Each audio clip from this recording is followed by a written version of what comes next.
sorry, he's being honored. You want to segregate and marginalize the disabled guy? Well, you can call it whatever, but I just want to prevent somebody from, just yelling out like that. Why? Because so you have to live with Tourette syndrome, but you can't live with because it becomes this. That's why. Rambo. So we should marginalize the disabled people and leave them outside? I didn't say that.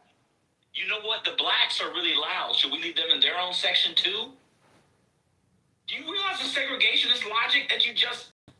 Nah, it's not that. So black men want to be white oppressors so bad. It's insane. Yeah. So I have. You said we should leave them outside, Rambo. No, that's not what that wasn't the implication that was meant. So. You literally said he should be left outside.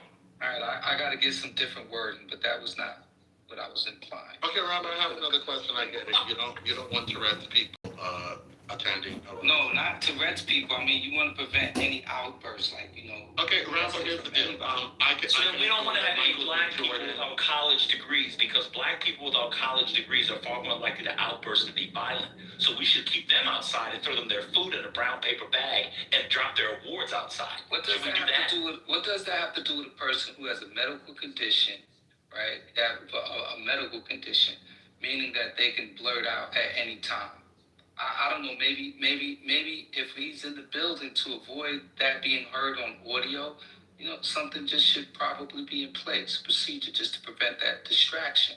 That's it. Right, and young blacks. So, okay, so maybe there's so they shouldn't be allowed in. I have nothing to do with the blacks and all that. I mean, you're messing up my high right now, man. Oh, you're not? Okay, well, if you're high, then mute up. Ben. Hurricane. Rambo, you said you're high at 12:35 p.m. on a Monday. I'm not even addressing you. I'll engage with Ben. But yeah, I know, but you're yapping now because you're pretending that Michael B. Jordan and Delroy Lindo's evening was ruined because the Tourette's guy yelled the N-word.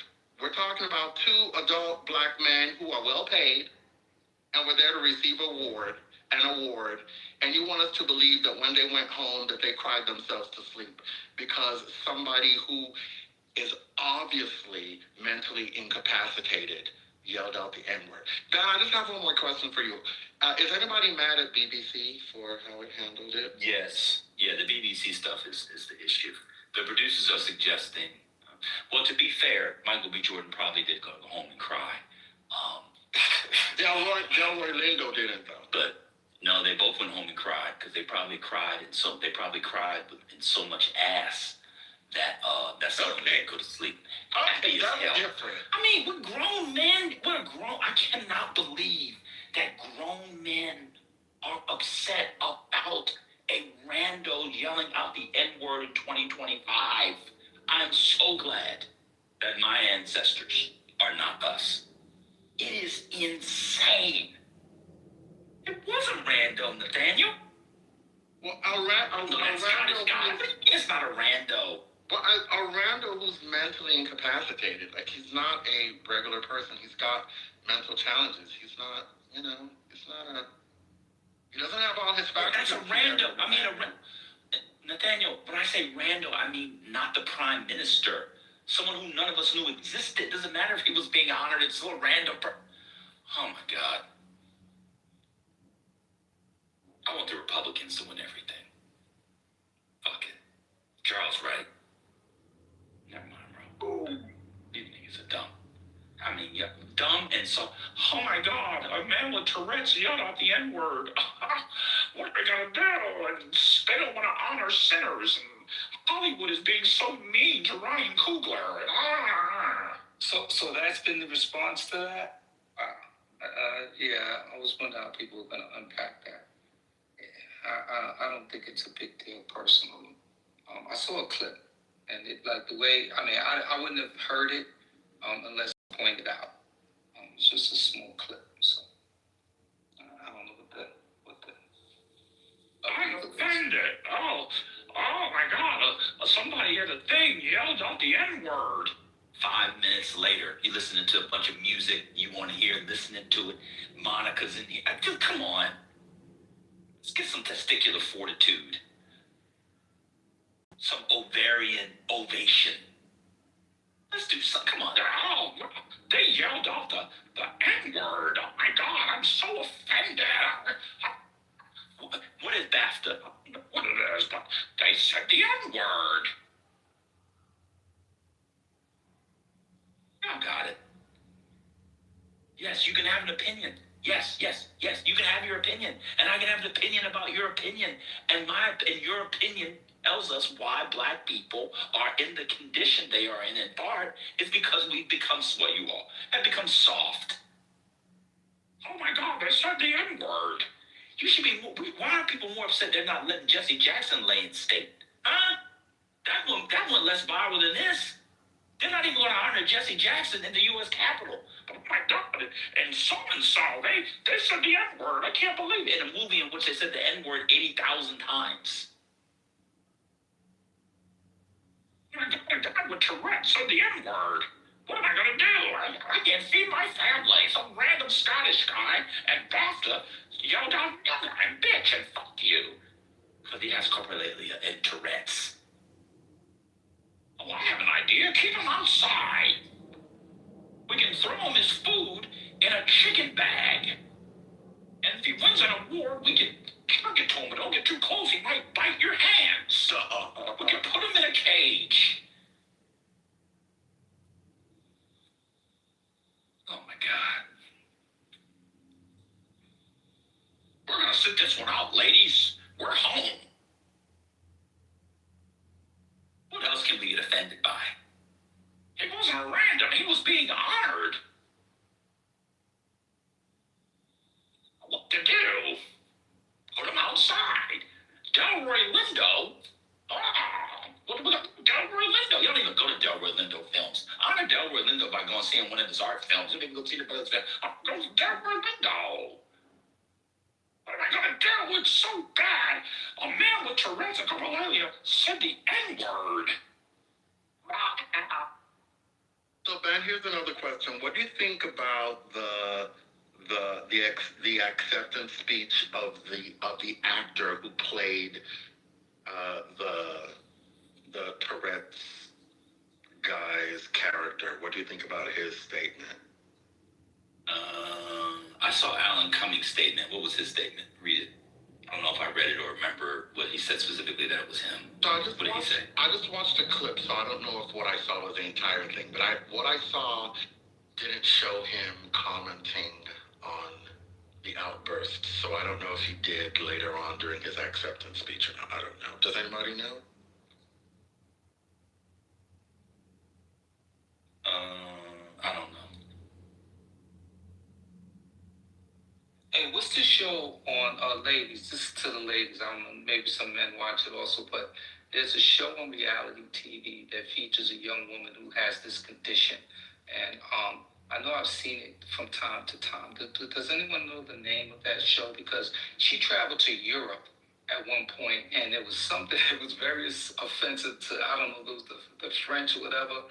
And she just kept, like, her condition made her just, like, blurt it out. And it was really fun, to be honest with you. And just even when she's talking and engaging with her family as they follow her around, I find the show to be somewhat entertaining, to be quite honest. Seems like a good person by all accounts, good heart. But what comes out her mouth, man, is crazy. So I don't know if anybody knows the name of that show. What's your point?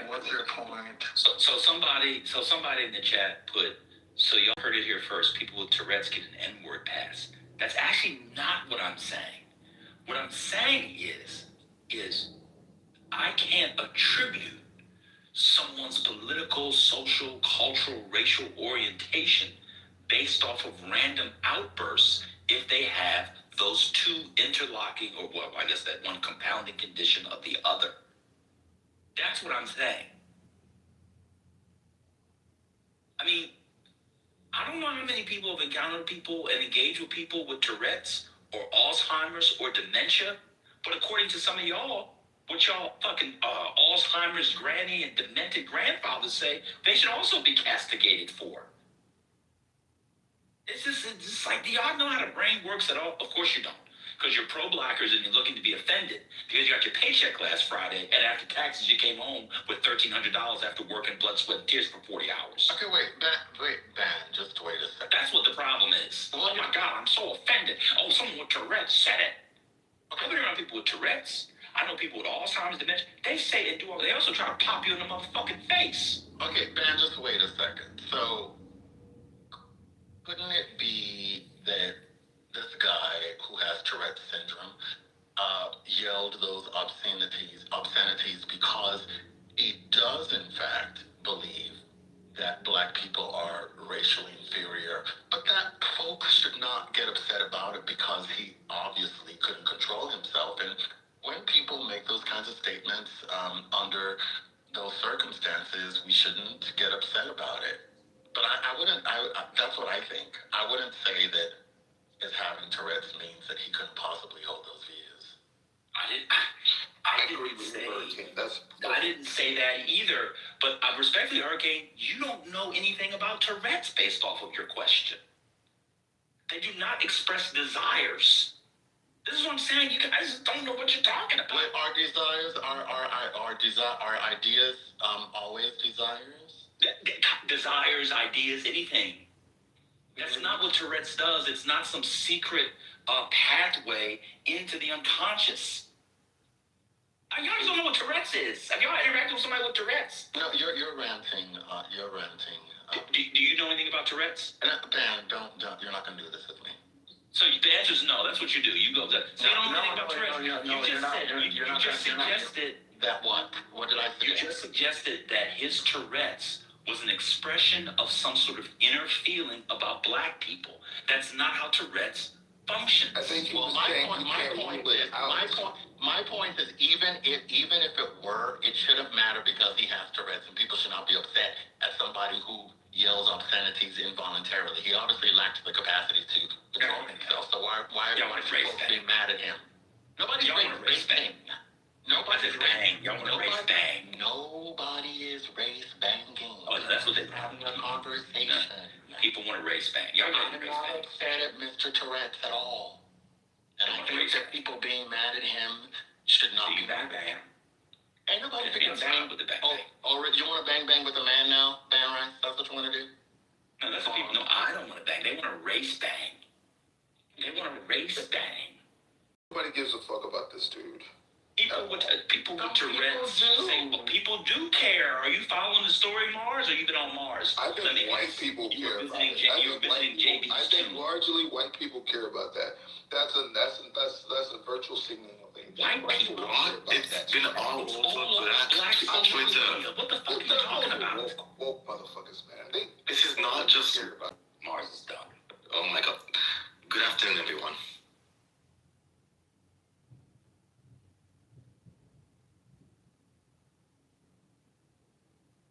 No one Go understands. ahead, Nail. Go ahead and race bang. I can't bang, so I can't even race bang, so I'm okay. That's true. You're in the race You've been in play, Brooklyn not for race all bang. these years and you can't bang shit? What's going on? No, he's in the race play, not race bang. Okay, man. It's a Monday morning. Can we be civil today? Oh, I'm sorry. I have to be civil, but Rambo can be high out of his ass at 11:30 in the morning. Yes, because But I have to be civil. Because to whom much is given, much is what's that another quote? I can't remember. Much is expected. Yes. What? Much is given. He was one of the first black executives on Wall Street. Ben, I'm in such a creative zone today, brother. I can't even tell you. My whole cognitive is stimulated. I'm alert. You high, nigga. You're high. No. It ain't just that. No, it's not just that. No, that process started before the consumption of that. But yeah, I'm just in the real zone, man. Are you high right now? Yes or no? You gotta put on the weed. Are you high? Hold up, Rambo. One Michael Rambo. Are you high? Yes or no? Is that the manager? God damn it. We gotta have this conversation. No, I'm good though. I'm not. There's nothing wrong with being high. I'm just asking you, is that your state of mind right now? Yes, I have a very nice, yeah. Got it. Yeah. Come on, brother. So that's it. I come in peace. Sometimes it really can improve creative function. It does, but It come on, does. brother. It feels good. But nah, we cool. Nah, Ben and I having a nice dialogue. So we're good. We're good. How are you today, Bella? Bless. Mondays are gold time. It's gold time. Time to It is. It really is. It really is. Wait, what's happening? Take it in the back channel. Take it in the back channel sounds weird, bro. I mean, but y'all are talking soft to each other. Let me go to the chat. Demonstrating care toward each other, talking about how you doing and all that I want stuff. the name of that reality show. I'm going to put it. Rambo's already high. It's not even 1 p.m. and he's running man.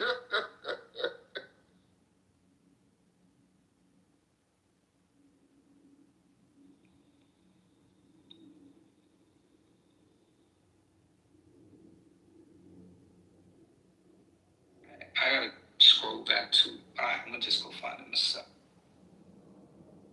Okay, going back on topic. I think the only issue here is that the BBC was running this on a 2-hour delay, didn't edit it out, and then posted the same thing on the internet website without editing. And apparently, like, the Guardian is saying that the producers in the van didn't hear the slur, and that's why it got. I think that focus on the guy, the John guy, is completely misguided. And we should generally be, have more energy for, the BBC producers.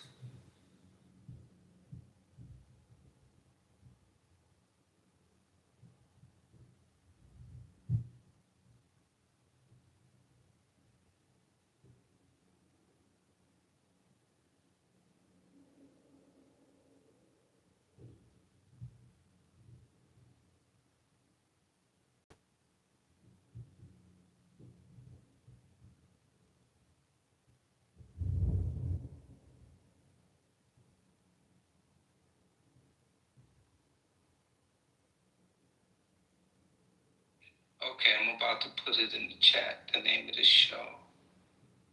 There you go. I'm good. It's called Balin Out Loud. It's an American reality television series based on TLC with episodes. Yeah, I gotta check that out. It's interesting. You can learn about the affliction or disease, whatever it is, brain dysfunction.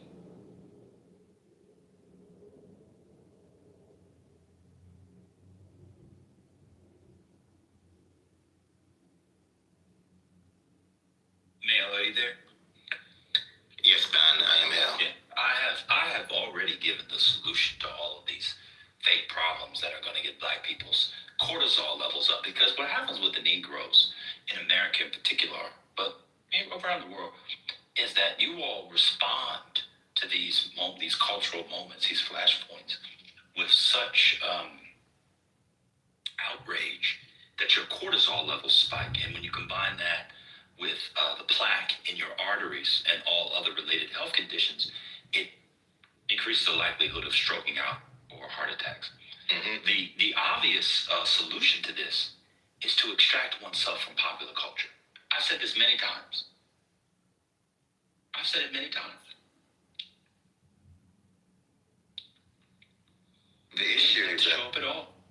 Huh? The issue that people, see popular culture as a way to success and, and a way to have, a very well-lived life. Yeah. So I don't think we can extract ourselves from it. Well, they need to see it in other ways. They need to see another way. That may have been true in 1926. It's not true in 2026 in a way that matters. And people are really going to be upset about this. There's going to be more about this than the lack of honoring for Jesse Jackson. People must spend their cultural cultural energies, their think pieces, their quasi TED Talks, their Substack rants, their Clubhouse quote soliloquies. I don't know why people on Clubhouse use the word soliloquies.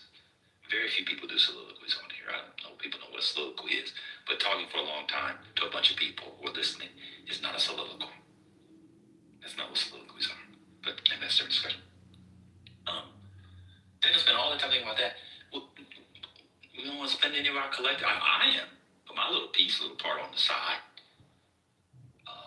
You know, you gotta have your little side projects like a side chick. You got your work, but you gotta get a little side piece. So I was saying, I'm gonna use my side piece to talk about Jesse Jackson, talk about the 1984, 1988. But people are gonna be more upset about BAFTA awards and the BBC pause. How many Americans do you think actually knew about the BAFTA awards before Zero. Me. Me. They don't even know what it is. Oh, Kimberly Foster's in here. She knew what it was. Don't nobody know what these BAFTA awards are. People now scour the internet looking for moments to be outraged on all sides. And where was it aired? Where was it aired on? What network? How was it aired? I just said it, brother. I didn't hear you. How was it aired? BBC. We've been saying it the whole time. Mail just talked about the BBC. Oh, BBC. Oh, okay. What's Okay, going thank on, you, bro? thank you. I didn't even know they aired that stuff. Okay, cool. The British Broadcasting Corporation. I know what BBC is, man. We know you know what BBC is, man. Wow. Yeah. Okay. Back to what I was saying. Yeah. The point is That's a good point. people need to extract themselves from this level of investment, because now people think this is politics. That's actually the problem. When people could disarticulate this, they think this is politics. They're going to expect the Kimberly Fosters of the world to do 30 minutes on this. They're going to expect the FD signifiers of the world to do 18 hours on it and then cut it up into 8 hours and then cut it up into 80 minutes and then cut it up into 8 minutes so he can make another $800,000 on a poorly researched, poorly edited, poorly argued piece. They wanted you to talk about it. Yeah. Why are you wasting it? Man, You want to do something cultural? give me a quick. Get the Jesse Jackson on. Somebody go show your kids what Sesame Street used to be. Y'all remember Jesse Jackson on Sesame Street? Of course you don't. Man, do you mind giving a quick recap, just a brief recap, so I can understand? Have context. If you're 3 hours behind because you're from California, I'll tell you in 3 hours. I'm not giving special handouts to California. Wow. I'll tell you in 3 hours. Wow. And this is why you need to limit your coffee intake, because it does make it I just poured another cup, It makes your brother. cortisol spike. You worry about cortisol making your spike. What are you doing? Well, see, what Gemini, happens you've been is... crashing for the last hour and a half. What happens is... Well, I just read a bunch of Durkheim, so it was a good morning. But what happens is that I've had so much caffeine that I'm now gone to the other side. So the horseshoe. So now I feel very calm. Yeah, I can tell you what happened. I'll do a very quick recap. Last night was the BAFTA Awards. BAFTA used to stand for, I don't know, the British Academy of Film and Television Association, something like that. But it's basically their version of what are called the Oscars, which of course, the awards of the American Academy Awards, the Academy Awards, excuse me. So they honor top in film. And because Sinners is everywhere. Oh, Cinnamon, where you gonna run to?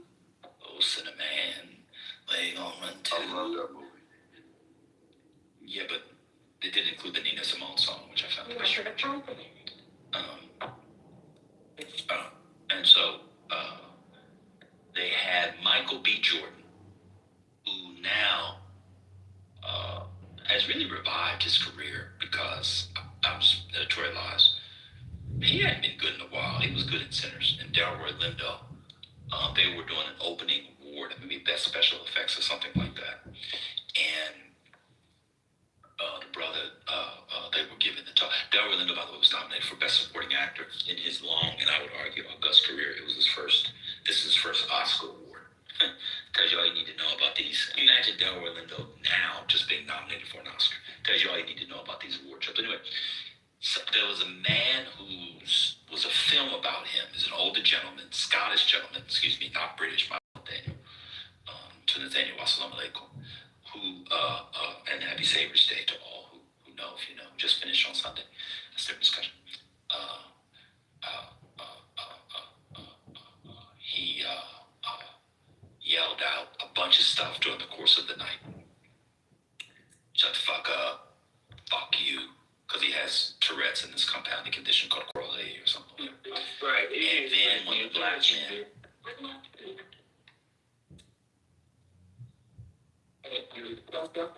Ron, you're off mute.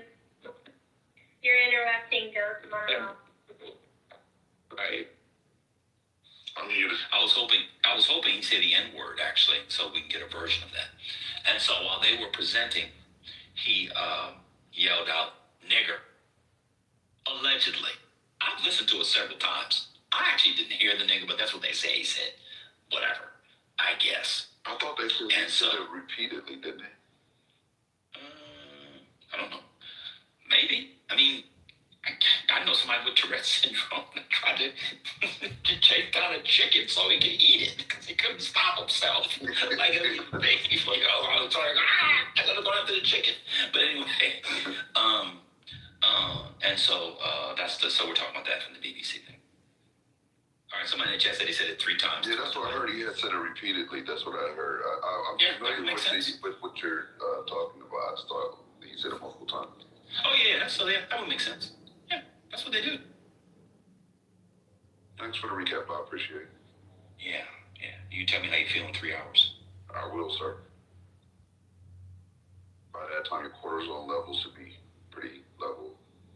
Oh, I've already stroked out in my life. Pause. Be careful with that. Heart health is serious, brother. I didn't mean no strokes. I've been stroking. Stroking. That's what I've been I doing. do believe there are some clubhousers that do soliloquies, so I'll have to do Yeah, I said there were a few. Go has given a soliloquy. It's different. Like every monologue. Never given a soliloquy. You have. Never. Every monologue is not a soliloquy. I get that, but I've heard you give a soliloquy before. Never given a soliloquy. Felt like a Ever. soliloquy. Were you in there? Job was there. And was I talking to the people? definition. You were, but it was more like you were expressing your inner thoughts than like having a conversation. No, I did not give a soliloquy. But I take your point.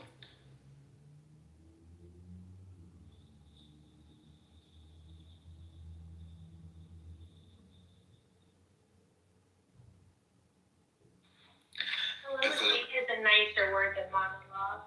Go ahead. A soliloquy We should go is to the a type Gavin of Newsom. monologue, though. That's what it is. Should we go to the Gavin Newsom one? That's better. Hey, go to that. I was going to talk about that. Go to I that, kind of brother. do want to talk about that, actually. Yeah. Nina Turner. I'll play it. I'm like you. I'm no better than you. You know, I was at 9'6". I'm dumb like you guys. Yeah, say that to the white people in the audience, because that's who's in the audience. All right, here we go. And who I was becoming. And my mom saw that. She saw those cracks in that mask. And she challenged me. And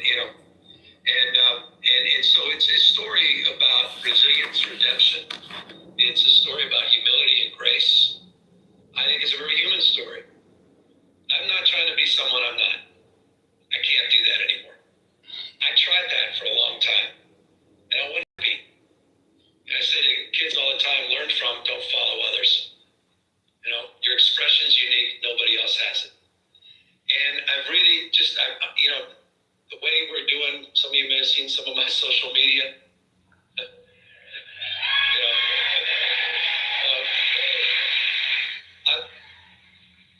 I'm on the other side. I'm on the other side. I just am. I'm on the other side. I don't want to dream of regretting anymore. No coulda, woulda, shoulda. It's all out there. I just want to put it all out there. I'm not trying to impress you. I'm just trying to impress upon you.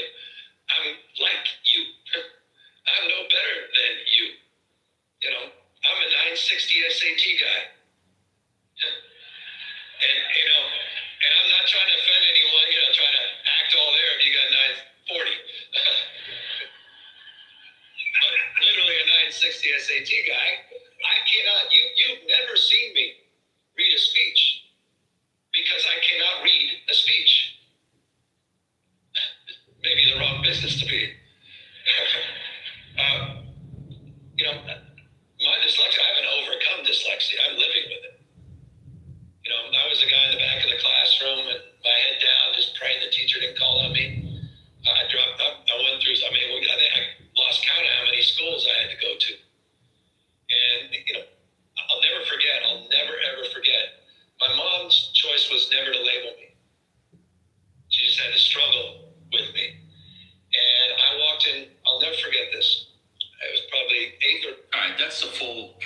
3 minutes of it. What's going around is about 20 seconds of it.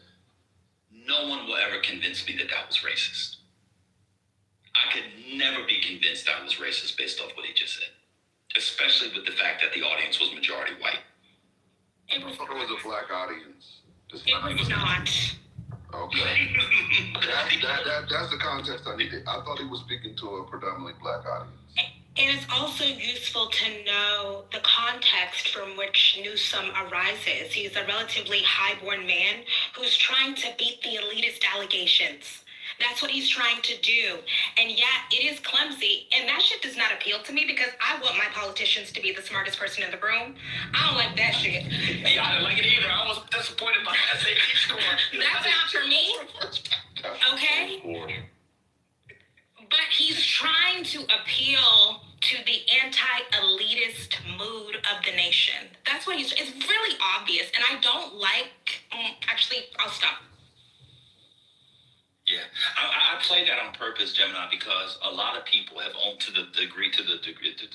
whoever's seen it, they've only heard that part and they thought because he was in Atlanta, because how racist people are, that there weren't white people there.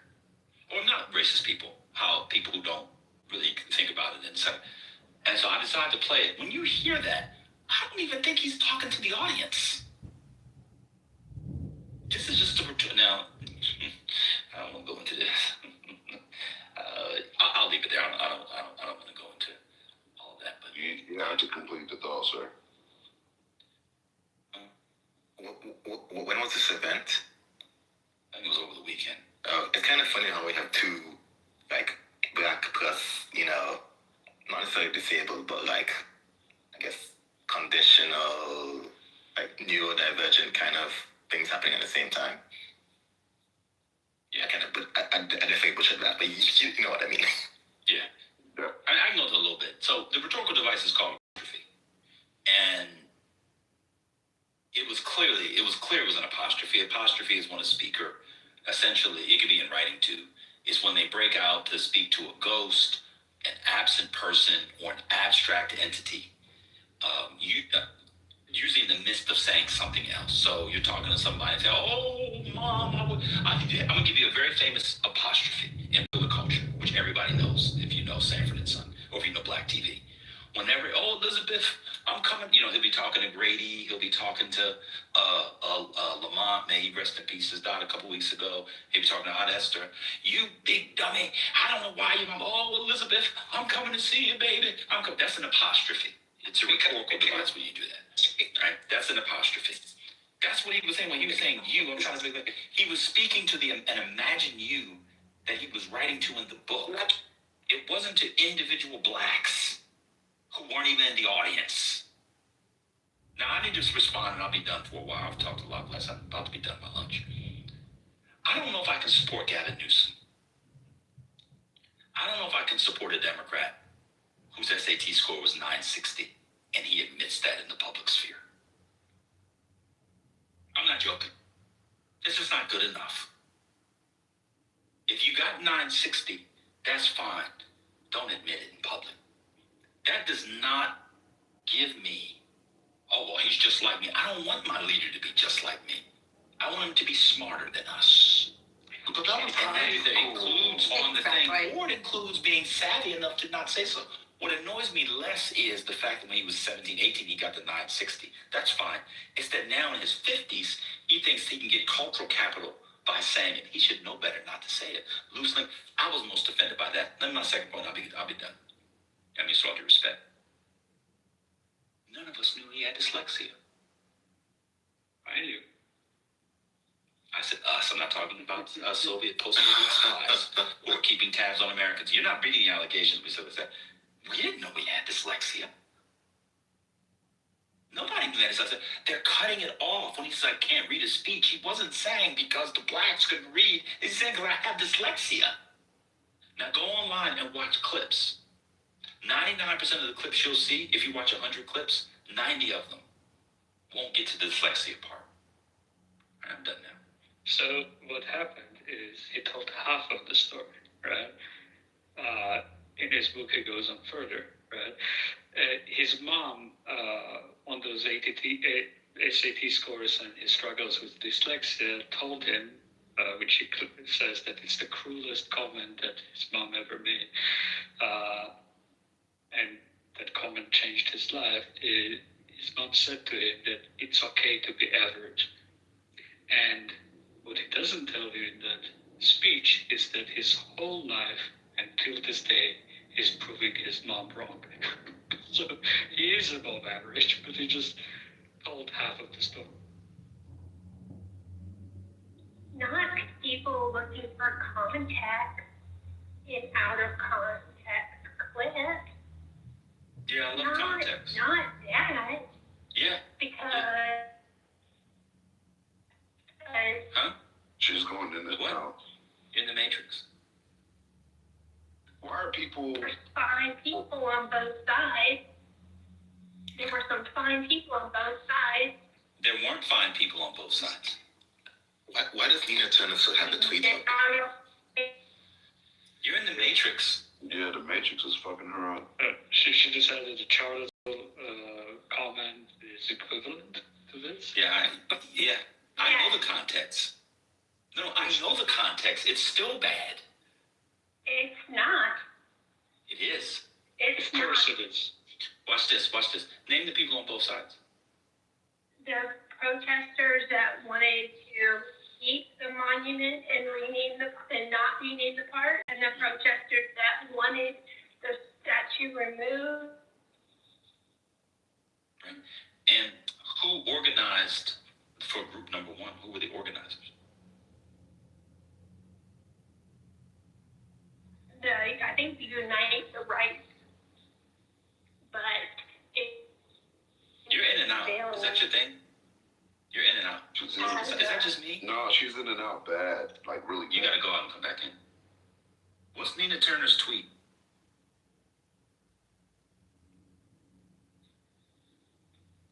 Oh, sorry, I'll read it for you. She says, Governor Gavin Newsom went to Atlanta and told the crowd that he's just like them. He had a 960s SAT, but he can't read speeches. How insulting. Working class people believe politicians are out of touch because they don't worry about the cost of rent or medical bills. And then she posted a video with like a 30-second snippet. Why is it being construed? Why is it being put in a way that we were to believe he was speaking to a predominantly African American audience? Like, why is that the narrative? Because he was in Atlanta. And Atlanta is is a metonym for black people. And so that's why. I think Nina Turner listened to the 25-second clip. People heard that. If you came in, I would love to hear this. If you came in and you didn't know the story and you hadn't heard about it and you heard that clip, please tell me what was offensive about what he said. What's the average SAT score? I think like 12. Like somewhere around 12, right? It ain't no damn 12. 10 to 12. I got a 13, so hey. Yeah. Well, you're smart. You're smart. It ain't 12, bro. It ain't nowhere near 12. It's around 1,000 to 1,050. I also went to Sylvan, though, Kimberly, and took the PSAT hella times, but my dad made me, so. It's definitely not 12. And so, yeah, people are going to have to, the backtracking on this is going to be insane. This is not going to stick because Mediaite just did a compilation of people responding. Listen to the people. Sean Hannity, Megyn Kelly, Rick Scott, Nicki Minaj, Ted Cruz, Clay Travis, Brendan Dilley, Ron Rule, Cat Turk. You know who those are all? Shaking in their boots about 2026 and 2028. Trying to find a way out of the 8 video. It's not going to work. I don't think conservatives know they would do better exploiting racial issues if they let it just stay out there and they don't touch it. Once they touch it, people begin to get more suspicious. I don't know why they haven't learned that. If you got Megyn Kelly, Ted Cruz, Sean Hannity, Rick Scott, and others saying this thing is racist, people that say racism doesn't really exist and then they call something racist, You know what people are going to say? I don't think it was. Yeah. 2 weeks ago, they were defending Donald Trump's ape video. Correct. Like, yeah. I think it's possible that some people offended by the video focused only on the first few seconds and didn't try to take it in its full context, because when he first said, "I'm just like you," he was looking at the black mayor, and maybe some people thought that he was referring to the black mayor, but if you watch the entire video, then you see him turn to the audience, and if you listen to everything, then you get that he's not referring to a specific person, but he's just talking about the proverbial you. Maybe it's just the first few seconds of the video that have some people thinking that he was directing it to a black man. But that's an absurd conclusion, because how would he know? What could he know about that black man's background? He definitely didn't know the black man's SAT score. So. Well, Andre Dickens, if you look at his body language, he knew he wasn't talking about him. Okay. He was repulsed. He was reviled. Andre Dickens went to Georgia Tech for undergrad, so he know he got bored in a 950. So he said, "Oh my God." Man, so the average is 1,000 to 1,100. That's the national average. Yeah, exactly. So. I was off by After 1,100 is the high end. It's probably close to 1020, but 1025, 1030, 1040. But afterwards, he was like, "Hey man, let me talk to you real quick. Gavin, come over here. Hey, what's up, Andre? Brother, did you really only get a 960? You just telling that for the people." I guarantee you, we asked him that. It's wild to me that people, like, man, that's what I'm saying. Damn if you do, damn if you don't.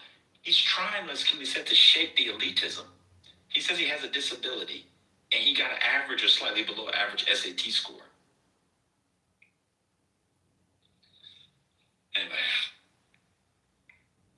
Monica, are you back? Did you want to say your thing or no?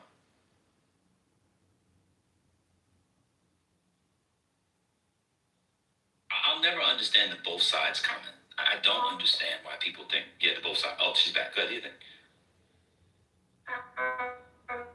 No, you just gave another good example. The scrolling allegedly from the White House on Truth Social after 60 posts were posted that night of Lion Sleeps Tonight video meme from a guy on at get as mad as you want. It wasn't pretty. It wasn't nice. But Biden was a baboon. Clinton was a warthog. Hakeem Jeffries was a meerkat. So there's context behind that too. But if you're only interested in context when it defends your people, then you're not unbiased. Your people was crazy. Oh, okay. So here's the thing. She means Democrats. So here's the thing. Thank you. You can have racism in a thing even if the things around it aren't racist. The Obamas, from people on the right, on your side, have been called monkeys and apes now for over a decade in the public sphere. One of them, for people on your side, they call her Michael instead of Michelle. And it's quite rampant among Republicans to say that that's a man with a penis and they didn't have kids, and Obama's gay, et cetera, et cetera. So it doesn't matter what followed in the movie in this one because of the history of race, monkeys, apes, etc. That's like how the real world works. There's no history of people being denigrated, blacks for having dyslexia, whatever. It's completely different. Good try, though. I like your Charlottesville one better. The clip didn't mention dyslexia. Your clip did, but the ones I've seen that are I know they didn't. racist. That's how the internet functions. It functions for people like you. It's important, and I'm glad you brought it up. That's how the internet functions. For people just like you. No. Who, instead of going to listen to a thing, look for 30 seconds to be outraged by getting incomplete information. Where have I been promoting that? Your worldview. I'm sorry? Where have I promoted that, though? I haven't mentioned it at all. You promote X all the time. Wait a minute. Now you're saying X only for out of context clips? No. I'm saying that's how the internet functions. Right. And And so instead of going to listen, like because me, when I saw the I haven't. So your narrative of people like me is wrong. Because I haven't been promoting nuisance out of context clips. I'm not talking about the specifics, ma'am. I abstracted it to the internet. So you said you hadn't seen it. I said, yes, that's how the internet functions. Are you okay? This is the internet too. Okay. Jesus Christ, bro. Taking the Lord's name in vain is valuable to you. There's no prescription against taking the Lord's name in vain in Christianity.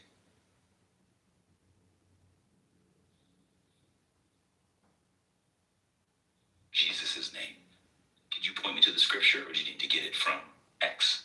From Brooke. The Lord's name in vain, blasphemy. But okay, Joe, if you don't... Blasphemy? What did Christ say about blasphemy? It's in the Ten Commandments. Is she okay? I said, what did Christ say about blasphemy? She said it's in the Ten Commandments. Did the Beatitudes cover it too? Girl. Do the Beatitudes cover... This is Talking great. about Christian. They always expose themselves. Well, you know, Ben, she could just be making the argument that when the word Lord capitalized appears in the Old Testament, that the Lord is referring to God the Son, and that Jesus Christ is God the Son. And so when the Lord gave Moses the Ten Commandments and told Moses to write the words down, well, actually, no, the first time God wrote them down, that those words written down were Jesus' words, since Jesus is also God the Son. Maybe that's what she's arguing. Maybe that's what she believes. Is that what you're arguing, Monica? She don't know what I'm talking about. Thank you, Hurricane. Monica, you don't even know about L-O-R-D capitalized. Like, you don't know what I'm talking about. Wait, she know you're talking about what you said. That's what she was arguing. What are you doing? She doesn't know about. I know she doesn't know that.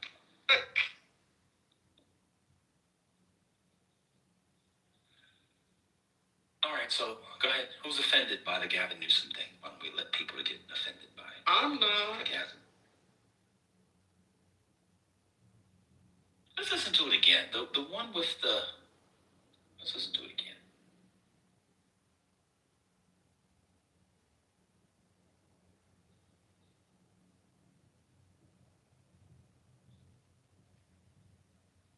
What do you think I was really trying to find a place to be... Oh, sorry, go ahead. I was going to say, what do you think about the black mayor's facial expression?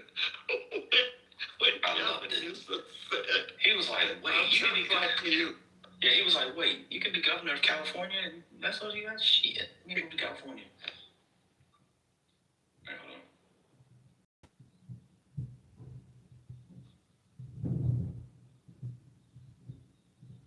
Don't put it what it should. It's all out there. I just want to put it all out there. In some of my social media. I'm not trying to be someone I'm not. I can't do that. It's just trying to put on a facade. And I go through that journey. That gave me the opportunity to put else into play. And who I was becoming.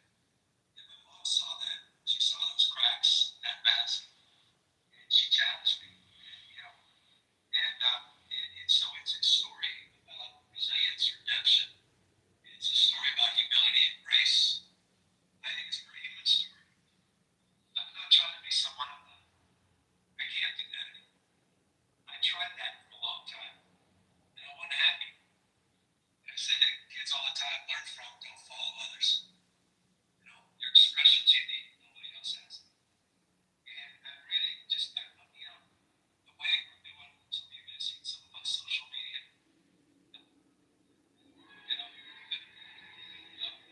It's a little hard to hear. It's kind of far away. I'm on the other side. I'm on the other side. Yeah, I just am. I'm on the other side. And what that gave me, the opportunities and privilege, but what it also took away. and who I was becoming. And my mom saw that. She saw those cracks in that mask, and she challenged me. And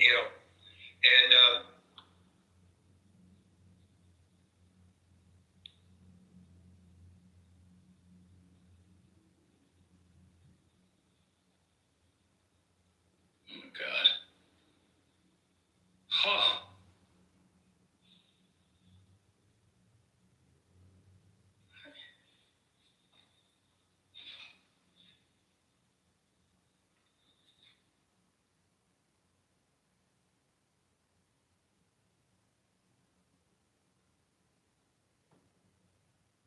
And what that gave me, the opportunities and privilege, but what it also took away, and who I was becoming. And my mom saw that. She saw those cracks in that mask, and she challenged me. And so it's a story about resilience, redemption. It's a story about humility and grace. I think it's a very human story. I'm not trying to be someone I'm not. I can't do that anymore. I tried that for a long time, and I wasn't happy. And I say to kids all the time, learn from, don't follow others. Your expression. That's what the app looked like. And I'm really just, God bless you. my social media.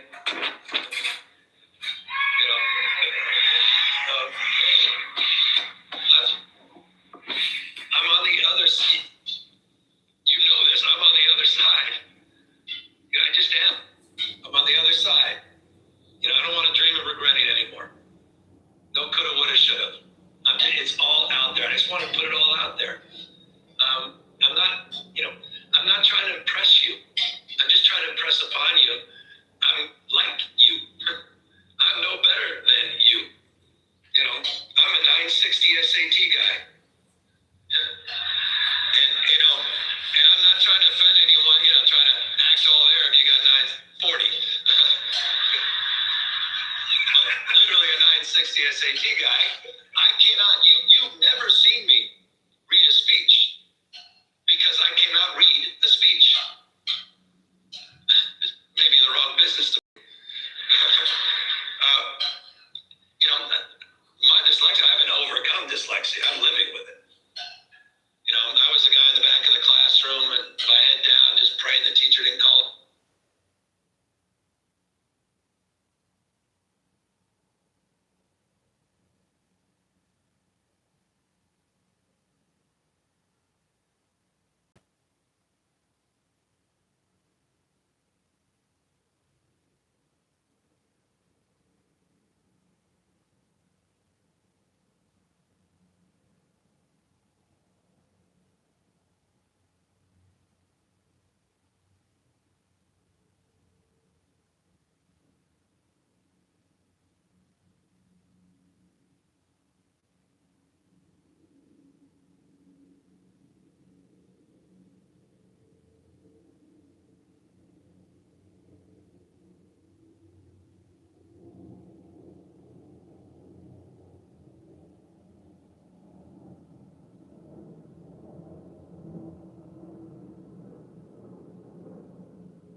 There are very salty Canadians because USA won the hockey match.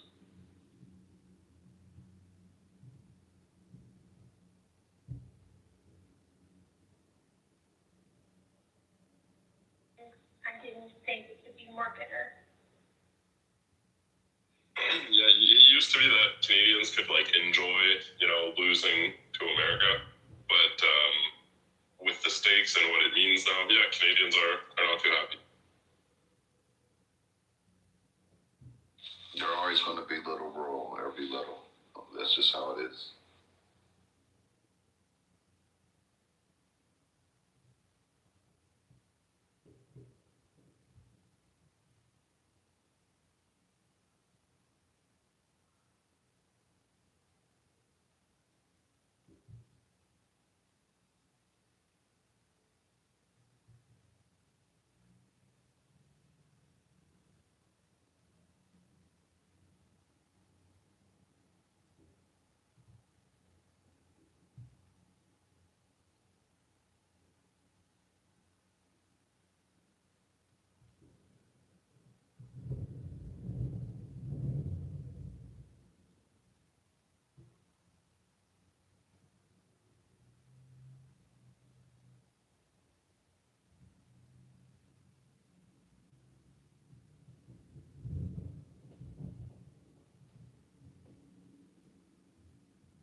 Are any of you?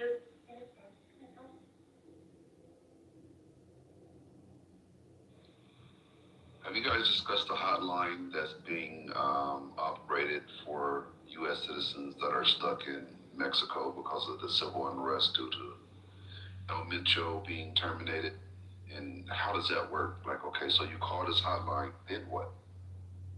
Like, how are you protected? I'm confused.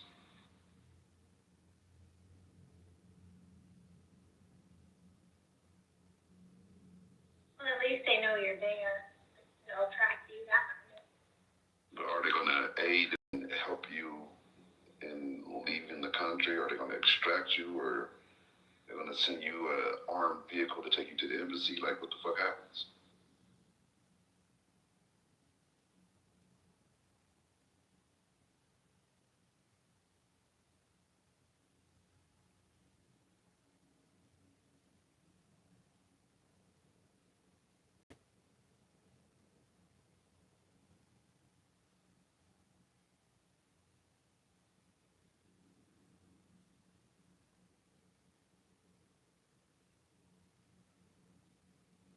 Is it the U.S. government's fault that they're at risk, or the Mexican government's fault that the cartel is that powerful? I would say it's the Mexicans' fault, the Mexican government's fault for not controlling or managing the cartel in a different way. But also, they said that there's been 100 either mayors or presidents that's been killed by the cartel since like 2003 or something like that. So clearly, the cartel has the upper hand as far as they don't have any problems in killing either mayors, ex-mayors, whatever political party is in power, they'll go at them. They don't care.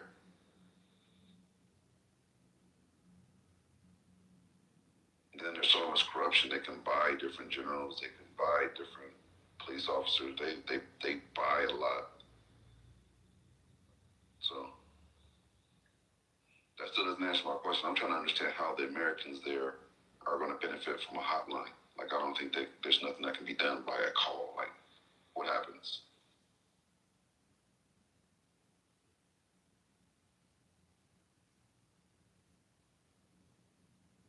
Can you imagine the cartel tapping into that phone line and the people calling for help just dox themselves? That would be bad. Maybe it's because I'm in Southern California. I don't think people have an understanding of how deadly and powerful the cartel is in the United States right now. Like, they are operating in Los Angeles on such a large scale that the police are scared. Like, they know where the cartel grow houses are. They know where the cartel meth labs are, and they don't fucking go. They don't go. The only time they go is when there's a car full of bodies burning in the fucking desert, and they go collect that and say, well, cartel violence today, but they don't go to the source. They know where they are. They don't fuck with them. It's weird as fuck. They know that they're going up to homeowners out here in California and demanding like either sell us your home or there's going to be issues. Like, there's been so many, like, you can Google this shit. They do it all the fucking time. This is well known, well documented, but they don't do anything about it. They're just deboning homeowners out of their houses. If you don't sell your house, it's probably not going to be here anymore anyway. You might as well sell it. Jimmy, what would you recommend? I'm not claiming to have the answers, but to allow it to just operate, you're going to have to bring it. That's when you bring in the National Guard. Like, not for the citizens that are peacefully protesting. That's when you actually utilize them. Like, to me, I don't know. Would have to approve that, right? There's been businesses downtown that are just, there's so many businesses, and unfortunately, I know a few, like, where they're not real businesses. They're just money laundering fronts for the cartel. There's houses that are just straight cartel, like tons of them. Neighborhoods. Everybody knows it. There's money laundering fronts downtown where they found 60 million in just random boxes.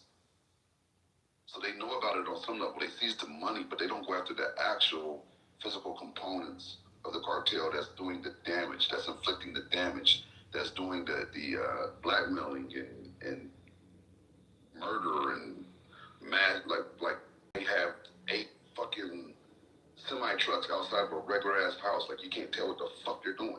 Who the fuck has 8 semi trucks, 8 Peterbilts? They know. They just don't do shit.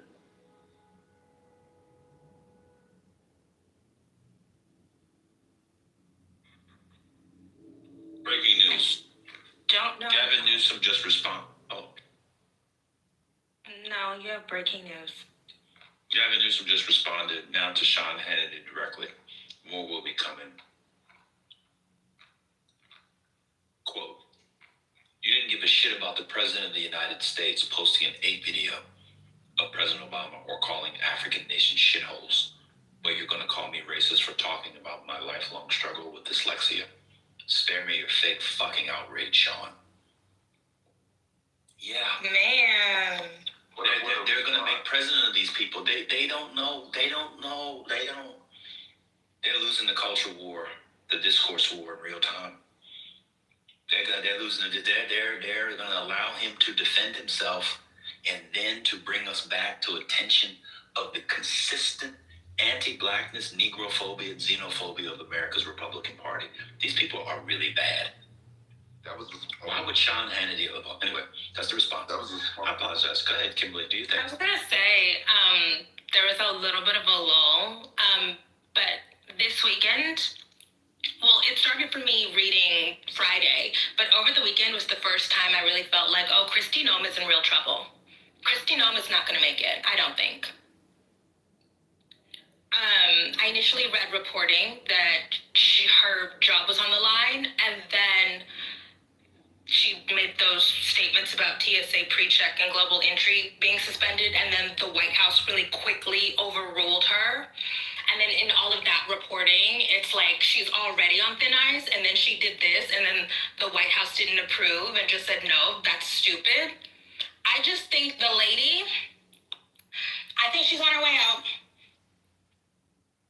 I'm glad you said that because I was confused because I was flying on Sunday. Come Sunday. I was flying on Sunday.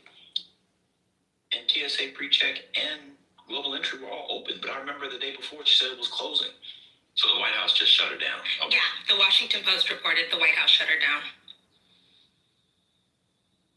Oh boy. Good question. What's this I'm hearing about the Commerce Secretary's sons? The former company was ahead of going to make millions off of these tariff paybacks or whatever.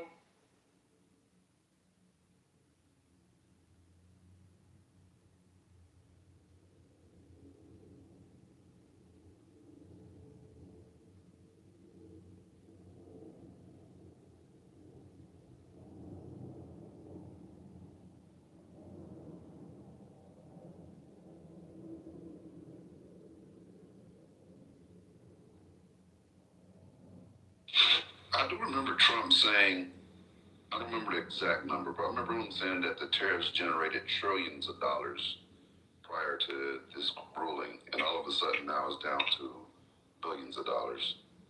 I don't know if anybody caught that. He said like 18 trillion. Right. Initially, I mean, it was trillions of dollars generated via the tariffs, and all of a sudden it's down to the billies. I think it only had generated like 131 billion or something like that, according to April. I mean, that's still very significant, but why lie? Well, did he say What I was reading was, quickly that would be accumulated? He said it had generated, he used it in past tense, like this had already happened.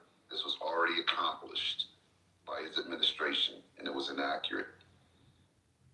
If this ruling didn't happen, he would have kept that narrative, I'm sure. I've got breaking news. Kimberly Foster, are you sitting down? I've got breaking news. Kimberly Foster, are you there? Yeah. Kimberly Foster and I,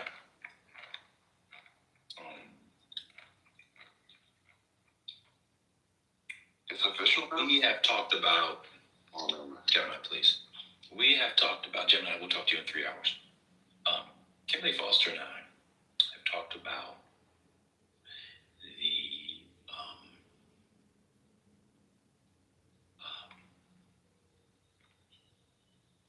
the cracks in the hide them, cover over them, seal some by dint of his own personal charisma, attraction, and appeal to many people. And this is bloviating.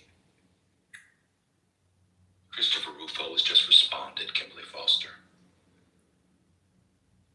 who I would argue is what? The lieutenant colonel of the rights culture wars? Very important voice. Yeah, Mr. DEI is racist himself. Yeah. This is what he said, and I quote, "I know we're supposed to laugh at Newsom, but he's an impressive talent whose political instincts are vastly superior to the perfect test score nerds who like to think that they can outsmart him. You can put up as many IQ charts as you want, but it's a mistake to underestimate Newsom." Somebody gets it. And it's Christopher Rufo. It also appears, he says, because he watched the whole video. I scanned through it, and if you watch the video, when they come out and leave, you see the audience, and Christopher Rufo seems to be the first person with big followers. And he has a screenshot of the screened up video. Quote, "It also appears to be a majority white crowd, or at least a not exclusively black crowd." I saw one black person in the audience, by the way. That I could tell was black. This is full of whites. Is the argument here that he's condescending to whites? Or is it only condescending if he says this to blacks? I'm not a fan of Newsom, but we should be honest. They're getting clobbered over the next couple of cycles. This is a horrible attempt to try to paint Gavin Newsom as racist when he was speaking to old white ladies who want to cook chicken pot pie for him and soak his feet in Epsom salt baths. He wasn't even talking to black people. Totally. And I'm going to take, your position. I'm going to, wade into your territory. Leftists who glom onto that also need to be embarrassed. They should, yes. Yeah, but according to Matt Cole, he was talking to a single black person, so he's racist. To be fair to Matt, like Monica, they just get their stuff directly off Twitter. So, to be fair to them.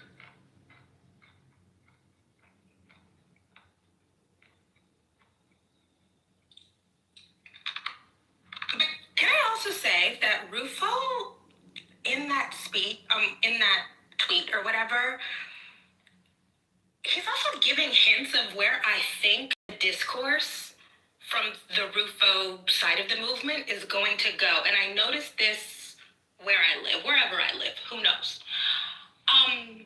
More and more of the right are beginning to say test scores are overrated. They're beginning to say, well, we can't just judge everything just by test scores. It's really weird how the meritocracy contingent is now beginning to say, oh, just because Asians and Indians, they have the highest test scores doesn't mean that they're the most qualified. That is a big thing wherever I am. That is really it's on the news every day. I don't think the people seem to understand that in their attempt to play the race card, which they say we shouldn't do, they're actually, I'm just following what you're saying, I totally agree. They're undercutting their whole anti-elite, anti-university claim. You know why? Because they didn't think it through. The most embarrassing tweet from a federal official so far has been Rick Scott. Have y'all seen Rick? I don't know what Floridians see in Rick Scott, but it's clear he only wins because he's rich. He must give crazy kickbacks too, because Rick Scott is wildly untalented. This is what Rick Scott said. I'm going to read it word for word.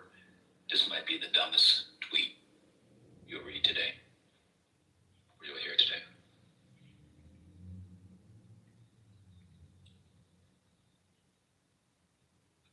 Megyn Kelly, this clip will haunt him forever.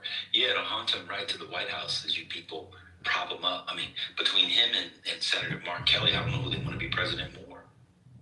I thought they knew that Democrat. Anyway, this is what Rick Scott said. And California governor just called black kids stupid. Voter ID isn't racist, but Newsom sure is.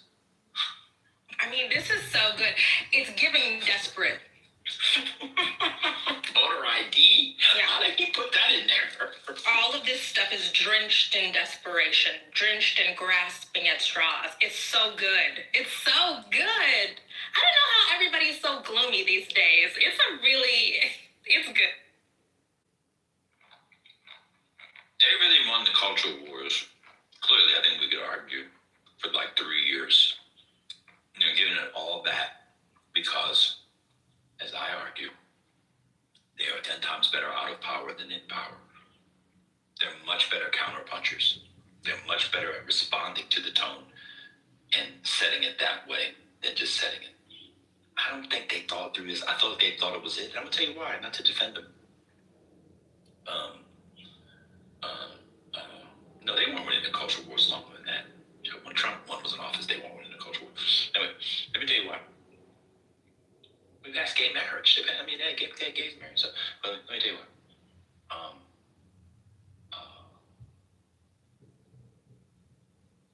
I lost track of my thoughts. I apologize.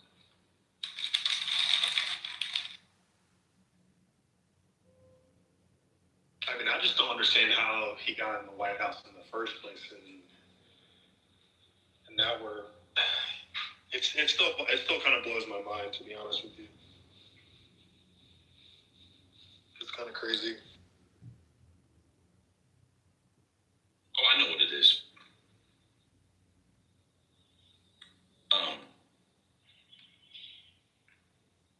And I'm not trying to defend them, but like Monica and Matt Cool, they also just looked at the 30-second clip, and they weren't smart enough and didn't take the time to have their people. Hey, give me a longer version so I could see it.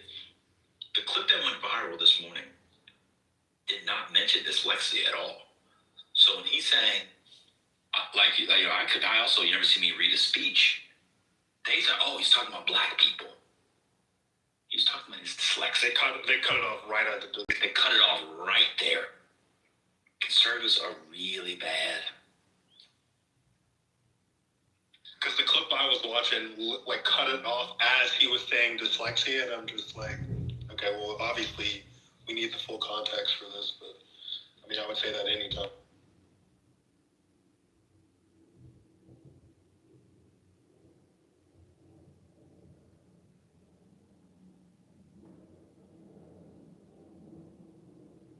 No, I don't know. I just cannot relate to the gloomy loser left. I feel very good and confident. Last week, the DCCC added 12 more races to their red to blue list. Okay, like, we just gotta hold on. Okay, things are turning.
Good morning, people.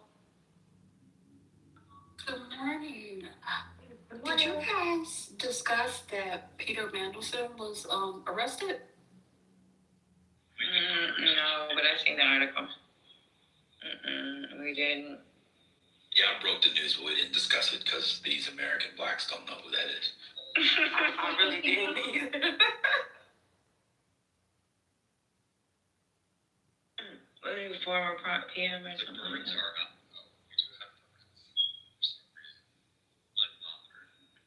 Oh no, he was an ambassador. That's what he was. He was an ambassador. And he's a lord.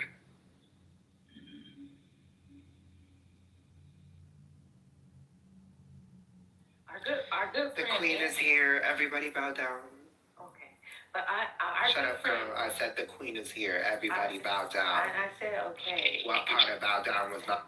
Chanel number one here, bitches. Oh Lord. A black bitch, black bitch, black bitch, black bitch, black bitch. These trolls be crazy. But our good friend Anthony Edwards sent me a clip today with Gavin Newsom talking to the black people, and he was. Nope.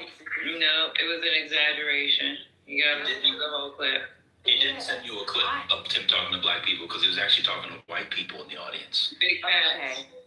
Okay. So Lizzie, it's just like a little clip, and I got his point, but I could see how people could take it wrong. But We listened to it. Okay. We listened to it. We listened to the whole 5 minutes of it. Uh-huh. There's nothing offensive in it at all. Okay. Do you know what he goes on to talk? Do you know why he can't read a speech? It's not in the clip Yeah, Anthony sent you, was it? No, he has dyslexia. He talks about that openly. Yeah. And he got over that. Mm-hmm. So No, he didn't get over it. Well, he still became something, like, I feel like that made him more amazing that he had that learning disability and look how far he got with He that. literally said he can't read a speech. Yeah, he said he can't read a speech. Why don't you have Anthony Edwards come in? We just talked about it the I last was just hour. about to say that. Ping him. Yeah, we would love to hear him explain how telling this to a group of white people Hi, is everyone. racist to blacks. Hey Mimi, did you Hi. did you see any video clips showing the audience? Mimi. No, Anthony sent me the clip. It was just one little Okay, short so clip. Was it on Twitter? Was it video or audio? It was a video. A video. Okay. And did Was the it on video Twitter? show the audience at all? No, it didn't. It was just a clip of what he was saying. Was it from Twitter? That one little clip. Hold on. Tell him Patty won't crash on him. I'll stay on mute. It was from Instagram. Of course it was. Same thing. Oh my God, yo, grown men. This is how grown men engage the world in 2026. It's insane. What are we doing with America? So Mimi, I just posted a link to a video on X, and the video I posted the link for shows the audience. It's a short clip, but you'll see that the audience has a significant number of non-black people in it. So They're definitely rage baiting. Okay, I A lot told of him to come. white people I too. told him to come here. I texted him. That was a good screen grab, though. yeah, well, I don't know who recorded it, but someone did, and it looks like the page is, I don't know if it's a Newsom page, but yeah, there are lots of white people in the audience. It's majority white for he sure. probably just took it because it was in Atlanta, thinking it was black. Of course. And Because there are no white people that live in Atlanta. He was talking to a black man on stage, so he's a racist. Can I, first of all, y'all know that Metro Atlanta is majority. Well, let me just finish. I'm gonna say something that might sound a little racist to some, but it doesn't mean to be this way. How can I put this? It was a memoir book talk. Sorry, it was a book talk for a memoir with Gavin Newsom. Hello. Who thinks in any city of America it will be a majority black audience? I'm gonna say it again. Sometimes we just have to like think about like stuff. Like that's what I like about it. Like y'all don't people like to think about stuff. They just get upset at my tone and I cry. Say it again. It's a book talk for a memoir by Gavin Newsom, not Method Man or Buckshot Shorty or Joy Ann Reid. That might be majority white too. It is a Gavin Newsom. Not too much. I apologize. It is a book talk. Where people are going to sit with two chairs with a book in between them. They're going to sit and they both had on lovely shoes. The mayor had on these double monk beautiful black leather with a double monk strap, absolutely gorgeous shoes. And they're going to sit and talk about a memoir. And it's not Nas. It was Gavin Newsom. In what world does anybody think the audience for that would be majority black? Yeah, I think it'd talk for anybody not named Kamala Harris or Michelle Obama or maybe Barack Obama. Maybe. It's gonna be majority white, non-black, I should say. Yeah. Sometimes it's like when people see stuff online, the way that they just absorb narratives, and I get it, young people do, but some of these people, you guys will name are in their 50s. Like, if you just sit back and think, again, it's a book talk that you have to pay for.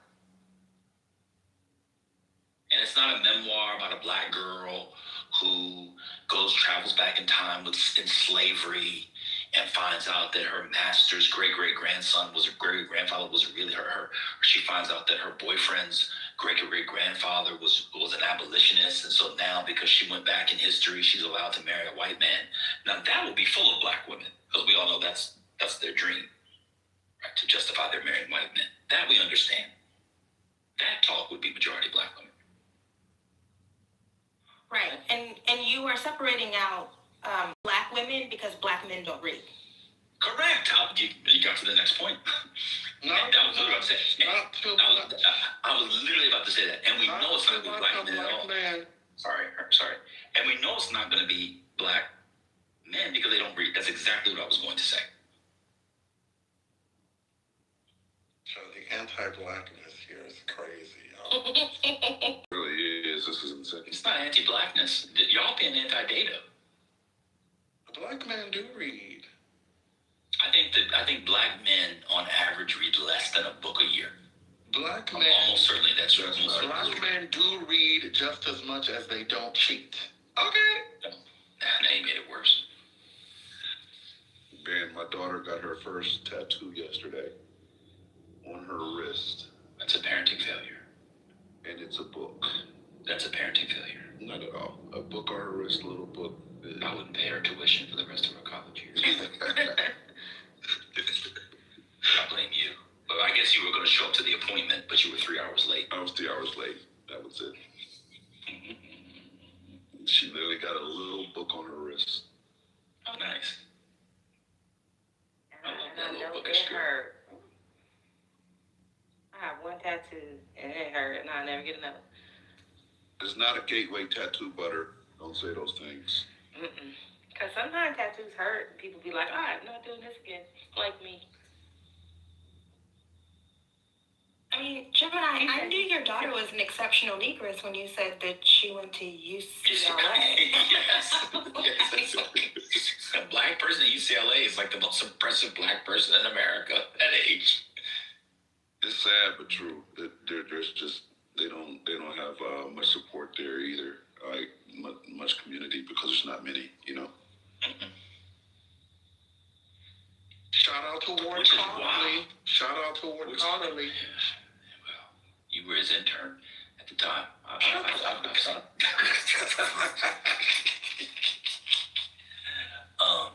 It's sad too because UCLA in the 70s and 80s, basically until Ward Connerly stuff went kicked in, it had a very vibrant, small but still vibrant black population that did really good things for that campus. You know, they got the what's it called, the Ralph J. Bunche Center? I think it's at UCLA. I think it's there.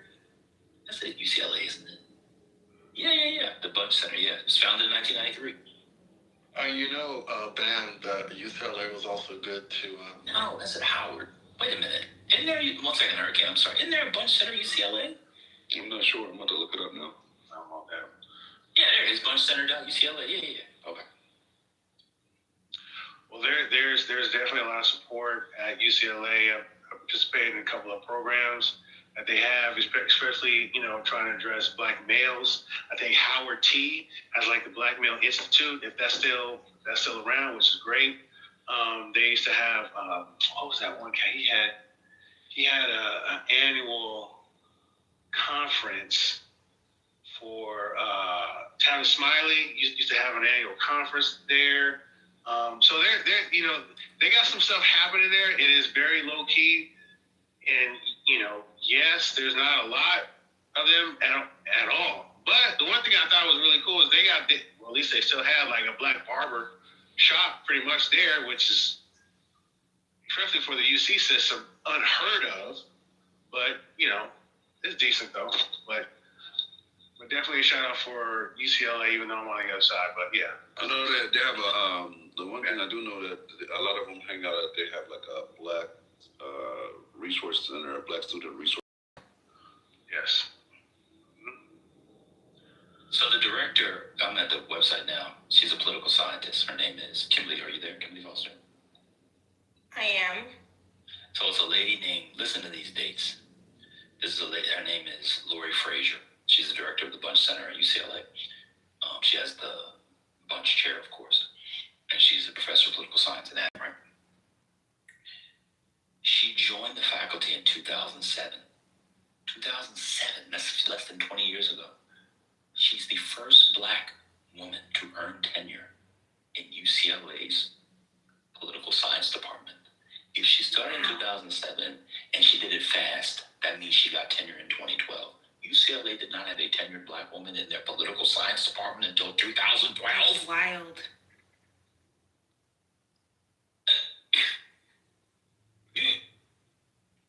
That's almost unfathomable. That's incredible. 1992, okay. 2000, maybe. 2005, the 2010s is insane. Here's something that's kind of unusual about UCLA. They have Black people that go through the UC system on the way to Ivy League places, right? So there's even some people that I was fairly impressed with that went to Berkeley, and I was like, okay, great. I'm gonna see if I can apply, maybe get part of the graduate program, so on and so forth. Next thing you know, they're there for 2 years, and then they left, and then they went to Ivy Leagues. So it's like, if they can get to that level, they just got to do a short time, produce some, research, and then boom, they can get picked up at a different, institution that's a whole lot more supportive, supposedly. But it's really just a stopping point before they move on to other stuff. So I'm not surprised at that, but it's unfortunate too at the same time. And plus, there's a lot of Black professors that really don't. I mean, how can I say this politely? This was like an issue at the Black Faculty and Staff Association. Was getting tenure. They have to, and you know this, Dan. You have to hit like 4 criteria, and it has to be stellar. And if you don't hit that 4 criteria, you don't stay. It's like research is number 1. You got to be involved with the community. Of course, the schooling is like another one, but then there's like something else. But the research part, getting them to like that top grade research is and grants too. It's hard. So, anyways, I'm gonna stop there. But tell me if you know something different, man. I'm sorry. I'm not responding to nigga babble. I put my litter perplexity fingers on it. I'm sorry. It wasn't inscrutable. I put my perplexity fingers on it. It says she's not just the first Black woman; she's the first non-white woman to get tenure. Damn. The the Department of Political Science at UCLA. What year did it say? Did it skip the year? 1 month. I mean, I guess I could look at her CV. That's crazy. That's like 13 years ago. Hey, so Ben, quick question. This is just your opinion. Who is this? Who's speaking? Oh, this 2015. It's Hurricane. So, would you say that UCLA, not the university itself, not the professional schools, would you say that it's more conservative? It's more on the conservative side, would you say? I don't know it well enough to make that claim. I don't know it well enough. Maybe compared to some of the other UCs, but in the world, I never thought of it as such. Like when people talk about the conservative elite schools, I've never really heard UCLA up there, but it could be. Yeah, because I don't know well enough. My memory tells me that the university itself, not the professional schools, is more on the conservative side, which is why what you just said, what Kimberly just read, doesn't surprise me. But I could be wrong because it's been a while since I did the UC thing. But that's just what I recall. I see that. I can't see them being conservative. It's not always intuitive, Gemini, the way these things shake out. Like you might think that a school, because it's located in a city, leans one way, but then when you examine the way the institution runs, then what you end up seeing is something different. So if you look at UCLA's law school, you'll find that the law school has some indicators that suggest it's not that conservative. For instance, UCLA's law school has a research center devoted to sexual orientation law. It also has a critical race theory center. And those aren't the kinds of research centers that you find at every top-notch law school, but at UCLA they have that. So you're going to find some super leftist law professors at UCLA, but then when you go to the university itself, putting aside the professional schools, you might find something different. That's what I'm talking about. Oh, William says USC is a conservative school. Well, yeah, but I think UCLA might be too. I've been kidding. I think UCLA is definitely getting conservative, but the thing that's kind of interesting about that is that all of the private institutions graduate more black students percentage-wise than UCs and Cal States in that state. There are more black tenured professors in private institutions in California than there are in the UCs and the Cal States. It's really weird, but there's something to be said about how those two systems are operating for black people. Okay. Right. Now I can respond because that was a nigga babble. Now I can respond to that because that was interesting to me. Speak. You know what you said before was it was a bit inscrutable. I have theories about that. Let me give you one. The working conditions. So imagine you're a candidate and you're a black guy and you can get a job at Pomona. You can get a job, leave Stanford out of it. That's a whole different thing. Pomona, Scripps, Harvey Mudd. What else? What other private schools are there? Give me another private school in California. Okay, take out Caltech and Stanford. Claremonts. Take all the Claremont. So I can see why they would be more attractive at the level of working conditions.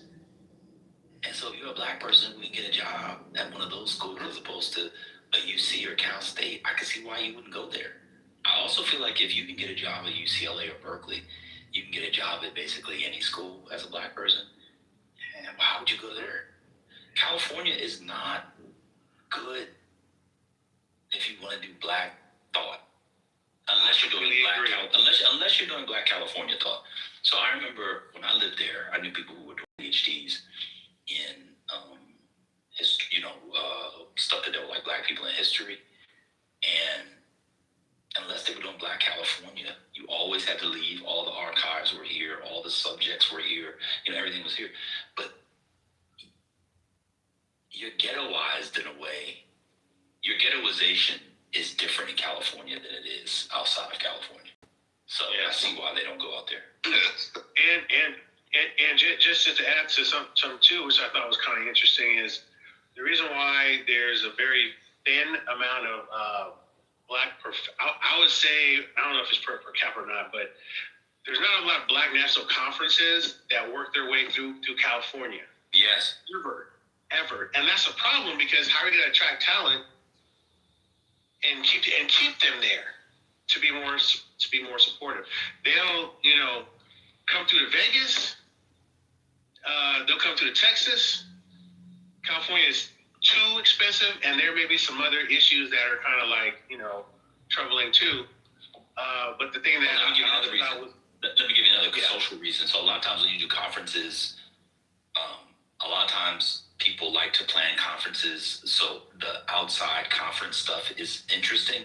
So, a conference in New Orleans, if you're doing, like, say it's an organization, like African American history or whatever, that's interesting because there's stuff to do all throughout New Orleans and Louisiana while you're there. There's extra conference programming. What are you going to do if you're doing a conference on, I don't know, go hang out at some of the clubs and go look at the sets for Boys in the Hood? It's just not a lot of it. I hate to put it like that, but it's just not it. And here's my last point. Man makes $400,000, bro. Come on. Y'all gotta learn how to stop using edge cases. We're talking about groups here. Robin Kelly is one of the world's most famous historians who makes probably $500,000 or something. That's an edge case. I just want to point my comment in the chat, but I'll you go. Yeah, my last point is, and I think this is why all the best students, all the best black students, they leave California. Cal State is pissed at that. You see, it's pissed at that. They want them, but they're like, well, we don't know why they don't want to stay. It was like, well, they got HBCUs. They all go to HBCUs, right? And they're really upset. Secondly, this is also a concern, because when you try to get black students into professions, they never see black professionals in large gatherings. And when you talk to them, they're like, oh, I didn't know there was a NABA out there, National Society of Black Accountants. Oh, I didn't know there was I thought NSBE was just a small thing. Well, they didn't know NSBE is big. So, National Society of Black Engineers. You know what I'm saying? Like when you speak to students, they're like, oh, I didn't know those things existed. And I'm livid when I speak, because now I have to go to department heads and be like, you know about this shit in different institutions. You know about this stuff, these clubs and groups, in these, high-end firms that they support them. And you even worked at these firms, and you said nothing to this black student about going to a national conference. I'm done. I disagree with you on that. The UPAA is very active. That's the one thing I will say. They're definitely very active. They reach out. Like from day one, they were reaching out to my daughter, and then she was going to different conferences with working professionals that were offering mentorships, different things. I kind of told her to keep her summers free. She wanted to do some studying over the summers, and she wanted to have some time to herself. So she didn't go to too many of those. I think she's going to start to pursue those now that she's getting further on. But they definitely have been active in reaching out. That is good, but I'm saying on average, and I've traveled, like I've worked for a couple Cal States. I've done different talks at a couple UCs. I have done some recruiting all throughout California. And the thing that I'm like livid at, right, is when I see a department head, right, who worked at, let's say, like Deloitte, right, or Ernst & Young or whatever. Like, how come we don't have any, Black Business Student Association? How come you're not recruiting for black students to get into these case studies? How come you ain't doing this? That I'm livid at that point, but I gotta put on my positive Negro hat and and just try to be progressive and try to remind them that there are these things that are available. And then I speak to the students, and they're like, I've had a few that were in tears. They were like, I had no idea. So now I got to fundraise to try to get them to go to a national conference in D.C., right, or in Texas somewhere, or in Michigan, or in, what's another one? Philadelphia, right? Or somehow get to Atlanta so that they can see it. And then all of a sudden, guess what? They end up transferring anyways. They go to HBC. So it's you let them see it, then they get excited, then they leave you after you let them see it. Yeah, that's true. No, it's true. Well, they don't get credit for it. They want the credit for it if they do. They will hand select their black students to put in front of potentially a McKenzie if it's Stanford, because they're really assholes about where they go. But they'll hand select them, and then they'll walk. But then they want full credit. They want full credit. All right, I'm done. I just want to drop that. Bye.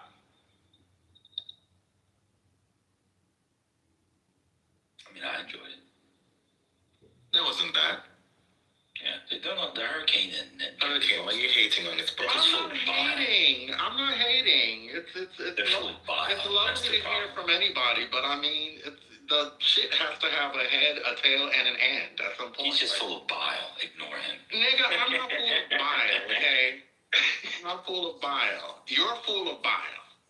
No, I don't mean. I'm talking about the. Bile coming out of my eyes, bile coming out of my ears, bile coming out of the girls that get. I don't talk much, but when I do. No, I'm talking about hurricane, not you. I'm defending you. Oh, shut the fuck up. He's full of bile. Bile means bitterness and irritability. That's the guy who's had 4 cups of coffee already. You don't know about bile. You don't know anything about bile. It's from the 4 humors. Are you familiar with the 4 humors? I think so. And there you go. You have yellow bile. You're full of yellow bile. No, I'm not. I can tell you what you're full of. You're not gonna like it though. Pause. No, I'm sanguine. I'm full of blood. These are the 4 humors: blood, yellow bile, black bile, and phlegm. You're full of yellow bile. Kimberly Foster is full of yellow bile, especially lately. Oh God. I did want to mention I spoke to my friend who actually is a professor at UCLA Law. No, she's not. He is, and no, he's not. Okay. Anyway, he said it's pretty left. They sprinkle in a couple of conservative professors in there, but in terms of UCLA law, he did mention to me, which I did not know, that it is one of the founding, I guess, critiques of, or not critiques, of critical race theory. Yeah, we said that. You were talking on the phone. Hurricane so you can come back in here. I'm so sorry. So you can come back in here like Trent. That's what we said already. I was on the phone. My goodness. Why don't you tell what's going on in Tehran? Oh my God. What's going on there? I have no idea. Tell us. Is that in tech? That was fun. It's on the border. Sorry. Look, I'm daydreaming out my window. Thank you very much. I've never, it's funny. I've never, the hurricane, that question really piqued my interest. But, I like what Rhombus was saying too. But I want to say, there's an energy to Black thought if you're interested in that sort of thing. And UCLA just doesn't give it. California doesn't give it. California doesn't give it. I apologize. Yeah, the law school is very different from the rest of the university. That's been known for a while. I don't even know how it happened. I never took the time to figure it out, but it's very different from the rest of the university itself, which is it's even less. The student body is even less Black and brown than it was a few decades ago because of what is it, Prop 209 or whatever that Connerly did. Yeah, it got really bad right after Prop 209 was passed. The enrollment, Black student enrollment at the most selective UCs, which include Berkeley, LA, and San Diego, just dropped precipitously. And I don't know that the numbers have ever risen up. And there are theories about why, that in addition to Black students with eye test scores not getting in for other reasons, they also feel less welcome because of what Prop 209 signifies. And so they've been looking more at institutions on the East Coast because of that. I mean, I wouldn't tell a non-California black to go to a school with 6% black people. It's not even 6%, Kimberly. It's gotta be lower than that. Is it? Yeah, it's gotta be. It's over. Oh yeah. At places like Berkeley and LA, much lower now because of Prop 209. And imagine, so Prop 209 really made things bad at the highly selective UCs. Now, when you go to other UCs, it's not that bad, but at those three that I mentioned, it's really bad.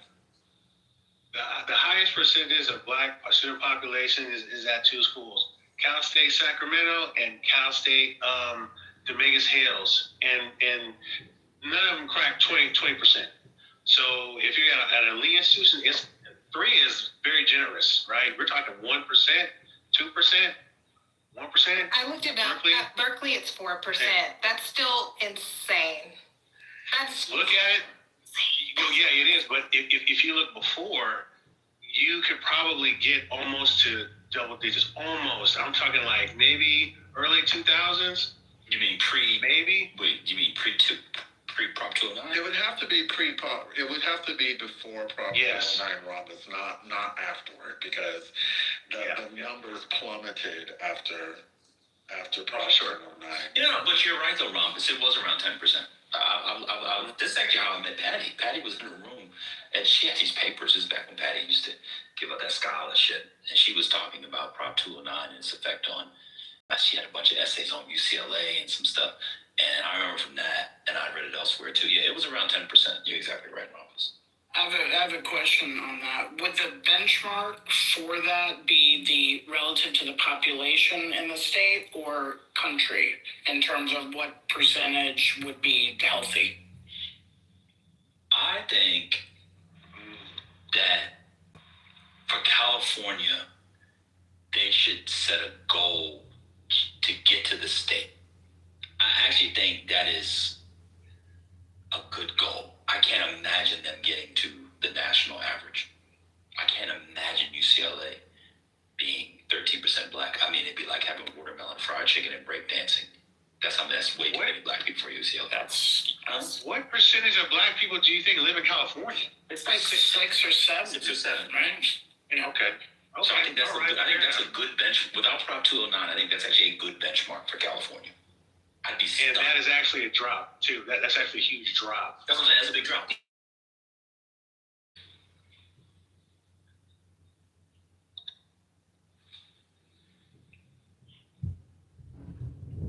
That would take a miracle, some spiriters to get to the. I think it's like what's national, like 14 or something. 12 or 13. Yeah, 12 to 13. Yeah. No, the miracle would be to get to the California number. To California, right. You would need Jesus and with all the Buddhists and Jains and Zoroastrians to put all their powers together to get 14.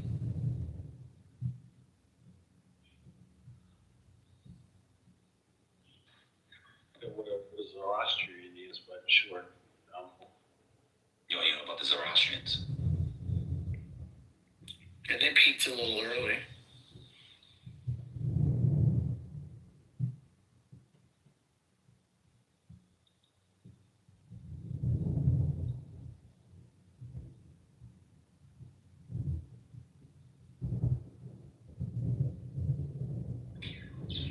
Yeah, one of my random rabbit holes years ago was I was really into this research from a man who studies, I'm going to have to find his name, but he studies the impacts of Prop 209 on socioeconomic mobility of Black Californians. Well, Californians generally, but Black Californians. And it has had a real measurable impact on dampening earnings and life outcomes. It's really sad. I think I know people like to do the immigration thing, and there could be something there, but I think it's Prop 209 is the main thing, because it wasn't only colleges. Remember, it also affected all government entities, including government jobs which is a main vehicle, as you all know, for the black middle class in America. It's bad. You know, back in the 70s when things looked a little different in the United States, I have a few relatives who went to UCLA for graduate school, got their PhDs there. Black students were attending in larger numbers because of the gate opening.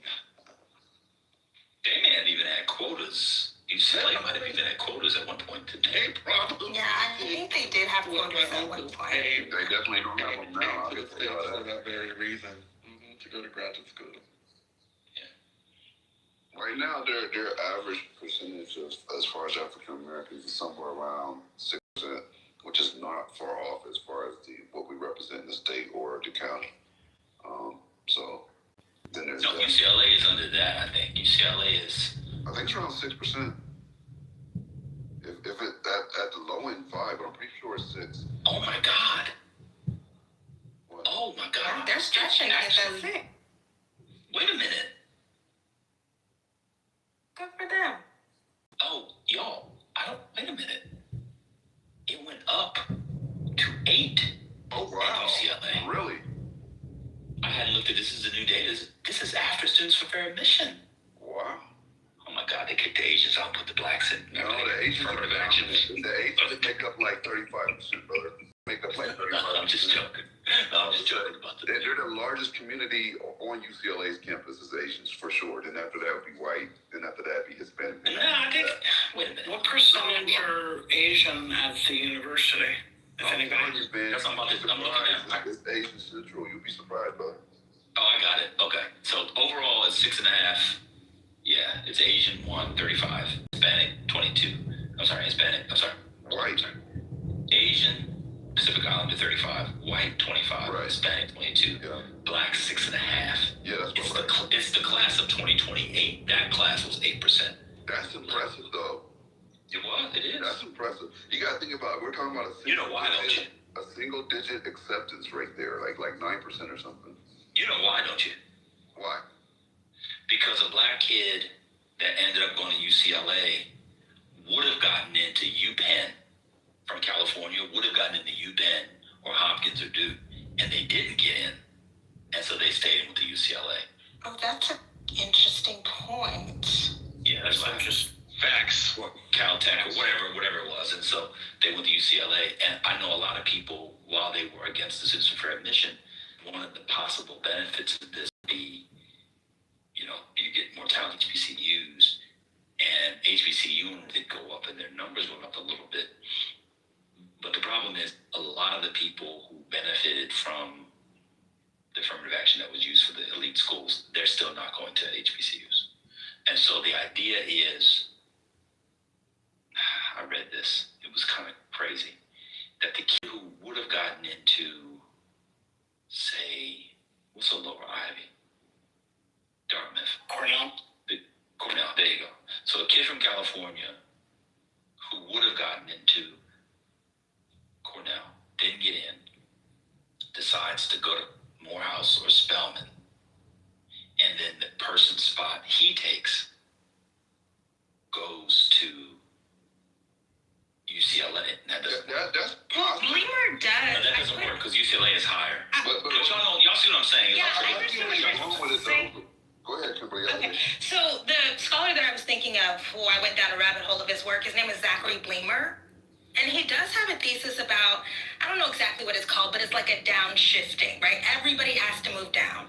So the top students who would have gone to an Ivy then has to go to top tier UC, and the top tier UC people then have to go down, and then those people have to go to, I won't say any, UC Santa Cruz, and then the UC Santa Cruz has to go to, everybody has to go down. And so everybody's earnings go down, their life outcomes are diminished because they don't have access, the top people don't have access to the top anymore.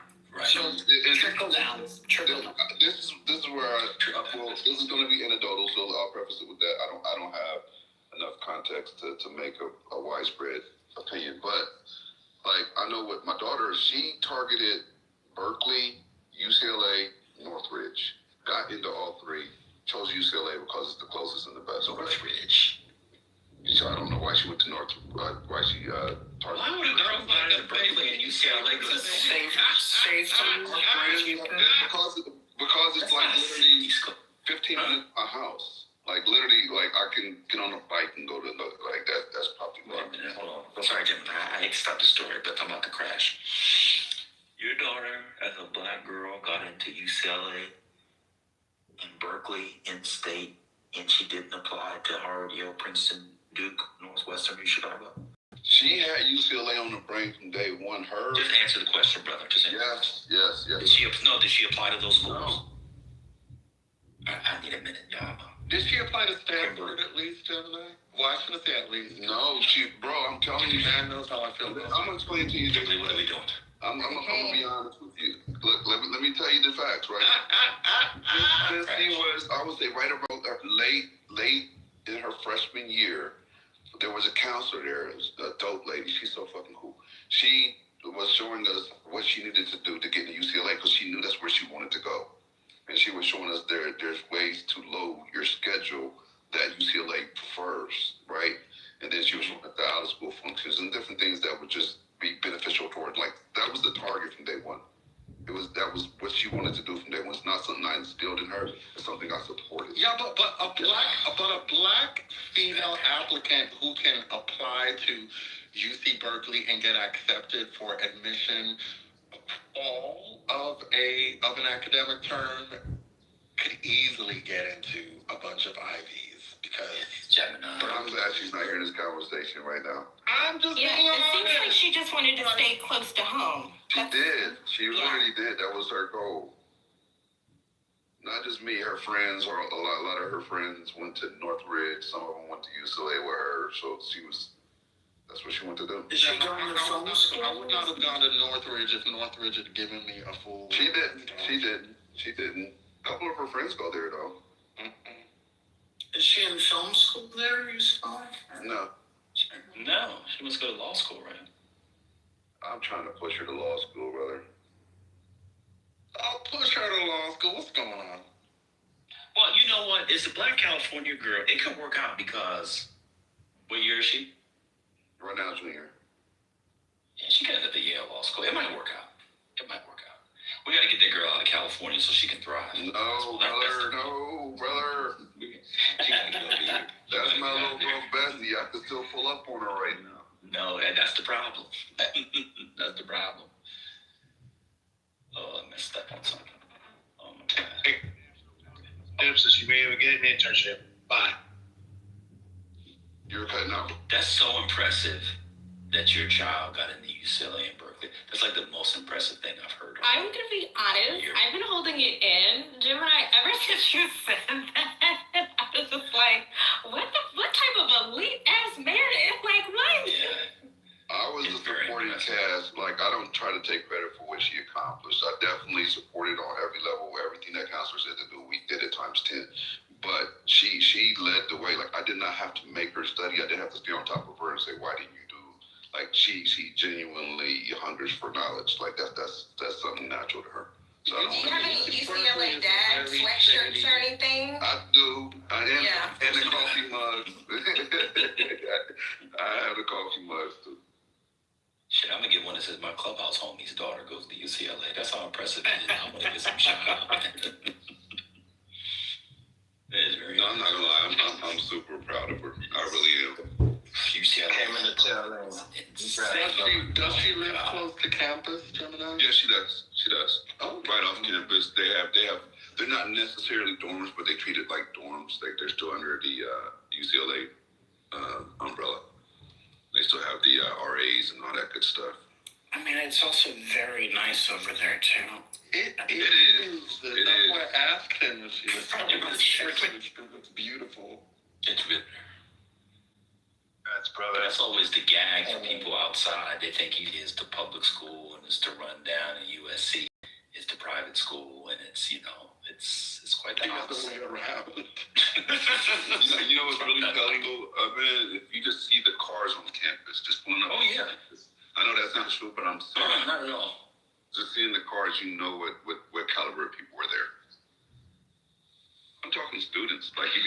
Not too much on USC. USC is like they've taken over several blocks and they have revitalized some of the area. And so if you was before the last, they think like 10 years, they just really expanded that university. It looks nice. It's Rhombus, please. Yeah, Rhombus. It's not Brentwood. Okay. Yeah, Rhombus. We know the areas, brother. What's going on?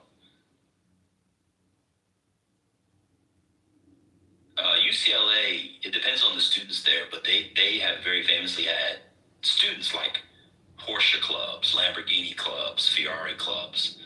It's really something. Oh, wow, that's crazy. It's insane when you're pulling up and seeing these vehicles. Like, what? Parked in front of dorms? That's crazy. You know, at Stanford, remember at Stanford?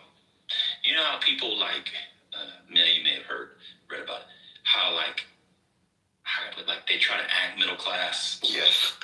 It's the opposite of that. You see, they don't try to act anything. Yeah, they just are what they are. So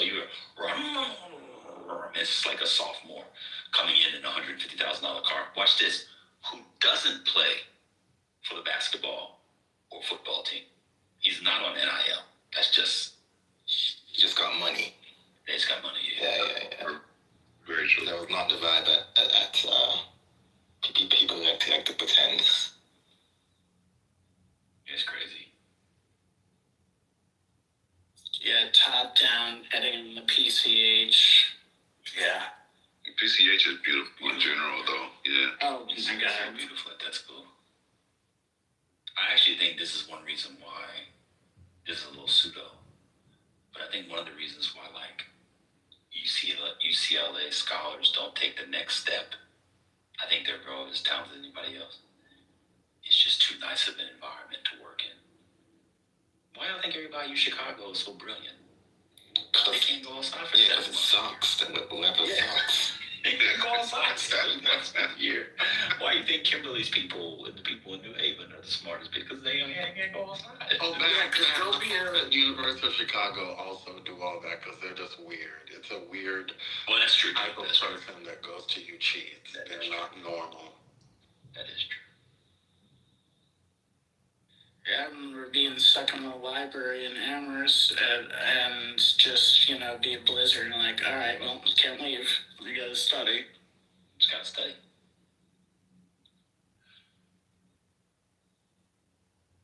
Oh, man. That's wild.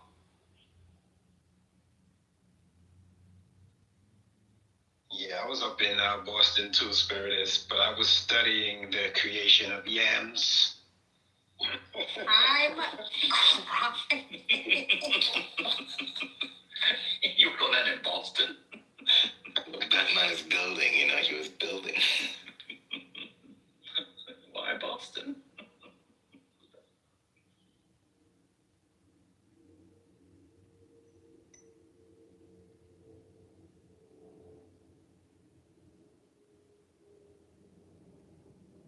Divine, it stopped snowing, so you gotta go to work tomorrow. I just put it in, no, it's No, No, it's gonna snow again at 6 p.m., right?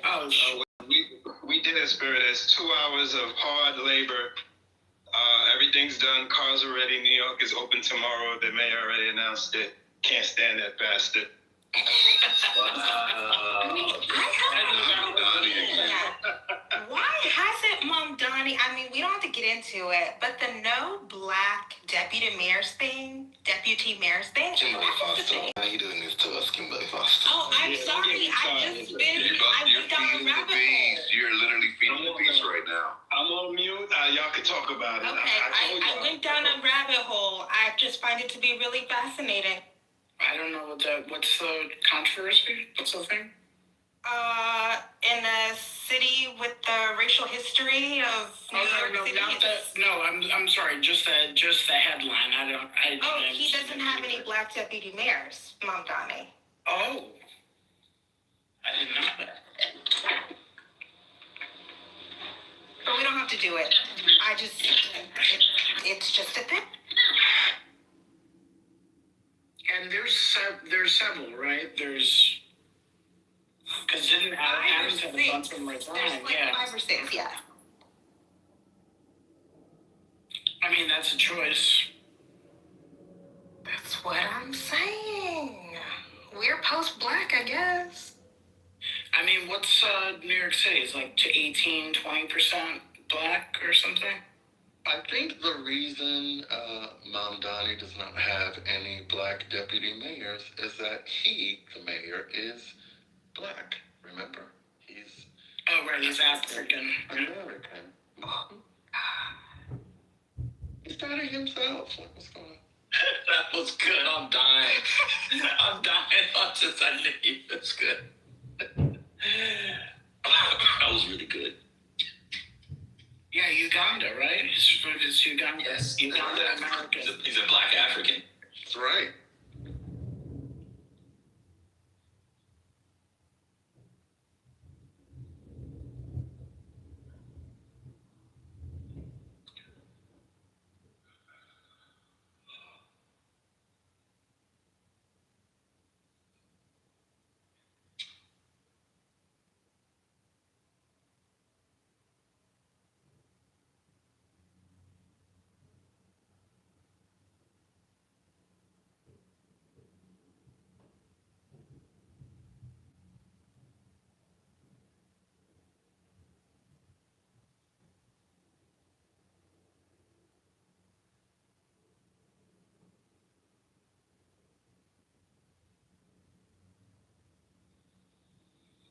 Spirit is if it makes you feel any better, we're going to average, I think, 80 degrees for the next week or so. Right around 80. Sunny.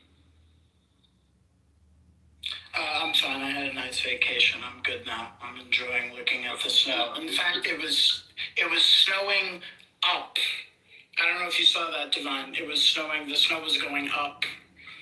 What does that mean? What do you mean going up? It's because it was so windy that the snow was just carrying. Got you. Yeah, it wasn't landing. Like everybody's windows are like blocked out with snow, and then the snow comes off, and then all of a sudden you're seeing the snow go up. So I don't know. Mel said that was a bad troll, but I'm literally not trolling. I will be in tank tops and. That was into you, Divine. Sorry, Gemini. Okay. Yeah, it's bad. The drifts are bad. Some places you're seeing like literally up to 20. Yeah, at least it's not cold though. I was just outside. It's not bad. It's not bad. What do you all call not cold though? What temperature is that for you guys? It's mid-30s right now. Wow, that's not cold. But when you're shoveling a Gemini, literally, I bust a sweat. It was literally a workout. So now y'all gotta count the heat generated while doing manual labor. I mean, literally, I had to jump in the shower and literally like hitting the treadmill when you out there. Oh, it's a great work. Breaking news. Political news. Do you guys mind if we still do politics and politically correct? Let's go. It would be correct politically if you didn't, sir. Go ahead. Gotcha. Lauren Boebert is calling for her colleague, Representative Tony Gonzalez, to resign because of the new text messages that have come out from the staff member that he was having an affair with who committed suicide last year. Did y'all hear about this story? Did you run that back, please? There's a back. Arthur's in a diner. Yeah. Arthur's in a diner on 133rd and 8th, trying to get some scrambled eggs with the black lady in the back is doing her numbers. Baby, I've been on 8th Avenue since I saw Adam Clayton Powell. He came down. He said, baby, the number's going to be 4, 4, 4. I tell you, and I always make 4 pancakes, 4 eggs, and 4 bowls of grits. Baby, I'm playing 4 for 4 in the numbers. You know, my mama used to be a runner. Yeah, runner for Bumpy Johnson. She used the numbers for Bumpy Johnson. And, of course, the queen. But then, the Irish man came in and took over the numbers game, baby. He's in one of those diners up in the hall. You can hear it in the back. Not Bumpy Johnson. I told you, Arthur's house is full of old blue and white coffee cups.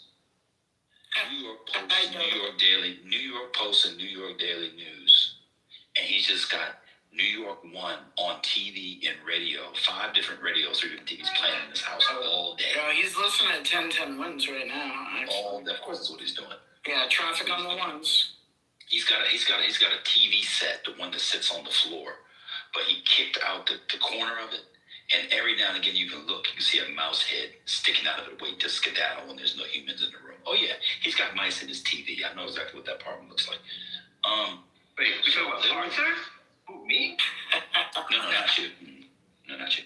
I'm joking, brother. This guy's, it was a staffer, Gemini, Tony Gonzalez, and she set herself on fire last September. Y'all know the story? Yeah, it's big in Texas. Yeah, she set herself on fire. And he was having an affair with her. And now the text messages came out where he was asking her for a sexy pic. And he said how he wanted to be on top, pinning her legs back and all that. And now he could quote her brother off and all this stuff. And then she set herself on fire. And Lauren Boebert just called for him to resign.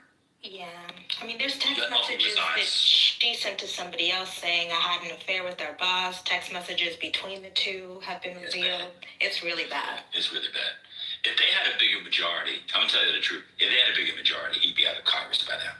He's only keeping his job because they have a 1-seat majority. That's why the Boebert story is big. Oh, we have other breaking news. The U.S. women's hockey team just turned down the Trump invite to the State of the Union.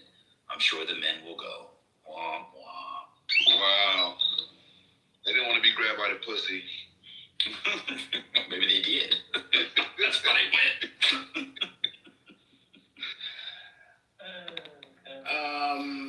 So how does the replacement scenario work in Texas for something like that? Well, we're getting close enough, Spirit. We're at the point now where it might just be the general. Yeah, I think it would be the general, but in any other circumstance, the governor would set a date for another election. Is he in a big D district? No, he's a Republican. He's a Republican. Oh, I'm sorry. Endorsed. Yeah, he'd just been endorsed by the newspaper, the San Antonio newspaper, and the newspaper rescinded their endorsement after all this came out. It's a big thing. Oh, wow. So that's really big. I'm sorry for prejudging Gonzalez as a Democrat. My bad. I was Texas. Yeah.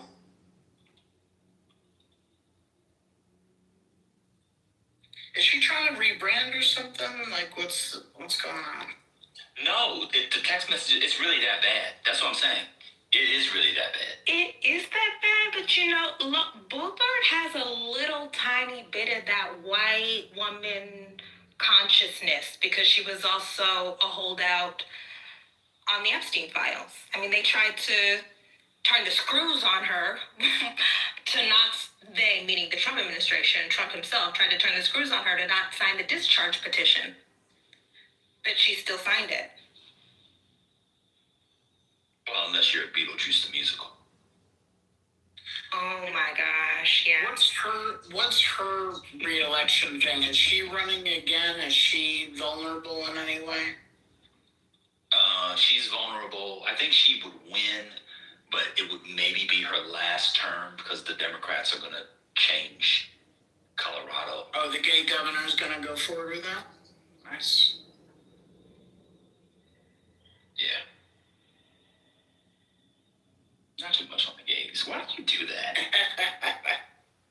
Oh, did y'all talk last week about and I just saw this today, so maybe I'm late. The latest University of New Hampshire poll about, they have those primary people, they have Buttigieg is their preferred Democratic candidate.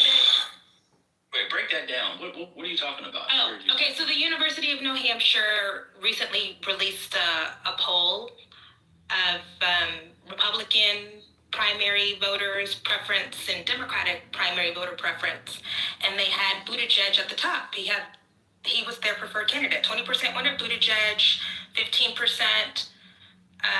Their preferred candidate was AOC, and then under AOC was Gavin Newsom. Wow. Yeah, UNH. Who's in the poll?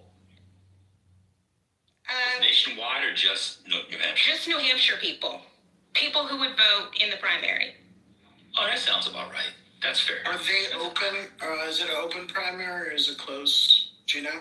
I don't know. Look it up. I think, isn't New Hampshire the one that kind of has, maverick outcomes? Yeah, they take that first in the nation thing very seriously. They wanna be the leaders. Ben, would you vote for Newsom? 100%. Twice on Sundays. Okay. There's no Democrat I would not vote for. But you said you would earlier. I thought he said that earlier too. Me? Yeah. Yeah, you said you. Anybody with a 960 Right. I was joking about that. Okay. But, I would vote for him, but I don't like my politicians out here doing that. yeah. No, I was joking about that. I mean, I don't like that, but I would definitely vote for him. That's literally why I asked you. Oh, yeah. Oh, when he's the nominee, I'm going to do a minstrel show. Yeah, for sure. I'm sorry.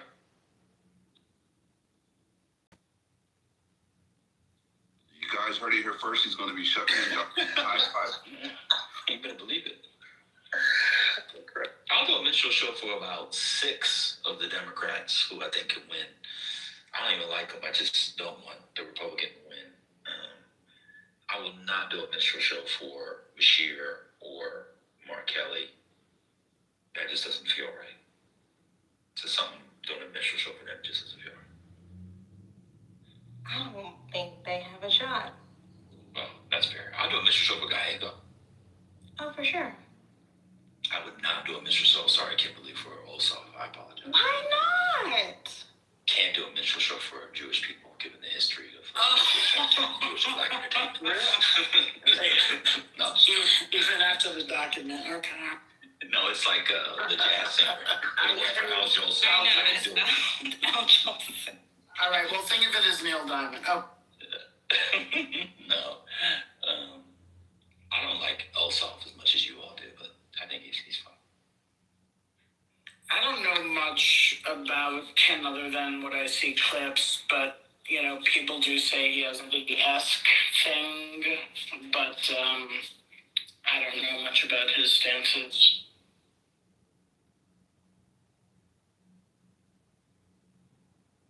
I'm curious, Kimberly, what is it about Bashir that you don't think? Is it he just doesn't have the juice? He's boring.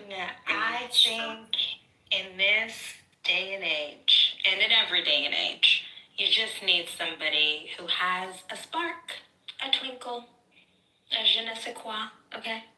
And Bashir does not have it. Man, I would not do a minstrel show. I'll vote for them, and we'll max out the individual contribution, but we won't do a minstrel show for them. That's all. I'm gonna be honest. I would do a minstrel show for whoever. You gotta have some pride. Yeah, I'm putting on my Aunt Jemima bandana for whoever. Like, it does not matter. Are you gonna do the mammy? Wait, yes. The mammy character? Whoever. I'm putting on my bandana and my apron for whoever. Not the mammy. The pro-blackers are going to drag you later. I can see it. She got dragged last year. She got dragged last year. No, Bree, no. I can't do it. She got dragged a week ago. No, I'm talking about on the real internet. No, I mean by real people. She got ripped last year.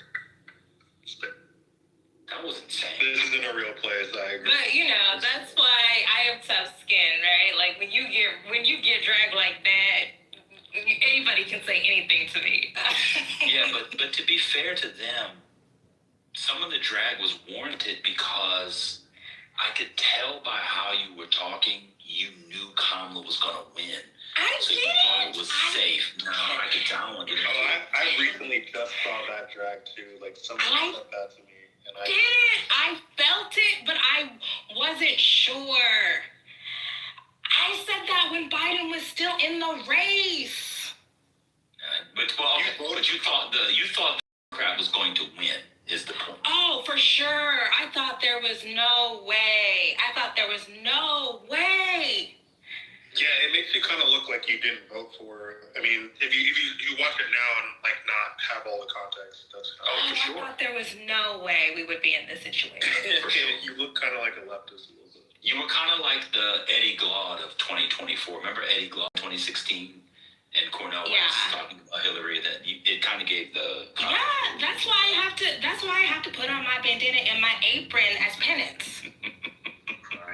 Okay, like I never would have imagined. It's really bad. Yeah, it didn't age well, but I'm with. Yeah, it didn't age well. That's what put it. Did not age well. It did not, and that's why I don't even come out and try to. You know what? Y'all got it. I get it. You were still, to be fair to you too, you were still shedding your online leftist coil. You still had some left at the time. I have to be honest, I never would have imagined we would be here. And I also thought, on the off chance that something happens, that we would all, people who consider ourselves to be on the left, we would all come together and say the right is so much more dangerous than anything happening on the Democratic side. We need to focus all of our energy on the right. And I do think I am bitter because that did not happen. It does piss me off to see people spending so much time on two wings, same bird. And purity tests again. Did you guys even use about the DNC report for that one? What did it say? Break it down. Oh, Axios had a story about the DNC blocking their investigation to why. Oh yeah, the autopsy. Yeah. Yeah, the autopsy. Yeah, they're saying it's because of Gaza. Yeah, that's perfect. That's perfect. That's good. That's good. Let us worry about the autopsy. We don't need to see it. That there's nothing good that can come out of that. It could be a net neutral, but nothing positive could come out of us knowing. I don't even know why they still do those in official capacities. Call it that. Just stop doing them, or do them and don't even talk about it. I remember that.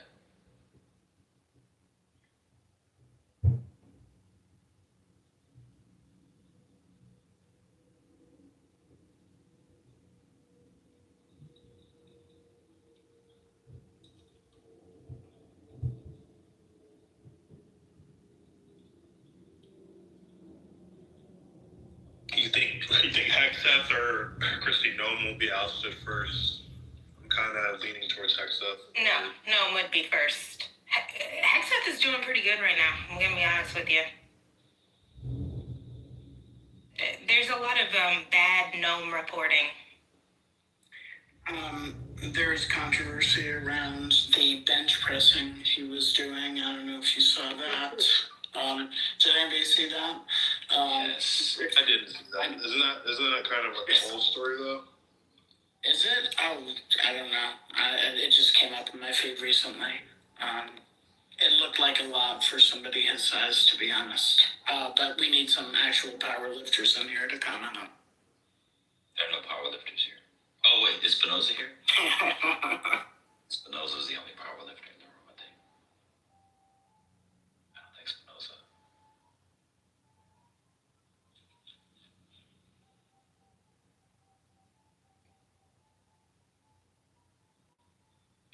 Can you imagine somebody like Robert Mueller going to the Olympics and drinking beer and partying? No, I don't even understand it. I don't get it. And the guys on the team were so good spirited. They don't know who Cash Patel is. They say, "Oh, it works for the company." They just had fun, wanted to get blasted. Yeah, I mean, they didn't care. I mean, and people being harsh on them, it's like crazy. It's like you're celebrating and like, hey, that FBI guy's outside wants to come in. Like, what are you gonna do? No, we're making a political stand. No, they're partying, they're drinking. They just won. We haven't won since 1980. And then this fucking knucklehead who looks like that guy at college who crashes every party, but nobody likes him. but he's got a lot of money or something, and then you let him in and party with him, but then you talk about him behind his back later and be like, what a fucking tool that guy was. That's what was up. Yeah, it looks bad, and it's a pattern. With all of these people, with Patel, with the new fleet of Mercedes, and he abuses the private travel and all of that. Like, the National Review conservatives also critique it. The Commentary Magazine conservatives critique it. Like, that's how you know, like, the conservative movement is in a really bad place, because those people, the institutional conservatives, are looking at this shit like, what the fuck? This is not... What's with the Saturnalia? You know, like what's going on? Oh, that's a good one. That's a good one, yes. Hey, Look at this. Is this po folks? what? No, there's this guy, this comedian online. He starts off every video by going, hey, y'all. And then he goes, look at this. That's what you sound like when you came in. You don't know him? No, I don't. Did y'all talk about the BAFTA award thing that happened? Of course.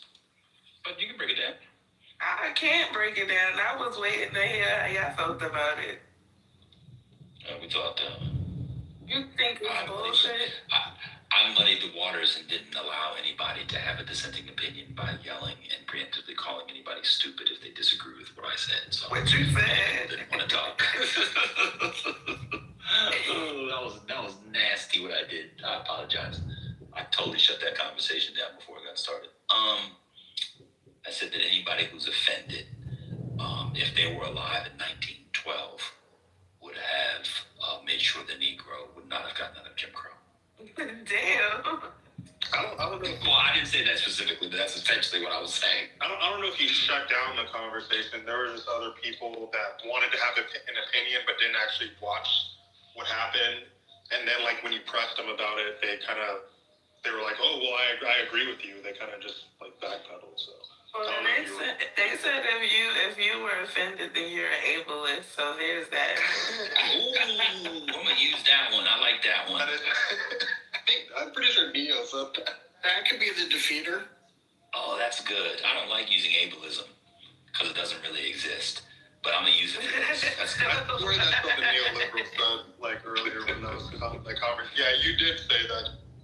Sorry. I like that. No, I agree with you. It was kind of... Oh, well, ableism doesn't really exist. I mean, Brooklyn, what do you think, Brooklyn?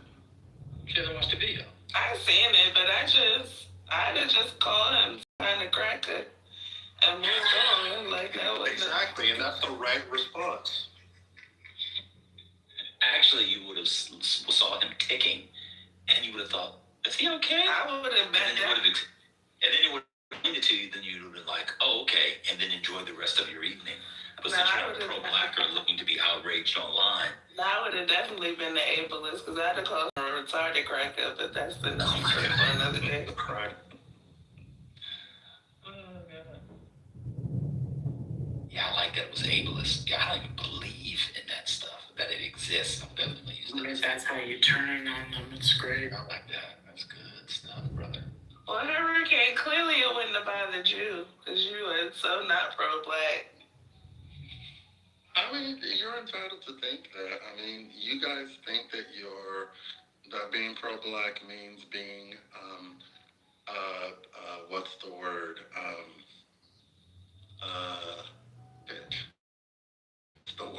What's the word? Yeah, superficially performative on Clubhouse. Get him,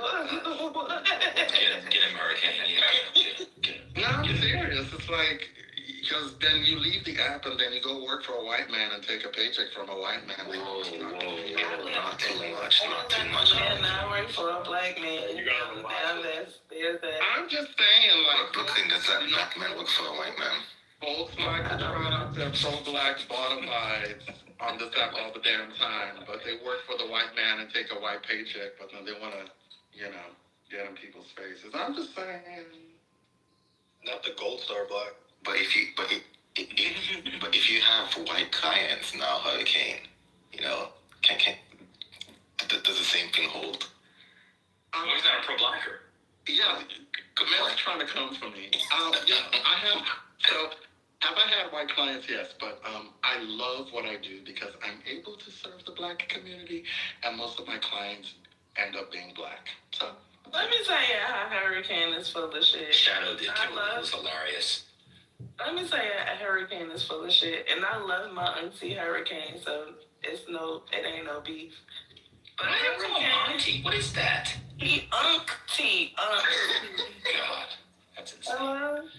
She's allowed to say it. People can't say it. It's fine. So Hurricane told us last night that people smell differently depending on their race. So then when I told him what I thought white people smell like, then he would have called me a pro-blacker. I'm just like, you the one that started it and said that everybody smell different. Now I'm telling you what I think white people smell like, and it's a problem. So Brooklyn's not telling the entire story. Okay. Here's how the conversation began. We started discussing an Instagram video about a Greek-British porn actor who says that he charges more for having sex with Black women because he does not appreciate the way they smell. It's off-putting for him, and so it's harder for him to finish sex scenes with them. So when he does sex scenes with Black women, and he's done many, he charges more money. And he said, that doesn't make me racist. I'm just being honest about how I function. And folks who were in the comments saying, oh my God, he's a racist man. And he was just like, listen, I'm not saying I don't have sex with Black women. It's just that Black women have a smell that just turns me off. And so I charge more. So we started talking about it. And I said, hey, listen, I'm not saying I feel one way or another about what this man said, but it is true that Black people, that the races do smell differently. And any Black person who chooses to be in a relationship with a non-Black person has to accept the fact that they'll end up being with somebody who doesn't smell like home or taste like home. Because Black people to me just taste like home and smell like home. So then we started talking about how we think the different races smell. And somebody said, oh, white people smell like mildew. And I was, it wasn't me. I didn't say that. That's why I said some person, okay? Now, Brooklyn said, do you want to say what you said? She said wet dog. They smell like coins. Like coins to me. Like she said they smell like wet coin, okay? Wet coin. And then some other people said that white people smell like insert whatever nasty, gross adjective you want to insert. And I said, listen, now y'all are being pro-Blacker. Because it's one thing to say, listen, they might smell differently and it doesn't really work for me. But to say, that white people generally smell bad and what Black people don't. I said, how does that explain the Black man who walked past me and almost knocked me out at the New York Port Authority when I was in New York that once? Well, he was homeless, to be fair. He smelled like home. That's right. He smelled like homeless. You're correct. He smelled like homeless. What you said about when you was on the plane and you tried to go in business class. Don't tell all my. Oh no, I remember that. I know that story. I've told the story before. It's true. It's a funny story. But then I told Brooklyn, I said the reason the plane story is not bigoted is that I tied the smell of the people to diets and perhaps grooming habits. It was not racial or ethnic. It was because of a dietary practice and perhaps grooming practices. Okay, I was going to say, as somebody who has had lots of exposure to whites, as we had to litigate last week. You had the most exposure. The most exposure. Yeah, I mean, it is what it is. There's extreme, I'm from fucking Oklahoma, y'all. Anyways, there's extreme stratification amongst the whites, okay? And so, as somebody who's had lots of exposure to both ends of the stratum, okay, downscale whites are the wet dog whites. I'm sorry. And then the other, I'm just saying, so when Hurricane is talking about diet and grooming habits, that's That's what I associate with the downscale whites. Oh, I thought the riot was a signifier that Hurricane was talking about. Well, when I was talking about the airplane, I was talking about the business class section where a significant number of Indians congregated. But listen, it was diet and grooming. Okay? I wasn't making any broad generalizations about racial smells. What I told Brooklyn and the others is that when we're having these conversations, we need to avoid falling into race science traps and making claims that people just smell a certain way because of their racial identity. That's what we need to stop doing. Because if we do it to them, then they can do it to us. And that was it. So. No, everybody say I smell like cocoa butter, so there's that. We already knew that. Oh, one of the pro-blacker arguments made yesterday is that black people never smell. Oh, yeah. That ain't true. That ain't true. Y'all taking it too far. I know what I'm saying. See? Yeah. You ever been around? Oh my God! When my little brother was a teenager, that's really when I knew I would never live with a man. After this, I was like, I'll never live in a house with a man. Oh my God, DLC boys are the worst. Oh my God, it's really bad. Like football playing niggas, terrible. Athlete niggas, terrible. But I was gonna say when I was in college and I had lived in a suite and I was the only black girl in the suite, that was really not a good time for me in Connecticut. The thing that got me was the shedding. I really can't do that. Like, physically, I can't handle, like, everywhere you look, it's hair in the couch, it's hair in the carpet. It's, like, too much. Like, blonde hair everywhere you... Oh, I was going to say... so like the white people right there. Yeah. Then the pro-blacker argument even got xenophobic. Because at some point, the claim was made that Africans stink and ate those themselves. I was waiting for you. That's what I was waiting for it to go to. That's how bad it got. See, so... But let's pick up from there, because I thank you. So I put this in the chat because I don't actually care about the races. I want to go to the Africans. So my dear brother Benishu, let me back up. Benishu is a plantation, francophone, anti-woke, anti-online feminist asshole, which is to say he's one of my favorite people online. He says that also Africans don't smell like ADOS. And I said to him, all Africans don't smell alike. The francophone Africans smell worse than the anglophone. That's a fact. Let's get into it. I mean, so here's what I'm going to say. Because I lived in Nigeria for 8 years, so I can tell you that there were times that I prayed for immediate extraction. Okay? Because, I'm being very honest. I'm not going to lie, because sometimes between the soap and the lotion, well, we didn't call it lotion back then. We used to call it pomade. That's what we would call it. So cream, they would call it pomade. Between the weird soap and the pomade, mixed sweat that comes from a lot of humidity and the powder that we all used to put on, sometimes the end result was just unmanageable, okay?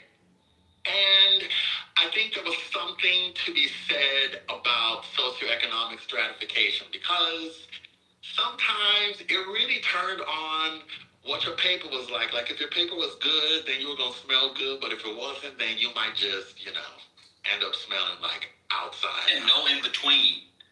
No in between, y'all. And then, if you lived in a house where the kitchen was not properly separated from the rest of the house, and people want to cook their goosey soup or their stockfish in the kitchen, oh, you're triggering me so much be answering everywhere, then the whole thing is just off. You were Because your triggering me. clothes don't smell right, your hair don't smell right, your skin don't, the whole thing. So really, money made a big difference. You triggered the fuck out of me with that one. That just took me back so far. But that's not just African. That's how it is in those shotgun houses in Louisiana, too. They smell like onions and They got their kitchen right. Nah, but the fish has like such a more distinct smell than the onions, and I just. Let me tell you, to this day, sending me. my mom knows that she is forbidden to cook soup in my kitchen. She can't do it. Stockfish will never. Oh my God, you're triggering me so hard. Not the stockfish. I don't care if you open the windows. I don't care how many cans. The windows open, it doesn't help. I don't care how many reed diffusers you bring in. Stockfish is not cooked in my house because I can't take it. I get it. I'm right there with you. All of the Nigerian American girls that are graduating from college, their parents are getting them stockfish bouquets. Huh? What does that mean? I think I've seen this. Is this on TikTok? Yeah, anyways. Yeah. It's like they get them like 5 or 6 stockfish in a bouquet as a gift. Yeah, so stockfish is stockfish is rare.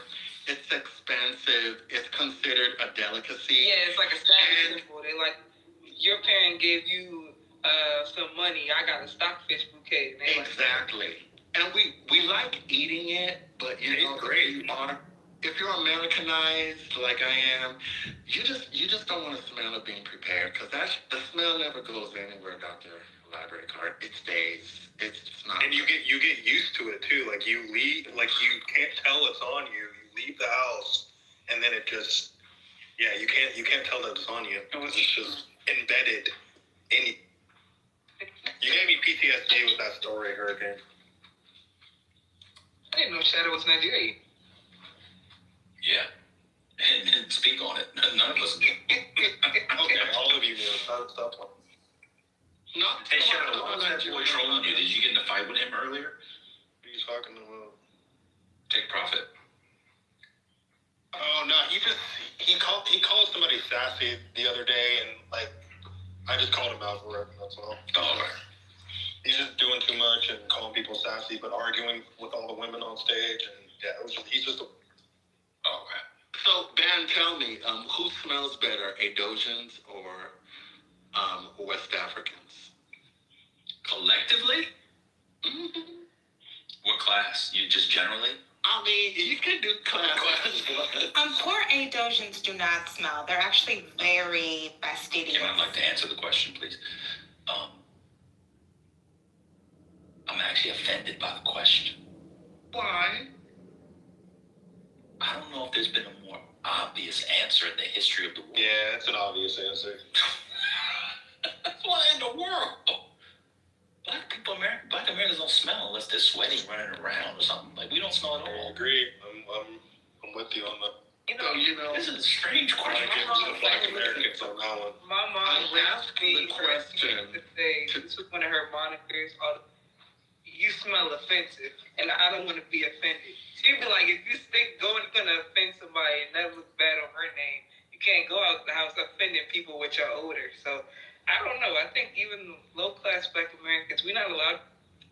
And when you come in the house from outside, smelling like outside, might get your ass. Yeah, you fear being musty more than you fear the police if you're Adosian.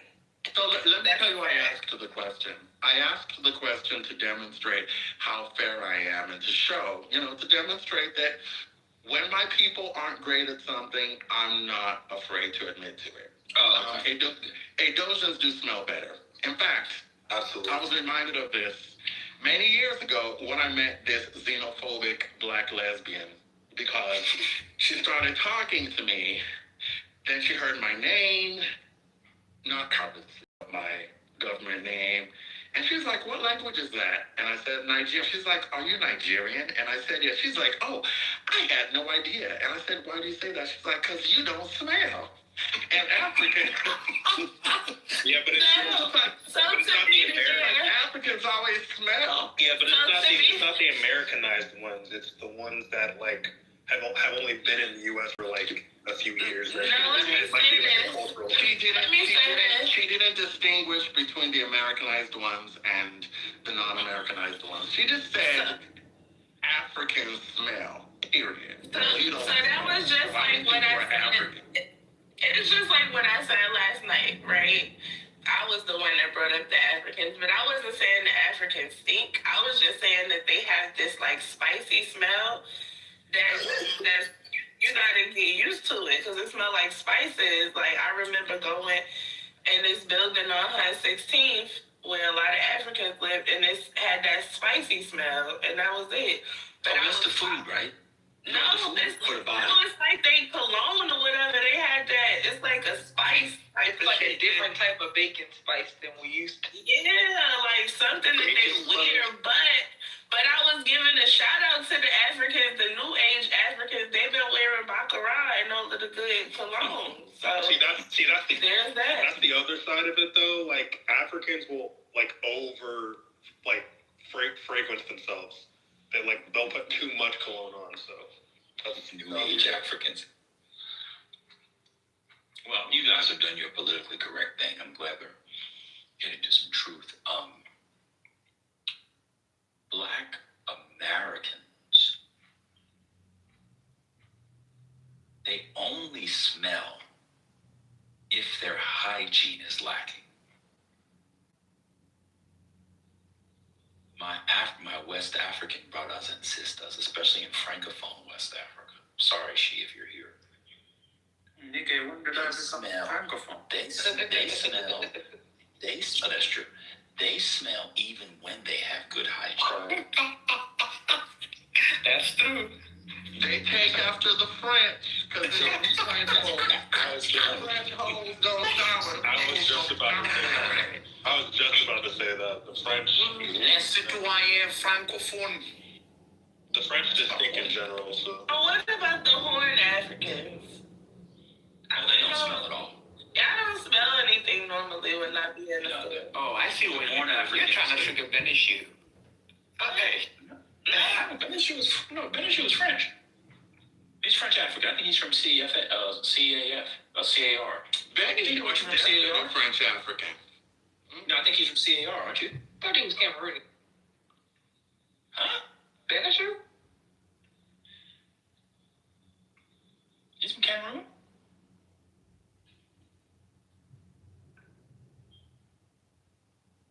To me, he's from Cameroon. I didn't know that. To me, West Indians always smell like food, like some kind of like something. I always be hungry when my Jamaican homeboy girl come around. I get hungry because she smell like food all the time. I don't know why. Oh, y'all, the breaking news. What's name is now going crazy on Twitter. The Tony Gonzalez news. Everybody's going crazy. What happened? The congressman stuff. Oh, this is the congressman who was dating the woman who was his staffer, and he broke up with her, and she committed suicide by setting herself on fire last year. Oh, wow. Now they have the text messages. Yeah, Bober called for him to resign, and it's pretty bad. But they only have a one seat.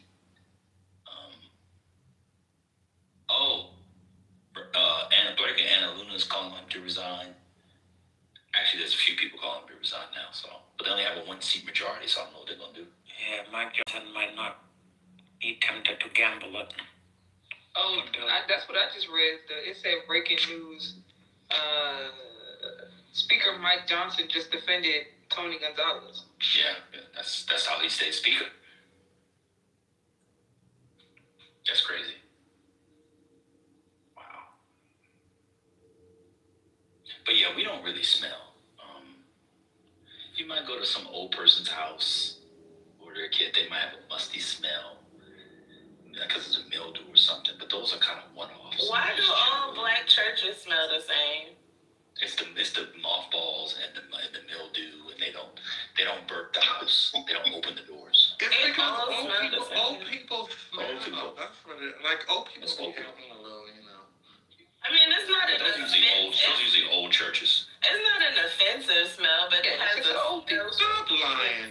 Old people be. Like White Diamond. The White Diamond. Oh my God! White Diamond make my stomach hurt. I don't know. Wow, but it do. It make me nauseous. I don't even think we're allowed. I grew up with my dad. My dad always had some kind of cologne, and we always had, it was a gift, from a certain age. Hey, my dad, here's a little poop. Here, put some of this Old Spice on your face, right? And then we grew up like getting more better brands of colognes, and the Polos and the Versaces, and that's me and my boys. We definitely, what you copping next? We talk about the dope fragrances. Are you a fragrance collector, Divine? Oh yeah. Oh, for sure. For sure. You gotta smell good.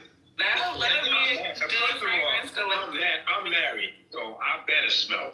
Don't get you. So what's the last thing you got, Divine? The Versace Eros. I love that fragrance, and so did she. It's a beautiful submission, brother. No. That was sweet. Yeah, so the black man and the black woman, we talk about black love. What we're talking about is bringing that soul back, that spirit back. It's about bringing it all in. You got people like Hurricane in Brooklyn. They want us fighting, talking about Wet Dog and Curry. You got to bring that love back. You know what I'm saying? You got to bring that love back. See? Try the black love. Not you, MJ, for today. Why was MJ calling in the clubhouse from Dominican Republic yesterday? What? In here, he was fighting with Norm. I'm in Dominican Republic right now. He always somewhere calling in. What about? Because he's not on vacation. That's why. Oh, we got breaking news. Hold on. The Republicans sued. I don't know if you guys know, but the Democrats picked up a seat in Utah because the judge ordered they redraw the maps and it would give the Democrats an extra seat in Utah because the Democrat would win. And the federal court rejected the GOP bid to the new House seat in Utah. So the Democrats met. I don't know if you saw that, Matt. We'll keep that. Court saw that was 40 minutes ago. 50 minutes ago. You said the House? There's a House, one House seat. There's plus one for the Dems. Not because they control Utah, but because the judge gave it to them. And the state judge gave it to them. And then the Republicans appealed to the federal courts. But the federal court sided with the original ruling. Do you know the count? The representatives count now? For that one? Or just generally? Just generally. I think Elias. Yeah. 4. So Republicans are at 4 before Virginia, I guess. So it's going to end up being, I guess, Steven, or something like that. I don't know. I saw a map the other day, but I can't remember. You look great.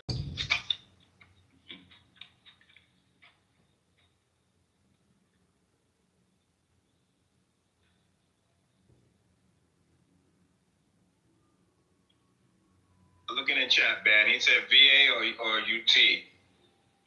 No. Overall, what is the overall advantage that Republicans had without Virginia in the gerrymander war? Do you include Utah or California? 1. So yeah, he's at 1. The AI says there's 3 vacancies right now, but I gotta look more into it. No. That's in the House. I'm talking about the gerrymander. The new seats. You talking about the new seats or the current one? You talking about currently? I was talking about like the full House, like it's like 218 to 210. Oh, you mean the real seats, not the prospective seats? Yeah. Oh, I'm sorry. The Republicans have a 1-seat advantage because there's, I think, 3 vacancies. Gotcha. Mm-hmm.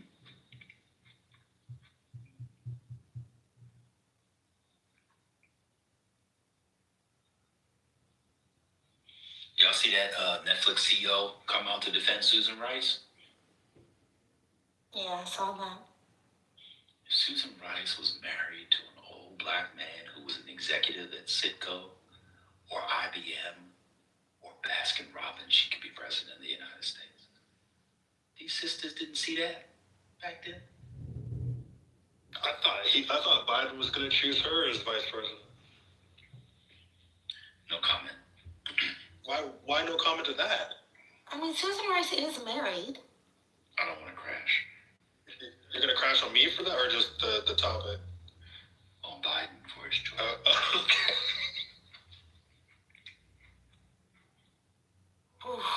Dark days. But Susan Rice is married. She's married to a man with a good reputation. She's just not. You know it can't go that way. But the black woman, she has to be married to a black man to be president. We are not going to have an interracial presidency going that way. No way.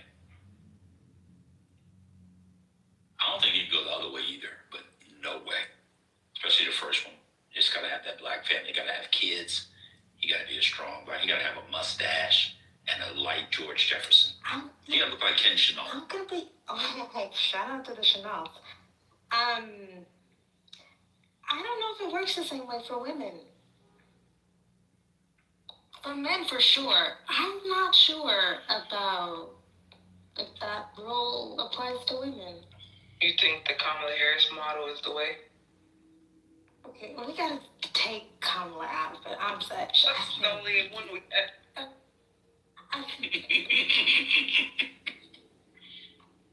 A different model. But I think interracial can work for women because the backbone of the Democratic Party, Black women, I think that they are okay. They understand a Black woman venturing out. She needs a We get it. Even as pro-Black women, we get it. No, it won't.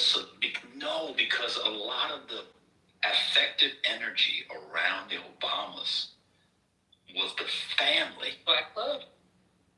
Yes, and so. But the only reason why Obama worked for Michelle is because he was biracial. What do you mean? Oh, I'm interested. Let's hear it. Wait, you're saying if he was full black, we wouldn't have. Ooh, let's get into it. If he was full, What do you mean? if he was full black, he would probably be single. Oh my God.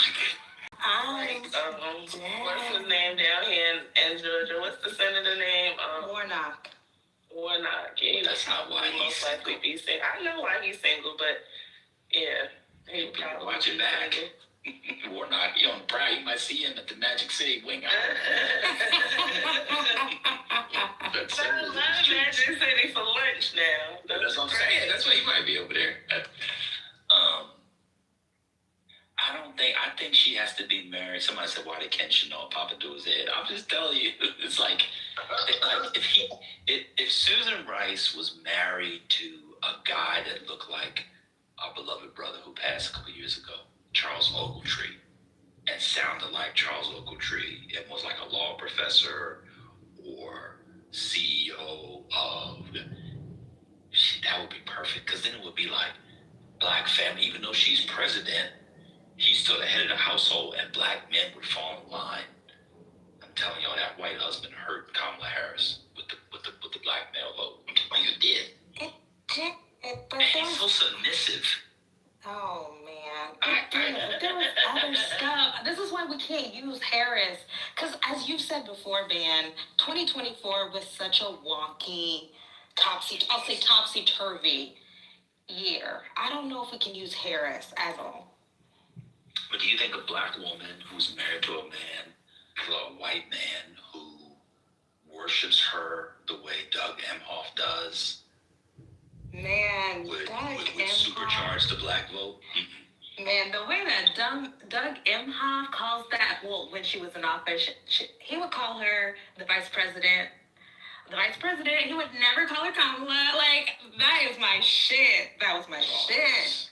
But that's why, if he could stop being a liar, Westmore family would really, turn up the energy. They got, the perfect Black family. Yeah, but you can't be claiming you're from Pum Pum. No, please. I was trying to think if it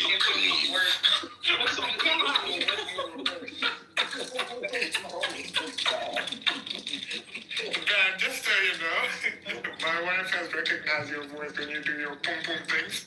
Oh, no. I try to keep that side of shit from my family, but Boom. Well, here's the question. Did Kamala's husband appeal to white male voters? Did they say no? Because he was soft. Have you seen him talk? Yeah. He's like when the breaking news. We got breaking news. Breaking news. One like, is Brother Sineb in here? Is Sineb here? Y'all see Sineb down there today, or he not here? I'm scrolling. Anybody see Sineb in here? Okay. Well, breaking news. What team is number one in the men's basketball?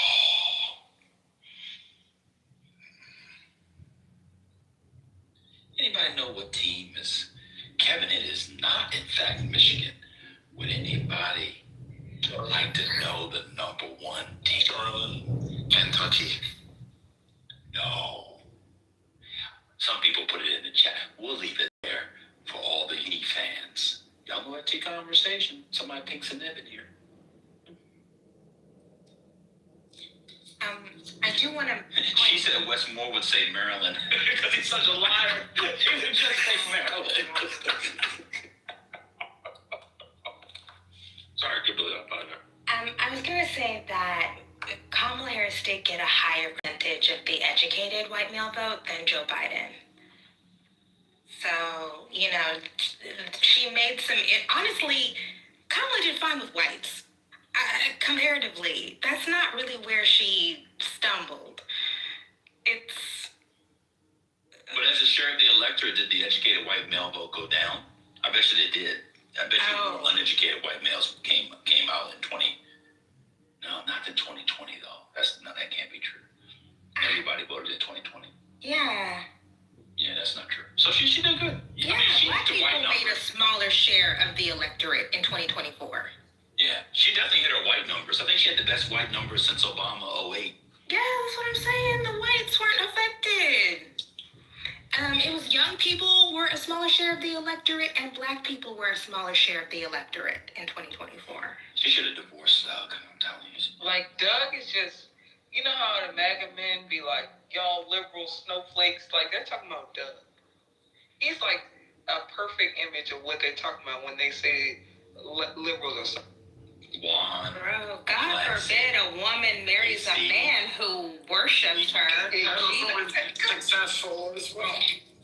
I'm just saying, like, imagine, like, the Latino. Oh, now Scotty wants to defend the Jew. For once, we can finally get Scotty to defend the Jew. That's because I'm defending Kamala. Oh.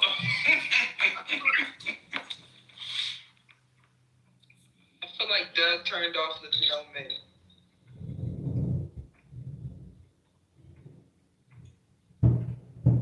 Now, I mentioned he was Jewish. I don't think that hurt him.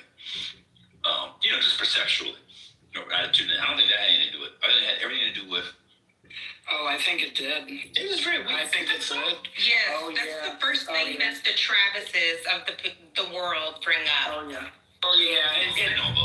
So it outweighed some of the hesitation that maybe like a small percentage of Jews had voting for her, wondering about does she hate Jews or not, and seeing he has a Jewish husband, okay, but that was outweighed, I think, by people being like, she's because of her husband, she's all about, she's anti-Palestinian and, anti-Gaza and pro-everything. They did say that. That's right. And there's a thing where he gave a talk. Yeah, and even though the daughter was pro-Palestinian, it's all a mess. Yeah, he gave some talk where he said, she has to say this, in public. And then people clung to that. That's right. I forgot about that. I blacked out the Gaza stuff because I can't believe what happened to that. But how quiet many of them are now. And now we have a border peace. I donated $25 to it. Oh, sorry. I just said I donated $25 to the border peace. How did she do in Minnesota? She barely won. It was a pathetic showing. She only won by 5 or 6 points. Yeah, because I remember it was a couple of the Minnesota Ethiopians on Clubhouse during the time that said that they weren't going to vote at all because they didn't support her because of her husband being Jewish. So they were on. Brooklyn. She won by 4 points. That is not good. That's not good. Only 4 points. The whole movement along, not Ethiopians, it was headed by some Somalis in Minneapolis, but there was some other related groups too. They were like Somalis for Trump. Remember that? Yeah, and And now I know they mad at themselves for doing that. They like the Latinos right now. Hold on, mic on me. Hold on. Jane Fishback called Byron Donalds a fuck nigga? What? Yes, there's a tweet coming. Yeah, he did it yesterday. What? Yep. All right, let me send him $25. He was like a real black man would stand on business. Yeah. Read the tweet, man. I can't open it. Hold on, I'm gonna look. Fish bag. It says, Byron Donald said I would never call him IPAC Shakur to his face for taking millions from IPAC. I went to prove him wrong and he tried to have me arrested. A real black man would have stood on business. Byron equal to, you know what he said. Say it. I'm fasting, bro. No, he's fasting. He can't say it. Oh, wait, I have it. Wait.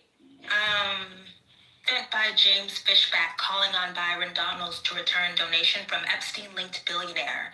This is dated February 23rd, 2026. Fishback writes, Byron Donalds accepted $25,000 from John Paulson, a hedge fund billionaire named 39 times in the Epstein files, putting in emails where Epstein asked if Paulson needed, quote, supplies sent to the Byron is my political opponent, but some things are bigger than politics. I'm calling on Congressman Donalds to return this money, commit to refusing donations from anyone implicated in the Epstein files, and apologize to Epstein's victims. I refuse to forget the girls Epstein and his accomplices trafficked, assaulted, and raped. As governor, I will appoint a statewide special prosecutor to reopen the Epstein investigation and hold anyone, Democrat or Republican, who committed sex trafficking or sexual assault in Florida accountable. But I don't see any fuck nigga in this statement. I don't see it on his Twitter. We just see it. Kimberly, I just need to hear Kimberly say fuck nigga one more time. That's all. Spell it out. It says FN. Yeah, he said. He said a real black man would have stood on business. Byron equals fuck nigga. It's FN. Yeah. It says FN, but we know what FN means. Black. So. Yeah, FN definitely means It's because this is days ago. He releases so many tweets in a day. Yeah, he's the son of Nick Fuentes. But I just wanted to say this is Dem's shot. Once in several years shot of actually the governorship, because David Jolly is such a normal person. Look at shout out to the other fucker that they ran last year, or not last year, whenever it was, 2 years ago, who's trash. But from Republican / Independent / Democrat. But I think this might be their only shot. I mean, you either have Byron, James, or David, and he will help. Him and Vindman, will help the down ballot a lot in Florida. So Republicans really fucked up a lot by letting Democrats put up these kind of nominees against their very awful bench. So what is this? Is this to appeal to black men? Is that what James Fishback is doing? Yeah, and the young Gen Z white boys who like to listen to rap music and call us the N-word. it's because the young Gen Z white boys, a lot of them don't know.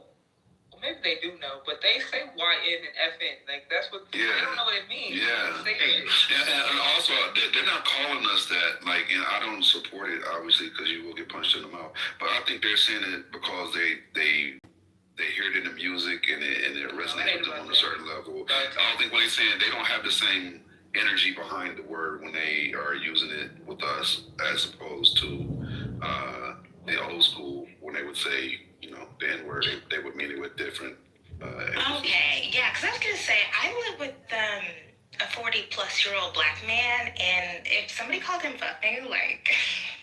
It's a wrap. It's a wrap. I would have to be really worried. It's a wrap. For sure. This might be a once-in-a-long-time shot, y'all, of being able to flip the governor's mansion in Florida. Wait, so what's the polling with Fishback and Donalds? Oh, you did? Okay.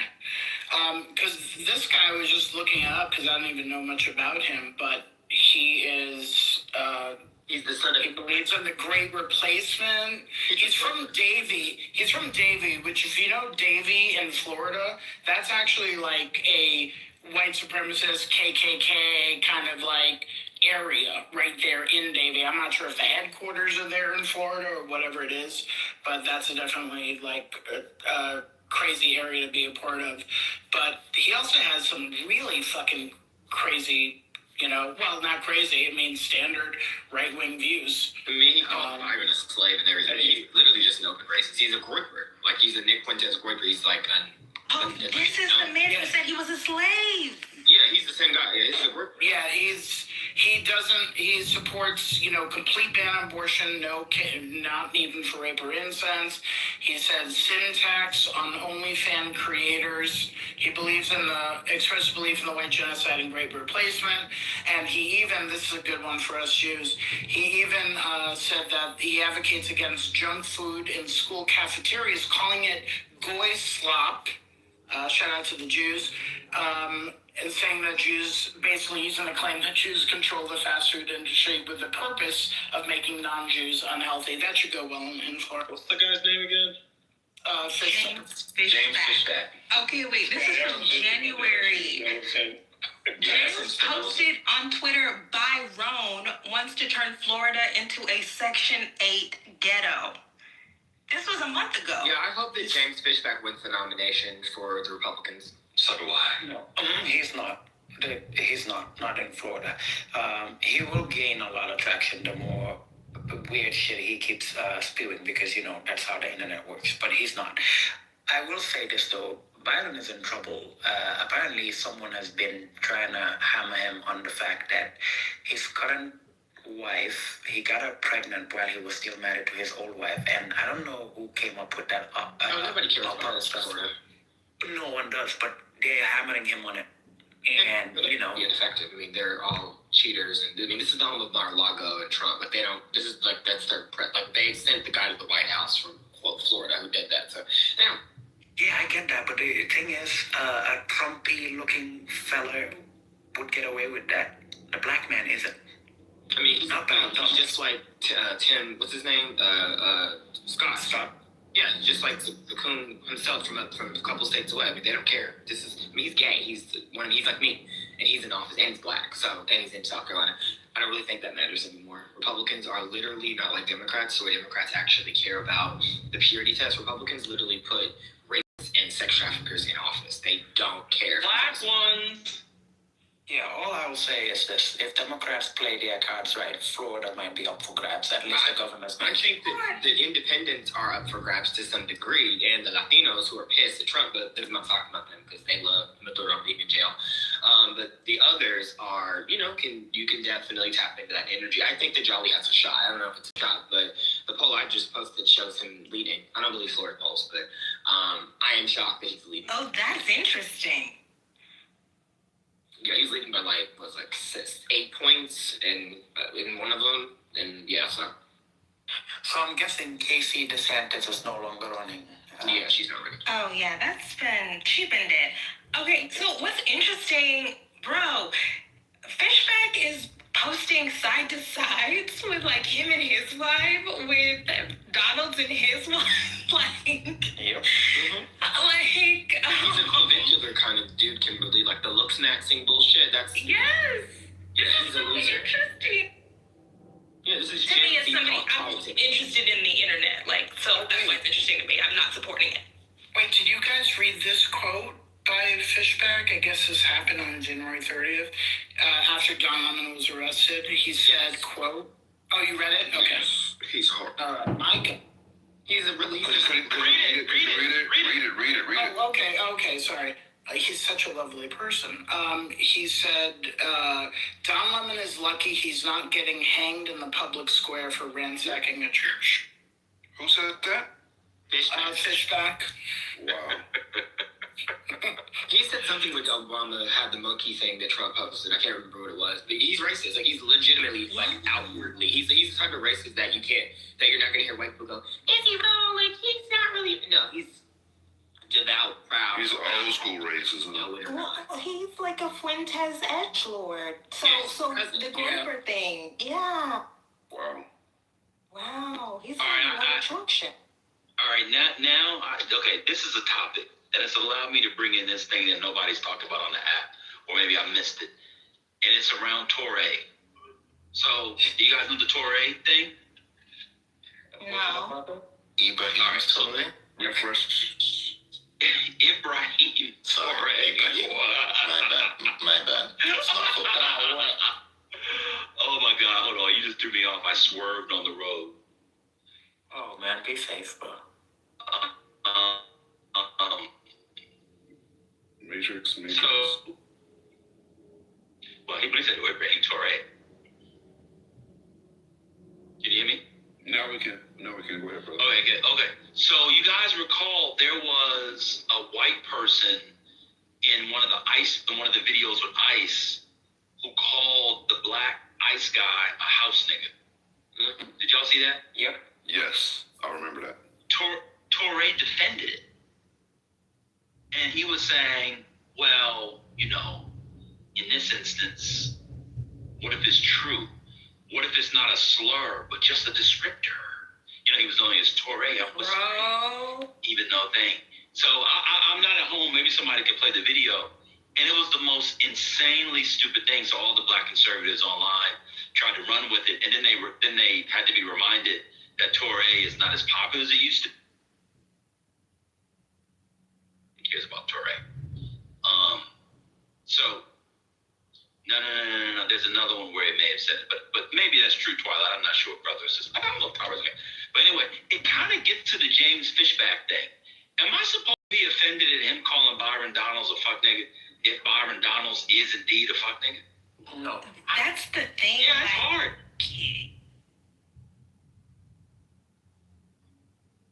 What do we do?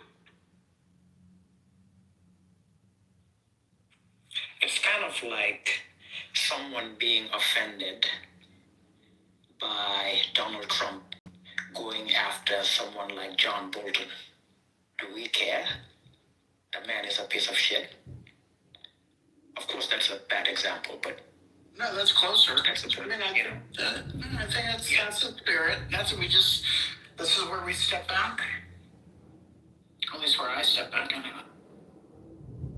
I mean, I don't think that Fishback or the white person should be using that language.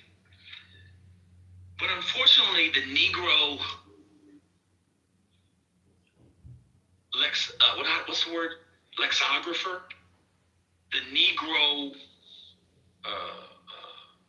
word makers are just the best at making words. So if there's a word or phrase that is the best word to describe Byron Donalds, is it not? What's an FN? An FN is the highest form of a BAN. I'm a BAN.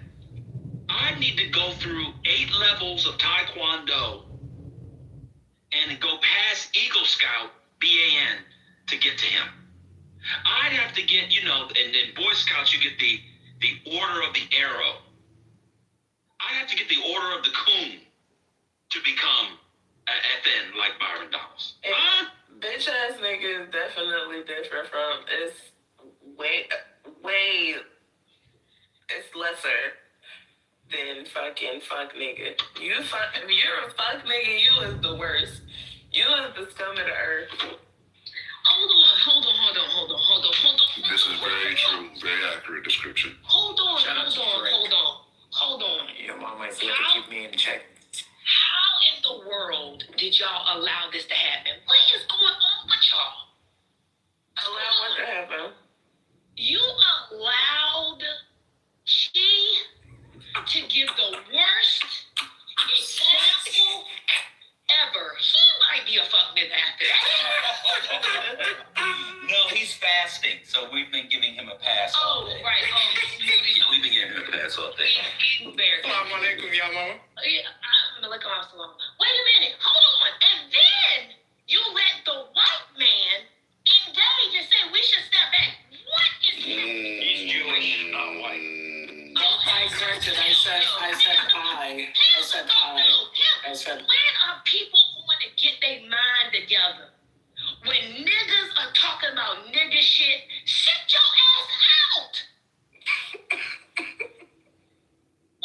What's going on? I want to support this message, but damn it. Niggas, he's easy. Sorry. I missed your mama's entrance because I was watching the video, the house nigga video. Are we sure it was a white person? Because he's not on camera. I could imagine the person who said fucking house nigga working for the KKK. Imagine that's not a white person. I'm just trying to get the confirmation. Twilight saying he is black in the chat. I thought the person was black. That's why I didn't understand what I had walked into when y'all. I thought what I saw was that he was on social, that he was black. Yeah, That said that. The voice kind of gives black to me. And I didn't know white people said house nigga. Yeah, when did they learn house nigga? They know, they have social media. Cause y'all didn't let them say everything on so y'all let them. Who owned the house niggas initially? They don't have the cultural I'm gonna say one thing though. Byron Downs, y'all say what y'all want to say, but he's a handsome man in person. He is absolutely a handsome man in person. On TV, he looks like he might have been a Cabbage Patch Kid, but in person, no. Let me take your word.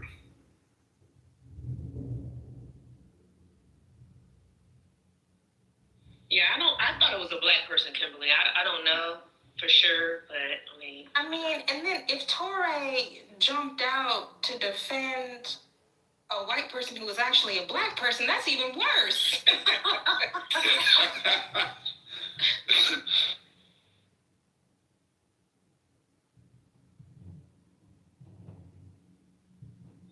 But I thought Torre's racial politic has been questionable for a while. I read that Who's Afraid of Post-Blackness book as a young girl. And even then I knew he was suspect. Torre, who he married to? Don't answer the question. Just let me cook. Who he married to now? Come on, y'all take racial.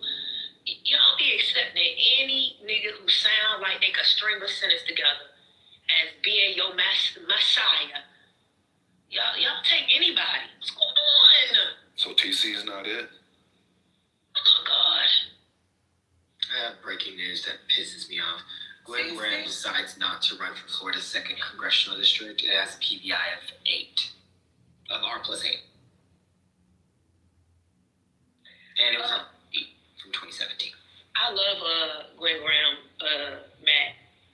I love her. Me too. It's really sad. She said it's because of her family that she isn't willing to do it right now. You know, she took her dad's death really, really bad. She tripping over him. Shout out to Bob Graham. Y'all don't know that. Y'all don't know politics. They don't.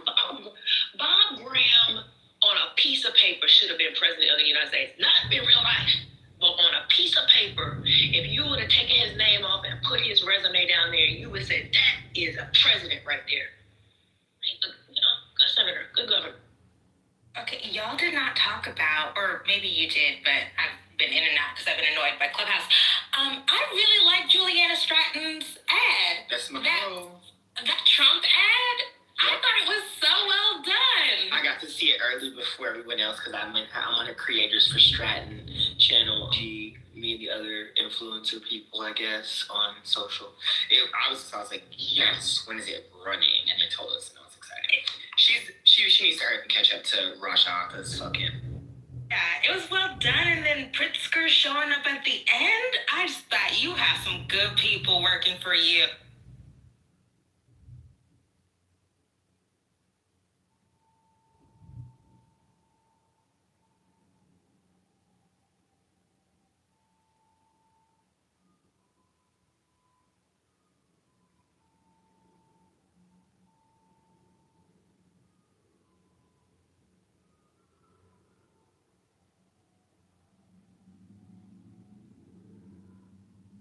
I gotta read Fishback's policy for the sin tax. That sounds like.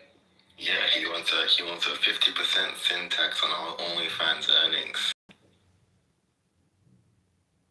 Oh, sorry. And the reason I even mentioned Gwen Graham is because Neil, what's his name? Neil Dunn, he's resigning early from Congress. So in Florida's 2nd Congressional District, making the seat, literally it's going to be a special election within the next couple months. So it's only it's a Trump plus 18 seat, but it's the PVI is Republican. win too.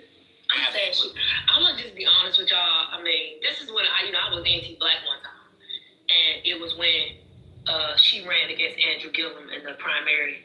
I supported Gwen Graham. I ain't gonna lie. I was anti-black. Shout out to James Tallery. You get one time. Y'all get one time to be anti-black in politics. One. Yep.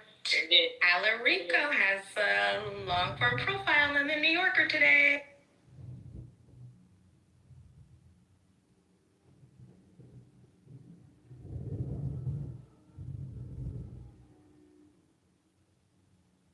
But whatever happens, happens. I appreciate the exercise of democracy and people being energized to exercise the franchise. That's the good thing about the Texas primary. It's like 200% or whatever from 2020 early voting. That's a good thing for Democrats overall.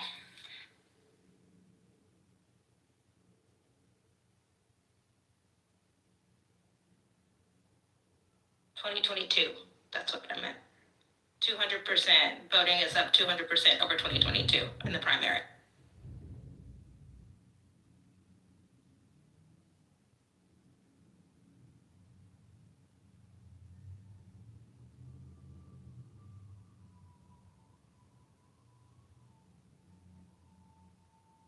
I haven't got to vote for anything for so long. I'm so excited to vote. We finally have a real mayoral race on. In the district? Yes. I just meant that the incumbent won't be unchallenged for real. Shout out to Kenyon. Go ahead. Get in there. I don't want that. What happened to black women? What's going on? I don't know. Black woman's gone astray. I don't know. This will be tough. Wait, you don't like Kenyon? What's going on? I didn't say I didn't like him. I'm young, your mama. I have to vote for George. I have no choice. Oh. What's going on? The Green New Deal for DC. I have to. Oh, God. Matt Goliath, are you there? Yes. What is Talarico polling for the white vote in the primary? Is it 60-40 or 70-30? Well, I have to go back and look, but I think 70. I think the average is 70. when you need the whites to be race loyal, they refuse to be so.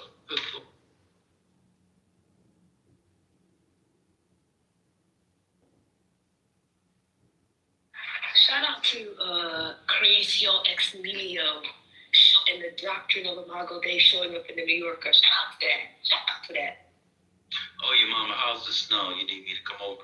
Oh, I woke up. Let me tell you, I woke up this morning and I went out on my deck in the back and I looked down and some man, I know it was some man, had shoveled my back, had made sure that my tires on my truck were cleared for movement. Ain't God a blessing? I mean, that's a blessing. That's a blessing. Well, that's really good. You guys know? Yeah, where you were at?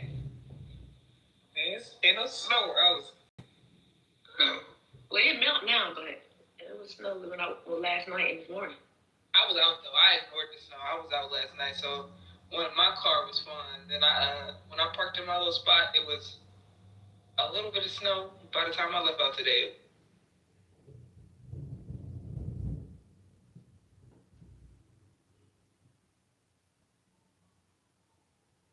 somebody in the chat said Kenyon is terrible. That person is gonna vote for Kenyon, so I don't even know why they. Kenyon's gonna. I mean, if I was, this is a sad thing. Robert White should have ran for mayor. He should be running for the Illinois seat, but I agree with that. But I mean, I don't know. Maybe they feel like everybody got to run to Brooke Pinto. Oh, that's true. They just gotta pull out a heavy hitter for that, right? Kimberly, did you hear that the Poly Market is partnering with Substack? Oh my God, I did. I literally was just talking to another creator friend about this. Like, what the fuck? Well, I told y'all that y'all, it's an alternative, but y'all, nobody else think I mean, I don't know anything, right? But it's an alternative. People just need to look for it. And it's actually really good for creators, for real. Emily, are you still doing your creator work, or are you at break still, or what's the status? Don't answer it if you don't want to. I'm not trying to put you on the spot. My bad. It's not you, it's me. I do that type of stuff too, so I understand. I've taken a break for 3 years on one of my channels.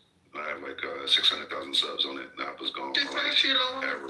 What's going on? I was talking about what I did. I wasn't answering any questions anymore. Well, letting know I relate. That's all. I'm taking a 3-year break from work. Y'all pray for this economy. God bless. From work? How's that gonna play out, your mama? I've been taking a 3-year break, maybe more than a 3-year break.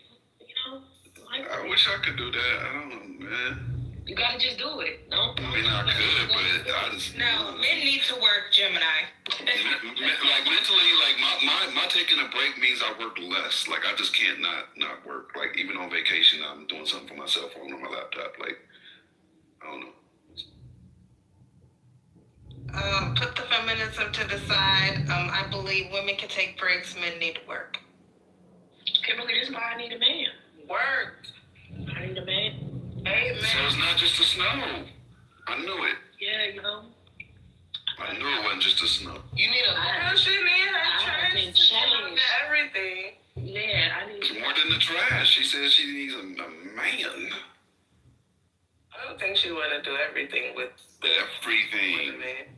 Let's stay on topic. Let's go back on topic. Let's get back on topic. Yeah, the poly market thing though, I saw that and it really made me think like, oh fuck, what am I gonna do? This is how they get you. You sink all of the time and the energy into building the platform, and then the platform does something that disgusts you and you're like, oh crap, like the opportunity cost of trying to rebuild somewhere else is too great. What do they do?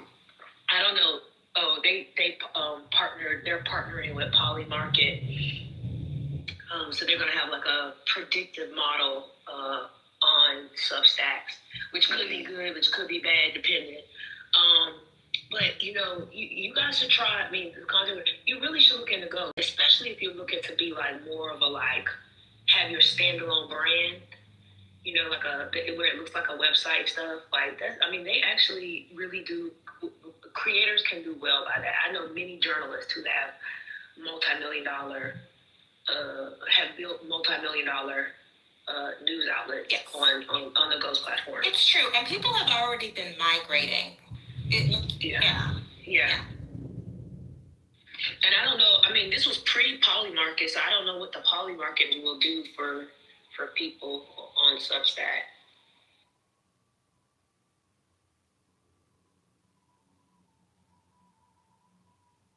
Well, my generation is about to be anti-tech and the state of rebellion, so I'm going prey all the way. Just gotta abandon it. I mean, the Gen Alphas, I have 13-year-old nieces, and one of them has a TikTok, and then the other one has a flip phone. There's two types of young people. They are fatigued. The young people are fatigued, for sure. Y'all didn't put them iPads in their face at 3 months. They tired of it. No, they're not. I'm going to tell you one thing. These young people are highly addicted. They consume more things online via social media than any other generation by far. So you can target them still, especially a lot of people sleep on YouTube, but YouTube is by far the biggest platform, bigger than Netflix, bigger than every other platform that Netflix represents combined.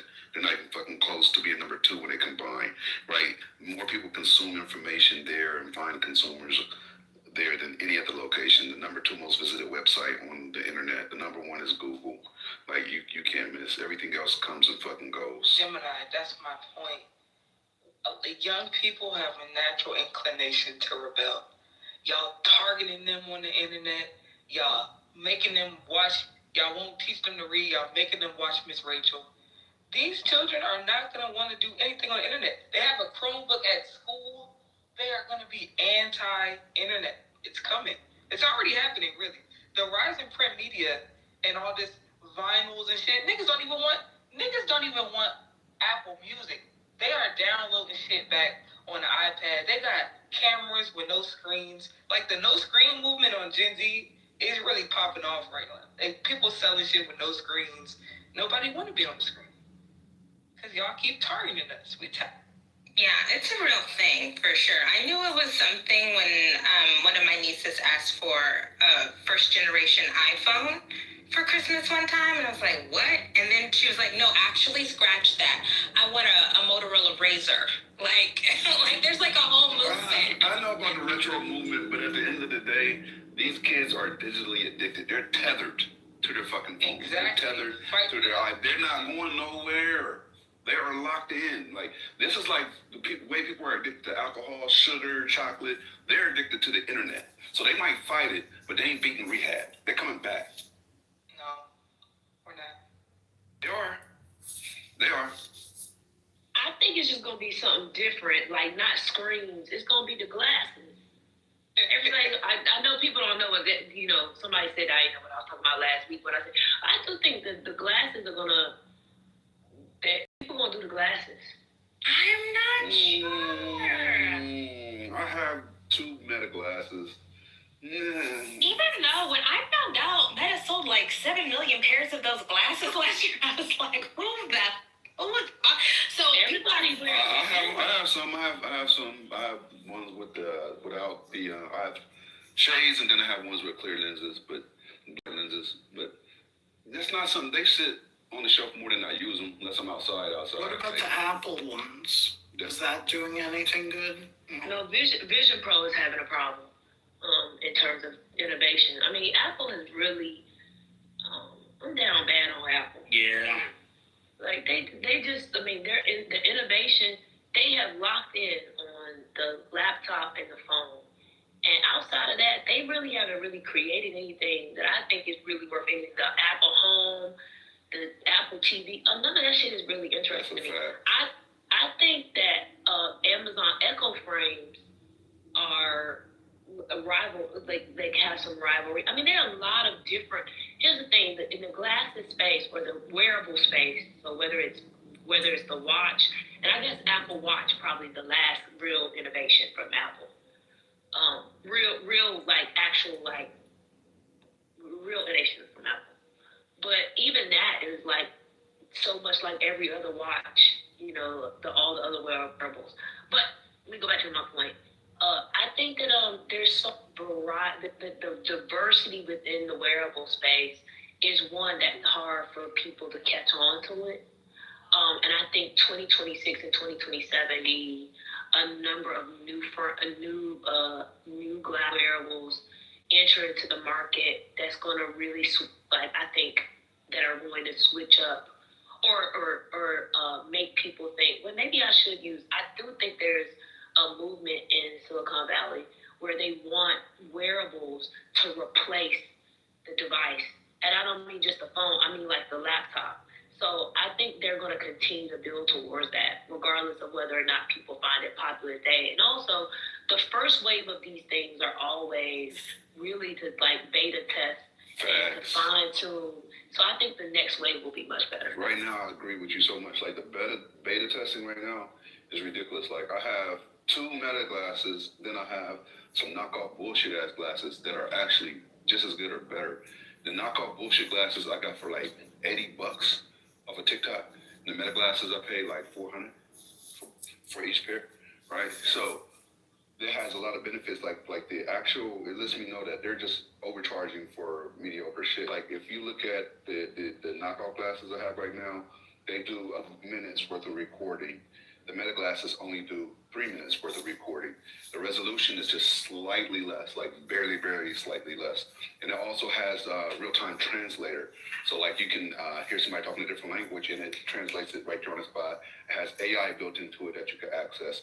It has more functionality than the actual Meta glasses. The only advantage that Meta glasses have is the interfacing because it's Meta, and then the actual resolution, which is very minimal, right? So the prices are going to come down, and a lot more people are going to get involved. Doesn't it feel like they've run out of ideas? This wearable stuff, the wearable pen that records every interaction, the glasses, that just feels like we don't have anything else, so we're gonna sell this thing. I'm just not convinced that normie Americans are gonna be all in on surveillance tech. It just, people are already suspicious of the companies. I don't think they're just gonna opt into being surveilled and having these companies control the data all the time. It doesn't make sense. I agree. Except they do. I bet none of you, let me give you an example. I bet none of you have read the latest terms of service for Clubhouse and how every interaction on the app is recorded. I bet none of you've read it. Yeah, it said it before on the last update, and they can indefinitely use your likeness and sound as well. Yeah, this time it wasn't just every interaction before. It was only live rooms. Now it's every room, even the closed rooms when y'all in y'all private. That was on the last one. That was on the last update, as well as your name and likeness, which was the real update to me when they started saying that's when some people stop putting their picture on there, but it don't matter, they already got it. Like that, you're creating databases that AI is going to access for sure, like 100%. They're data mining right now. That's what they're doing. Yeah. I whole thing about people anti-tech. Y'all talking to me on here. What's going on? Ain't nobody on this stage anti-tech. The normie American, the sentiment has turned against the big tech companies. I don't know. Where we used to be techno-optimists, I think the normie Americans are very suspicious of the Facebooks and the Googles and the Elon Musks. They are, but they don't even VPN. They're still doing everything that allows them to access. They're still on all the social media outlets that keeps your Okay, Kimberly. Last quarter, Meta made $57 billion, I believe. Last quarter that was just announced a few weeks ago. $57 billion in one quarter. Beat all the expectations. Apple sold more hardware than anybody expected last quarter. So if people don't like tech, they don't like Meta, they don't like Elon Musk, they sure buying this shit. These motherfuckers, unless they lying. So do you actually you're making a really good point. But I do hear more sentiment, like people expressing their distaste. So people are just talking. Right, that's what I've been trying to say. They're talking on the phone. They're talking to you on technology about hating technology. Well, is this like also like, let's say, self-driving cars? Is it something that like a lot of people are not asking for, but they're pushing it at us in the same way that the glasses thing is? Is there any relation? I feel like the glasses thing was tried out with Google Glass, and I tried those out back like whatever it was 10 or 12 years ago. And I think, isn't there like a natural, like, people push back, like people actually don't want to wear glasses per se, or they actually have glasses and therefore can't? Isn't there like a ceiling for that kind of technology? Use it. They can put prescription lens into whatever Meta glass you choose, so that doesn't. I mean, I was skeptical, but those Meta glasses are really popular. They are. They are. And Oakley does some now too, Oakley. Only dumb shit I was going to say that the other thing that they accounted for with the cheap knockoff glasses is that indicator light when you're recording. It's not there. And for content creation, that's a big deal because nobody wants a flashlight. People won't interact organically anymore. I just had to correct myself. I said 57 billion. I meant 59. Like 59.89. You got your point. It's billion. But can you where are they excelling in terms of their? I mean, are they making their money? wearables are doing well. I mean, it is known now that people in prison are buying Meta glasses and recording things. You can see it on TikTok. Yeah, I mean, they have done really well. I mean, those glasses have only really been on the market really over that. I know someone who used to work there, and they were there until about 2021, 2022, and 2022, and those glasses were not on the market yet. They were a part of they were on a team that was a part of one of the acquisitions that they made. I think it's called, I forget the name, but it was a company that did like brain to hand technology that was incorporated in the glasses. So just within the last few years, they begin to sell more, and they really don't have any big competitors. But I do think this year you're going to see more. If you looked at CES, you saw more glasses and prototypes than you did the year before. Also, like, they're very, very, very different use cases for glasses in particular. So, you know, you have the gaming piece, which is, you know, very fine, you know, very small. It's a smaller subset of people because everybody is not a gamer. You have the actual wearing for everyday use, and I think that everyday use thing is going to become more and more accepted because the technology is changing alongside with the glasses. So I think they made like seven. Like they sold like 700. I can look it up real quick. I can't remember right now, but they sold a lot of them. What's going on with OpenAI? I thought that once they hired that Johnny Ive, right? Like, they about to make some wearables. Hello? Yeah, but why haven't they launched them yet? What's taking so long? Oh, wearables take a long time. I mean, most of the tech that you see now took 10 years to get. The tech takes a long time. I mean, one company did say, remember one company announced last year that they had spent a decade investing in because they're making the actual frames themselves. They didn't. So what Meta did was they partnered with Lazaka for the Ray-Bans. And now they're building out with Lazaka now. So you're going to probably see more than just the Ray-Bans. But this other company, they actually make the actual frames themselves. So that's why it's taking so long. It just takes a lot of time. Are they doing AR with this as well, or is that a big component anymore? AR or even VR? Yeah, a number of the wearables, Oculus, which is owned by Meta, Vision Pro, Specs, which is Snapchat's version. I can't remember the other one. There's another one that I'm forgetting that's also big in the AR VR space. And one of the goals, I think, is to create a new, since we were talking about this, we're male, to create a new operating system based on the wearables. And so some of these companies not only are creating the actual frames and the hardware for this stuff, but they're creating the operating system by which all companies who want to create glasses will use their operating system, kind of like Windows or, etc. It's probably a little off topic, what I'm going to say right now.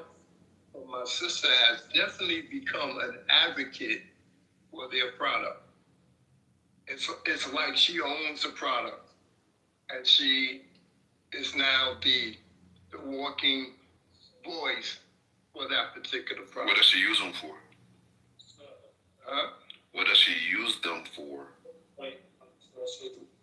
What does she use what for? So she's an advocate of their product. Advocate of what? The smart glasses? Yes. Right. What does she use them for? In what way does she implement the glasses into her life, brother? Oh, she don't implement them into her life. I don't know if she have them or not. Oh, she's just saying they're great. Okay, never mind. Right, she becomes the voice. She's like a commercial. Yeah, I got you. I literally, never mind. Okay. Yeah, you misunderstood what I said. Yeah, no, I just thought when somebody advocates for something, they probably have interacted with it, so they're like, once I tried these, they were amazing. That's what no, you don't have to, but that was, never mind. I got you.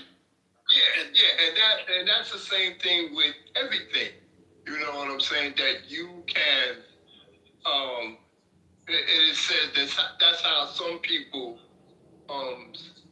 the devil themselves. I'm not saying that she's a devil now. Please take that. Say it, but you know, you can become the actual voice for a company that you don't own. You're not going to make a cent, not one red cent, but you become an activator and an advertisement. Yeah. In your area. My. You know where the AR has been really interesting in real estate. They've been doing it for a few years, but if you've been to like, I go to these things, but like new developments, things like that, the way that when they have you put on the goggles and do the AR with the different types of properties, interior design, view from the 54th floor that hasn't even been built yet. It's actually pretty wild, pretty incredible. Yeah, one of the companies had I can't remember who it was now. They had you're talking about the experiences. They had a partnership with, I want to say it was Ben Israel. What's the hospital? It's a very good teaching hospital in New York City. Is it Beth Israel, maybe? Maybe. I can't remember what. Anyway, they had a partnership with them, and it was to help surgeons fine-tune the ability to do surgery by practicing. Because, the surgeon is only good as how many surgeries they do. It's like the more you do, the better you get, right? And the idea was that they could play these games of surgery, and they also could use the AR/VR for in theater. They could use it, and there was a partnership before. Also, if y'all don't know, there's you mentioned a knockoff Gemini, but there are some open source AI glasses. I think one's called Halo. They look very nice, very thin, black frame, just thin back frame, but it's open source. That's dope. Have you tried them out yet, Young Mo? Not the open source, just AI glasses at all? Yeah, I've tried them out. Yeah. Have you tried the ones with the smart display in them yet? Not the smart display. In fact, I haven't had any AI glasses for a while, but I've tried them out. Yeah. Right. So, Gemini, what if you had to suggest some AI glasses? I'm not saying I'm going to get it, but I'm always curious. Honestly, if you just want to fuck around, I probably would get the knockoffs instead of getting the Ray-Bans, even though I do. They're a sturdier frame, and they have. When you say knockoffs, are they still using the platform? It's just not a Ray-Ban? No, they have their own platform. But the functionality is super compatible. Right? All the things that it's capable of doing is not only compatible, they actually are capable of doing more things. It has more utility. That's why I would go for them. It's much more exciting to hear about the good use cases for this, like surgery, like your mama was saying, or even in like professional fields and not the immediate, dystopian side of it, like we're all going to be robots and, and sucked into social media and whatever. So, it is kind of exciting when I hear stuff like that. Sometimes it can, give you real-time information, too. Like, you could ask what you're looking at, and it can give you advice on what you're doing. It can give you a step-by-step tutorial on something if you're, say, a mechanic working through something that you had on one, even though you shouldn't need AI as a mechanic, obviously. I use it more for POV recording for my YouTube, more than anything, honestly. But they have a lot of other functions.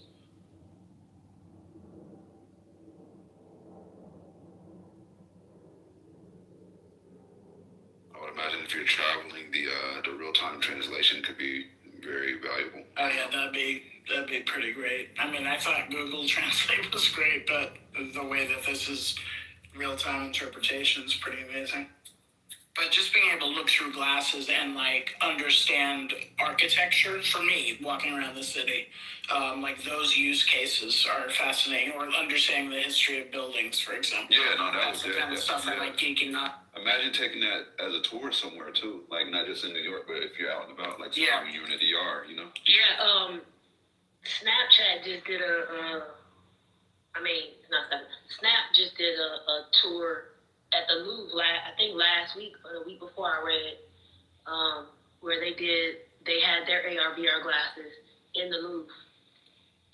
Oh, I like that. Yeah, they had, the Oculus, and I remember, it was very, like, early stages, but going into, like, different museums or even different, countries' historical sites and having the glasses and being able to see 360, and that's kind of interesting, but it was, kind of primitive when I was using it. So I can imagine a much more,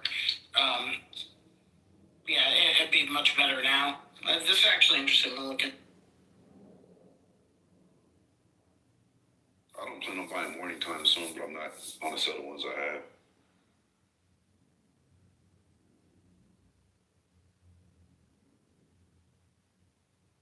I can somehow justify it as a write-off. You can write everything. That's the most beautiful thing. I write everything not everything. That's how I'm picturing it, because I can absolutely use this for my job in many ways.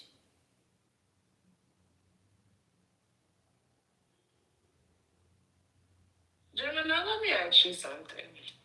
Uh-oh. What kind of headset do you have? Is it like one of those truck driver headsets? You won't tell nobody. Why is my voice loud right now? Nigga, always. I feel like every time you talk, I feel like you screaming at me like you want to fight or something. Is that why you be so antagonistic with me? Because you always be ready to swing on me for no reason. I think that's why I be ready to just map you up, because you be yelling at me. You seem aggressive. You like every word is a fighting word that come out your mouth with that mic. I'm chilling. I don't want no smoke with nobody. I'm in a good space. Like, why you gonna give up the mic? I'm on the regular phone. Get some. Do you want me to send you some AirPods or something? Do you have an iPhone? Yeah, I have an iPhone. I tried the AirPods and the AirPod Pros. They just, I don't know. I might just have to sing, because they just make you sound regular. All of this. Oh, let me turn it down. Let me try something real quick. Hold up. Am I the only one that felt like that? Maybe no, you're not. No, his mic is loud. Is it loud right now, or is it lower? It's lower. I'm always like, Gemini, you're so loud. But it's good to have a loud mic. Maya be on my ass. Like, Gemini.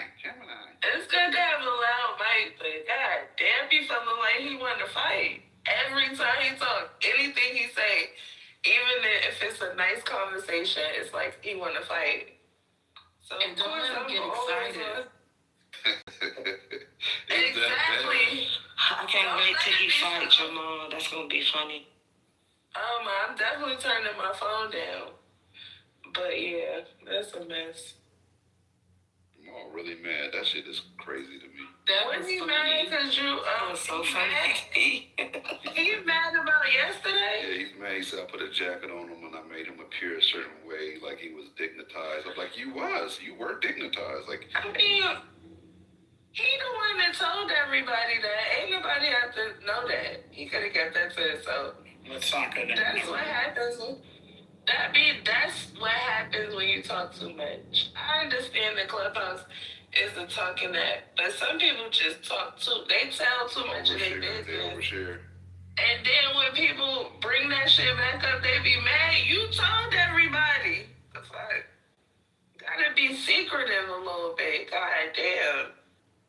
But he said I painted him in a certain light, and I made his character look like something that wasn't, and made it seem like he was prone to dick watching and all. Like, that's what you've been doing. Like, these are your actions. We don't have to explain. Like, everybody knows what we're talking about, but once you start going deeper into it, then we get details that we don't want. Okay, so At least we'll for me. steer the conversation then, sir. We'll steer it away. I'm sure there's breaking news. I don't know.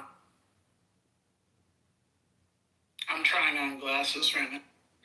Have y'all been keeping up with what's going on in Mexico?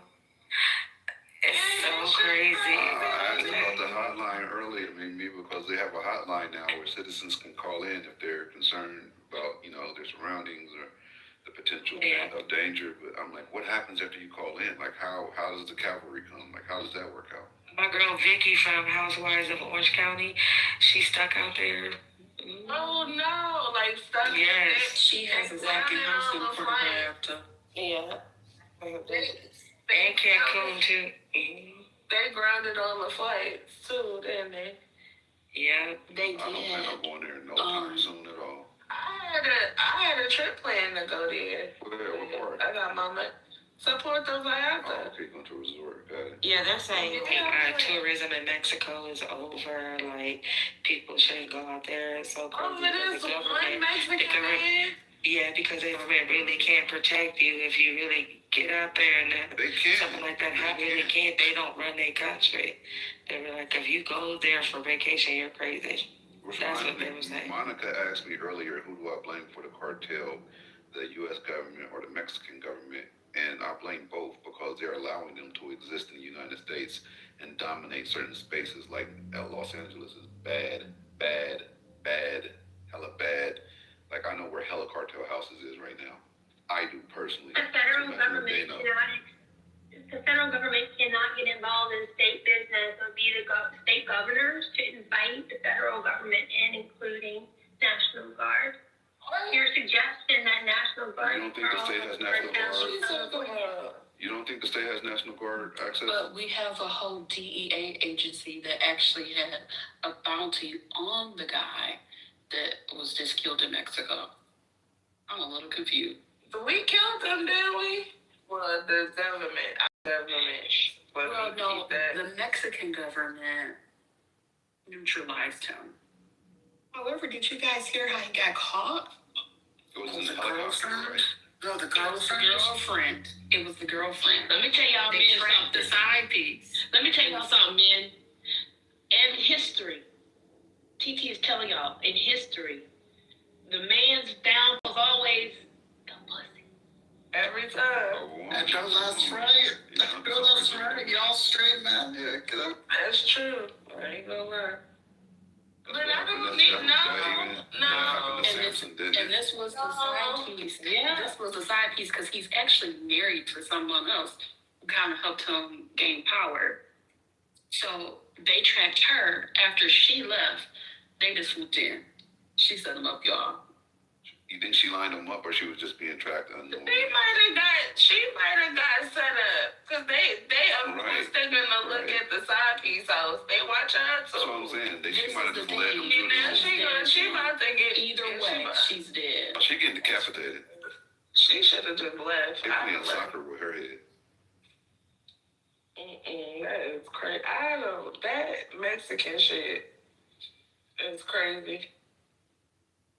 Yeah, why does spirits do that? Yeah, I caught that too. He's like, you straight, man. Always throwing just deal with it. I want to be careful about these women. I don't necessarily think it's the women that's their downfall. I just think it's their own. Oh, here she come. No, that's the thing. It is them. It's definitely the women. It's the women. Not the women, no, because they'll do it for a man if they gay. Let's be honest. A man could be a gay man's downfall. Let's be completely honest. It's not about so you the other person. Urges, basically. Yes, exactly. It's that. It's the men can control themselves, gay or straight. Exactly. Yeah, they can. No, yeah, not as a general rule. Nah, it's not talking about. Not talking about suspected outliers, which may or may not be true. We're just talking about generally, yeah. I'm not a suspected outlier. I'm the rule of thumb, and we are very disciplined. Conversations, Scotty. That's the problem. So many people don't understand. They want to personalize it. No, I'm not that general conversation. Exactly.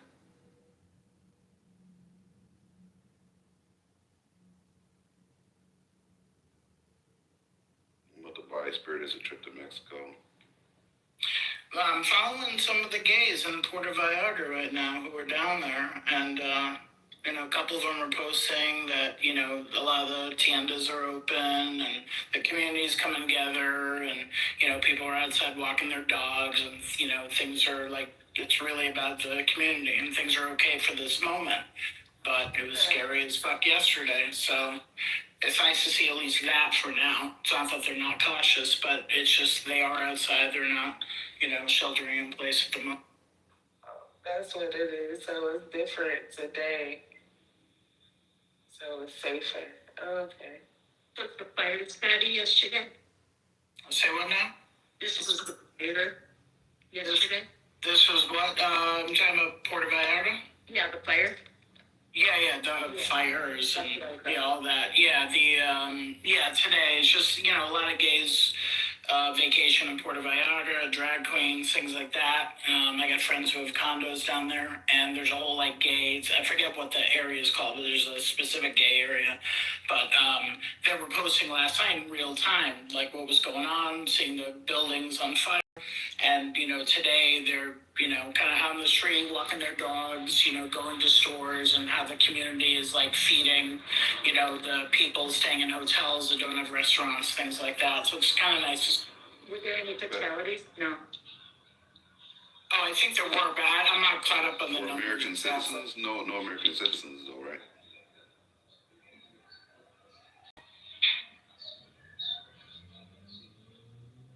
Yeah, Gemini, I'm going to send you a bill because I'm trying on virtually the AI meta glasses right now.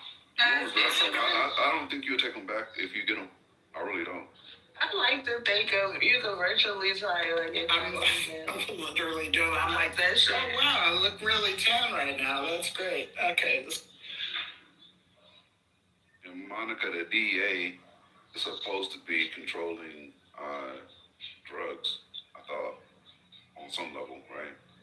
They're supposed to be drug enforcement, right? Could you live full time in a place that's that violent though, that? Say that shit that happened yesterday in Puerto Vallarta is every day. Could you live like that? No, I couldn't.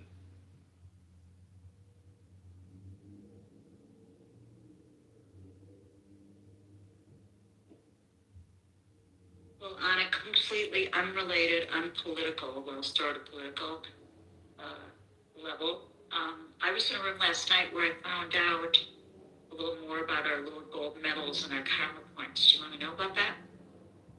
The who now and the what? Put the what in the what? Our little karma point. Gold medals and karma. And our gold the karma. Okay, yeah. That's how I understand. Yeah. Some people got 0.2%. They don't deserve it. So explain it to me. What I found out last night that was interesting in another room by somebody who I think is an ex-icon or whatever. She was breaking it all down, and she said, okay, so now here's the next step. The next step is they are monetizing this. Don't get excited. Clubhouse isn't giving you any money. What they're doing is, let's say Spiritus wanted to buy 20 gold coins. He can buy those through the app. And then let's say he wants to give me 5 gold coins. Those 5 gold coins are now in my account, in my Clubhouse bank, which after 10 to 30 days, they then disperse the funds to me. Okay? So you have to kind of hear this out. Like if Scotty just wanted to send me $20. Like what fan base doing already. Reddit kind of does this. So here's the thing about it. It's like if Spiritus wanted to send me $20, he could send me $20, right? If Spiritus spends $20 to buy, 20 gold coins, because I don't know yet how much they are, and he then gives me 10 of them, that those 10 gold coins in my account, when I bank them out, are only going to be worth $17. They're not going to be equal to what was paid for them. This is their way of having the community more engaged. And it's what they're calling It's retarded. It's dumb. Yep. I mean, it's really not that retarded, I guess. It's what all the other apps are doing. whatchamacallit is doing that. TikTok does it. But fan base did it. You know. Doesn't fan base still do that? Or no? Don't they? TikTok does, Reddit does. TikTok. Oh, right, TikTok. Platform that does it, yeah. Oh, so they. All right. Right, well, they take their cut of how TikTok actually has a really good system, though, with the way they disperse the gifts and the monetary aspect of it is dialed in. But you can get money a lot of different ways with TikTok. Like, you know what I mean? Just having the gift shop, followers, and people get a gift shop. You can endorse a product. Followers, views, all of that shit. You can get money. Go live and get gifted. People are quitting their job to be TikTok. This platform will never be that, ever. I mean, nobody said it was going to last this long anyway. But I'm excited that you have a medal, though, Gemini. But is the idea on TikTok that when you're doing it, like, people do lives for like a very long time so that they can just make money that way? Like, they'll just stay on live doing nothing. Right. But the way they make the most money is they actually battle, right? So one TikTok influencer will do a versus with another one, and whoever gets gifted the most during that exchange wins.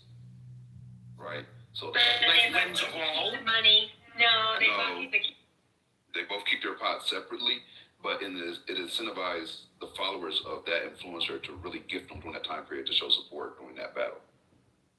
Wait, what are they battling over? Or they're just like music. Right. I mean, all kinds of stupid shit. It's this one where they be trying to feed the fish and poke a hole in the bag to feed the fish, and that shit takes forever. But that shit it be so many people in there watching them. It be some of the weirdest shit. Somebody be trying to sleep. Like if you gift them, then the alarm goes off, so they wake up and you interrupt their sleep. They have a lot of dumb shit, man. And they be making money though. You guys heard of Pinky Doll? She was like one of the first NPC. Like this girl is here popping popcorn in a fucking flat iron, kernel by kernel. She got brand deals and everything. That's another way they get brand deals if they get big enough. If they get they do. The Rockford. The way people be whoring themselves out for TikTok is crazy. But these brand deals, y'all be surprised with the kind of money you can make off of a brand deal. Like seriously. You know, you see these people when they blow up, or just not even when they're still regular people in their house, and then like 2 months later you see them in a brand new fucking house, and it's like, huh? Yes, I'll be like, damn, y'all just came up. Y'all be surprised. Like I have one with Athena, I have one with AC Infinity, I have one with Growers Cocoa, I have one with Pulse. Like they give good fucking incentives, like really good pay too. What I don't like is there's this chick that started. She was cooking, but she was yelling the whole time she was cooking, and it's aggressive cooking, whatever. I really like her a lot, but at first a lot of people didn't like her, but now she has a New York Times best-selling cookbook. She's on book tour. She's in a new house. Is she cursing people out? No, she just yells at them. But she'll say, well, anytime you touch the meat, wash your fucking hands. She's just like, she's aggressive with teaching people how to cook or telling them, you don't have to do it this way or that. You don't have to be PCA, but when like on my channel, I curse, I do whatever I want. Like I don't do anything that would damage the brands or that like they have contracts that you sign. So with brands when you're branding, but when you're but they allow you to be you. They don't want you to try to be like. They need to ease up on cannabis. I don't know how that's going to go with American TikTok though, because now it's not China. Mine are through YouTube, so I don't have to worry about it. It's horrible. Yeah. Well, since it's American TikTok, they need to ease up on the cannabis content because I'll be. They won't let us. They push back. That shit is ridiculous. Like all you can do it like on YouTube. YouTube you got can do it on YouTube, content. but it can't be implied sales, right? It's got to be for educational purposes. Yeah, educational. But the shit is stupid though. Niggas is making money. We can't at this point. Yes, we want to do all of the things, invest all of the things. Like, but Brooklyn, check us out. I'm sponsored by Athena, which is one of the largest nutrient companies in the cannabis space. The only one bigger than them is Advanced Nutrients, right? And they would cross-post a lot of my content because I'm sponsored by them. So that would expose me to their audience on Instagram, which was dope. It would bring me a lot of business. But Instagram snatched their whole account. 330,000 people gone. Yes, that's Like, what I'm they don't saying. give a fuck how big the company is. I think my page on Instagram isn't that bad, but I posted something and they took it down, and I was like, I'm just over this shit at this point. I've lost my cannabis page about 5 times. It's like weird. People smoke weed. Hello, somebody need to do something about that, because the shit that you can see on Instagram is way worse than weed. They be showing murder. They be showing all kinds If you want to do cannabis and have no problems, Clapper is like TikTok and OnlyFans put together. Clapper, CLAPPER. Clapper is I'm gonna check them now. Crazy. Clapper sound like it. Clapper do sound kind of wild. I mean, I am that bad. You don't get to clap on clap. Sound like I need a Magnum. My thing is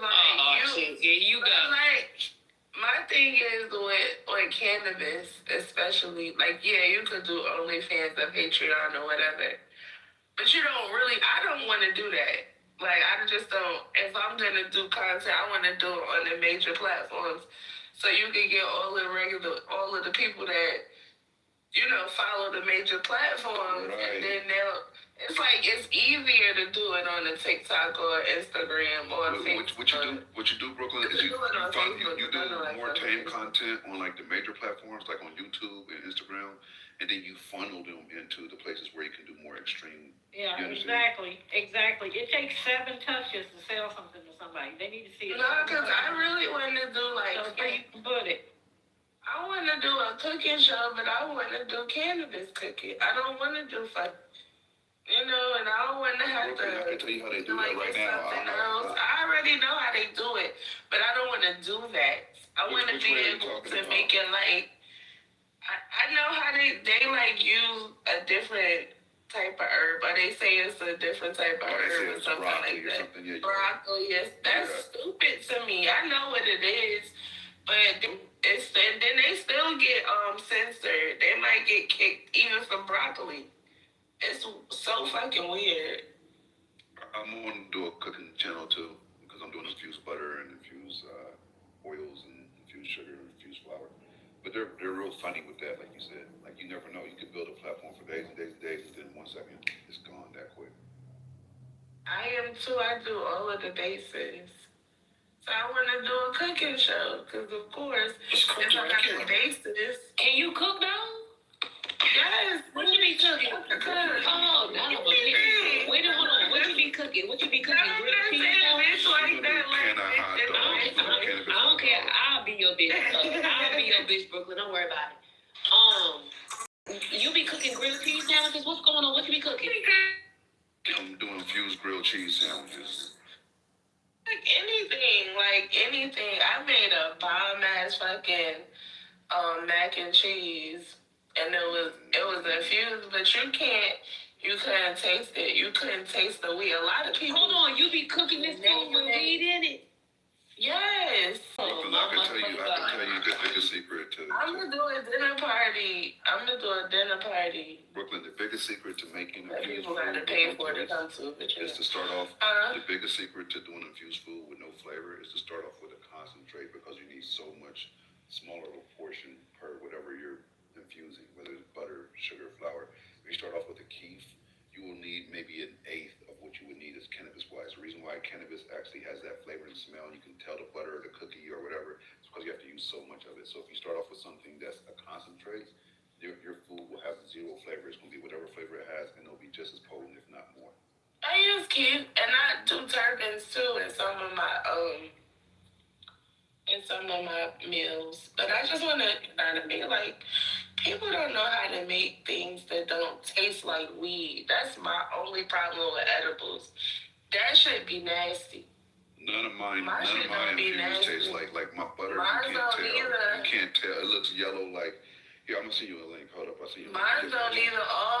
All of my food, anything that I make, it's really good and it gets you really high at the same time. So I just want to show the people how to do it. You know what I'm saying? Define really high, because I can get high off a gummy, okay? Yeah, but you know, sometimes when you eating the gummies, you could taste it. Like you could taste. Oh yeah, you can always taste it. Right, and not with my nothing, not my candies, not my. That shit is dangerous. Then if you can't taste it, not nothing. I instruct you on how to. If it's done right, you're not supposed to be able to taste it.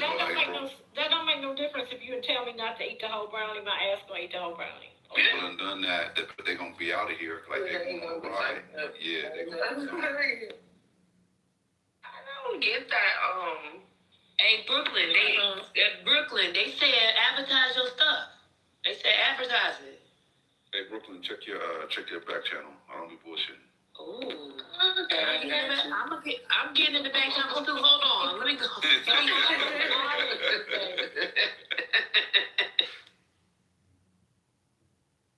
That's my I just wish the only thing the problem here is that it's not really legal here in Atlanta. In Georgia. It's like medically. Not medically?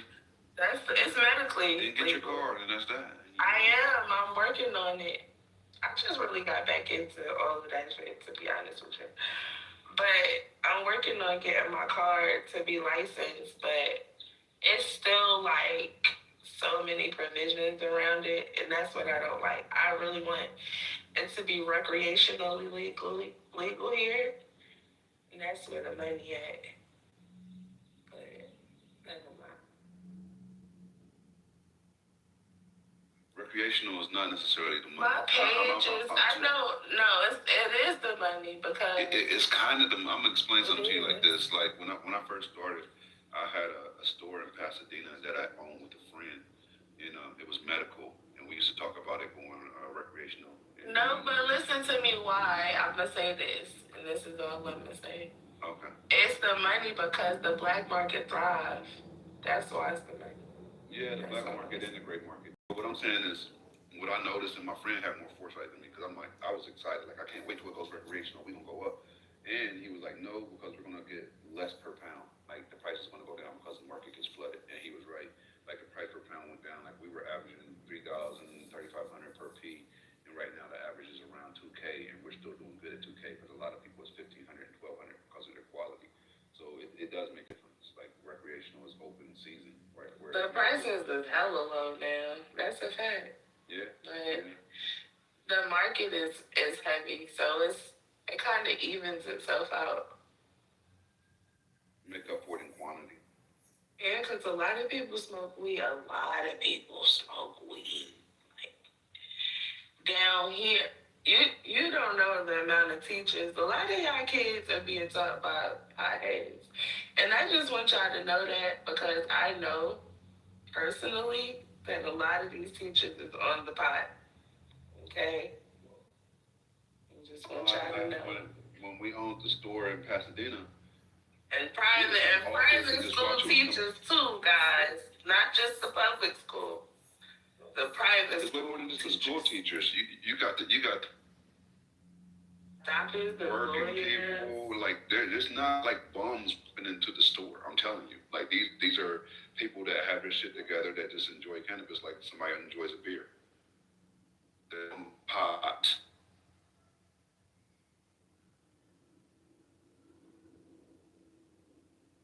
Alexandria said teachers get a pass. That's for sure, because dealing with them kids, I couldn't do it.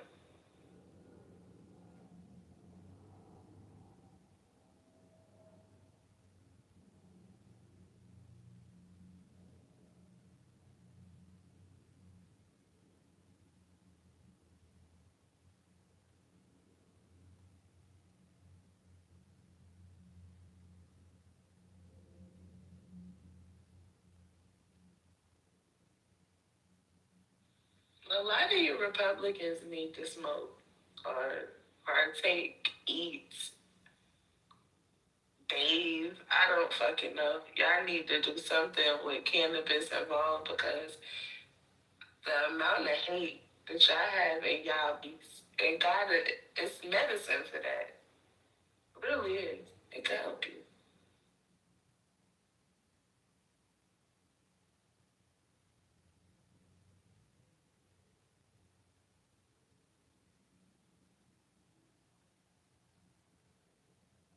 So Gemini, last question on hold back because if I start going.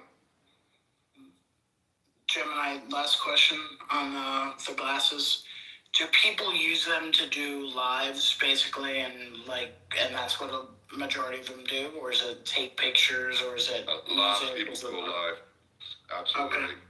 And it gives a POV to everybody watching. So like there's, if you're going about your day, like they can just see everything you're doing in real time. I don't think it only recorded a certain amount. If you go live, you can do it for as long as they're on. Yep. What's the difference? Yeah. You can also, that's also the bypass on the recording. Remember I said you have a limit.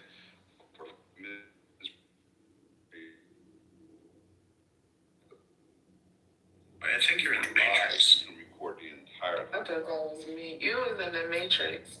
So does it go to an app on your phone or something like that? It goes to your Meta. You download Meta on your phone. Oh, okay. Got it.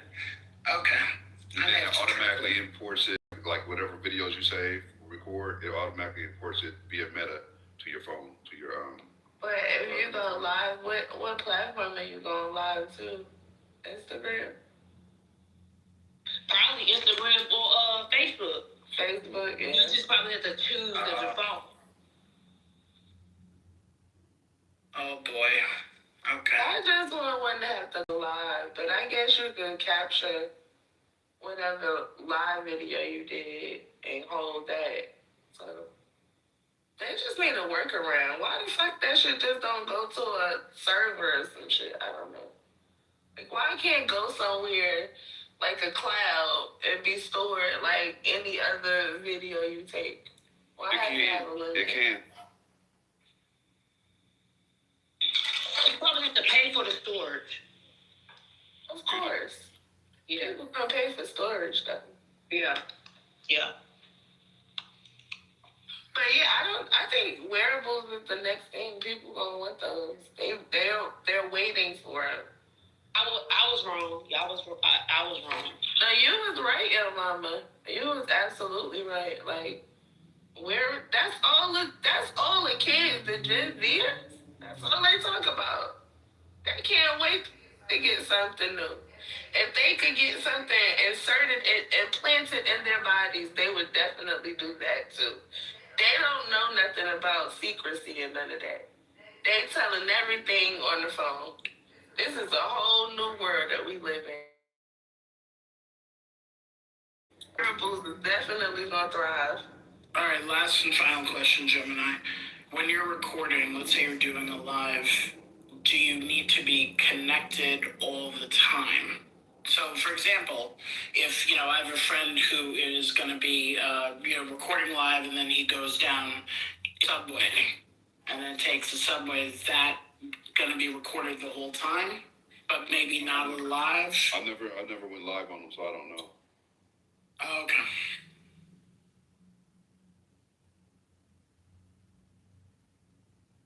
Because my little cousins got all of the littles. And they talk about only a few minutes. I didn't know you could go live. Maybe they don't work on.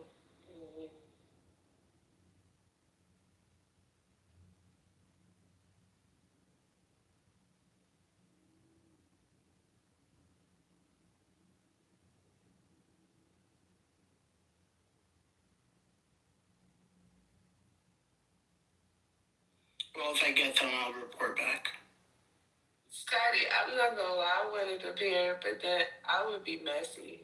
I would be outside, just recording all kinds of crazy. Well, that's the thing. Like walking around New York, like I do that anyway, But with IG. But if they looking real good, they can tell the light is on. I don't want people to know I'm recording them, but I be wanting to record the things that I be seeing around me. Zippy like a long shit going on. Yeah, I don't mean the messy stuff. I just mean like outside, you're just walking the streets of Soho or whatever, like I normally do anyway, so.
Devon, what's your news, bro?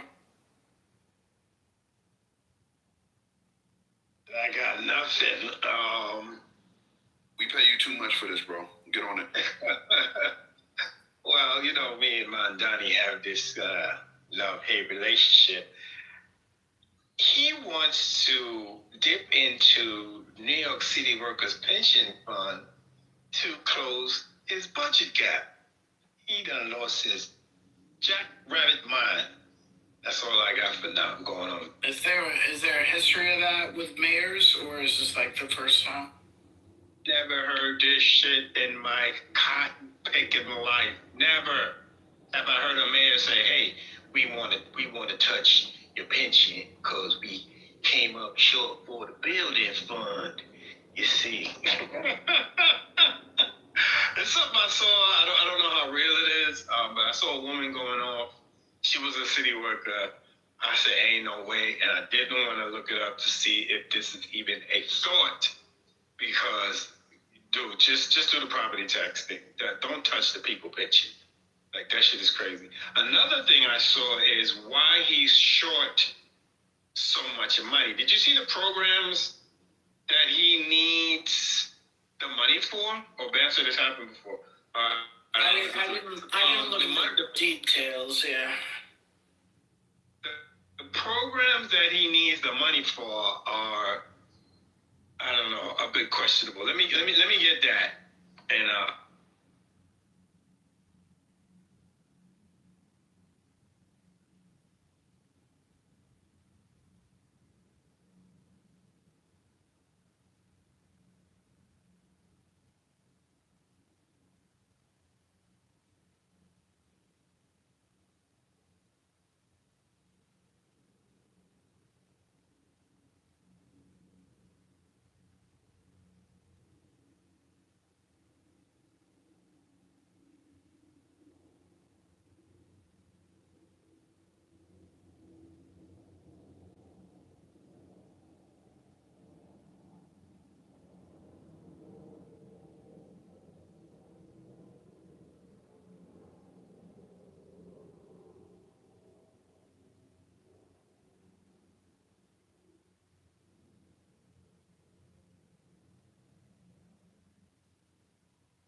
programs aren't bad. So he's short $6 billion for the universal child care. For the universal child care, people need child care. You want them to work, help them out. He's short $800 million for the free bus service. that one is questionable in my opinion. He needs $100 billion over 10 years for the affordable housing plan. He wants to build 200,000 rent stabilized units. Wait, did you say 100 billion? Yeah. Oh, over 10 years. Okay. Over 10 years, yeah. So I guess part of it, he needs some of that money now. Food security. The 5 city-owned grocery stores are estimated at $60 million. I don't know about that. I mean, 60 million is not. Yeah, but we have food pantries. I just don't know about a city-owned grocery store. I just think it's smarter to put the money towards the local communities, because if you're going to have a city-run grocery store, you know damn well if you have one in Brooklyn, let's say in fucking Williamsburg, ain't nobody from Coney Island going there. Ain't nobody from East Flatbush going there. And like vice versa, if you put it in downtown Brooklyn, you think someone in Canarsie, same borough, is going to go there? I mean, I don't know. And I question where to put it as well, right? You want to put it in an area. I think it's better to outsource it to, like, there's a church around the corner from me that's doing this. Well, I mean, they're giving away food. It's the food drives and stuff. But, I mean, I think there's a much better, more efficient way to use those funds towards, like, community, like micro communities, and get food to the people. Yeah, I agree. And healthier food, right? Because got a lot of food deserts in the hood. So he has the school class size reduction. He definitely has to find that money. Because that is something I believe the Teachers Union fought for and won. I think they want to limit class sizes to 21. I could be wrong, between 21 and 25. Except for like gym or music class electives, those classes can be larger. He didn't put a price on this, but he needs a new department focusing on non-police civilian response to mental health crisis. Yeah, I agree with that. He needs to put a price tag on it. I don't see. Well, I think they need to shift it. They need to shift it from the NYPD. What do they put? What is it, like $8 billion for the NYPD or something like that they have? Yeah, it's ridiculous. I mean, the crazy thing, well, crazy or not, I mean, the budget for this year for 2027 is, I think, $127 billion, which is the size of like a lot of countries and bigger. And 10 years ago it was $80 billion. Yeah, these aren't bad. But that doesn't fall on him, though. You know what I mean? Yeah. I saw a woman ranting and losing her hair, naming some questionable programs, and I don't see any of what she was talking about, so I'm not even going to bring it up.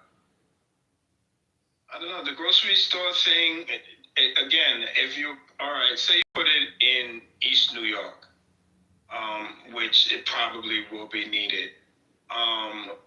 Like Spirit has said, the people who live in Coney Island or people who live on the other side of town, they can get on the free bus, I guess. And and go to the grocery store. I hope he gets everything he's asking for. It is what it is. And I see you, Ben. Yes, the shortfall is not his fault, but it's his to solve. It's definitely Adams, who in my opinion was another piece of work. But he got to figure it out. I have a family member who fashions himself as a conservative. So, of course he doesn't live in New York City, but he sends out texts complaining about Mamdani to the family, and he doesn't even live in the city, but likes to go to the city to use the parks and all the other amenities. I looked this up. Some of this stuff is because the COVID aid expired. So there's a lot of services that New Yorkers have been using from federal dollars. That stuff is expiring. And they're not going to get it from the Trump administration. So that's one thing. Let's see.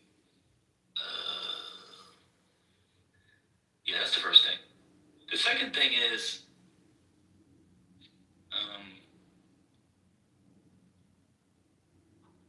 said they were going to give $1.5 billion from the state, I guess, about a week ago. Oh, that, yeah. Yeah, it went from 12 billion to 5. I don't know if you heard the other day I mentioned it. It was a 12 billion shortfall. He hired some people, or he asked some people who are in charge of different departments, like, what can you guys do? And so now they came back, and it's like, I think it's 5 to 7 he's short. So shout out to that. I mean, my sense is they'll do some math to do it. But New York City hasn't had a property tax hike in 2 decades.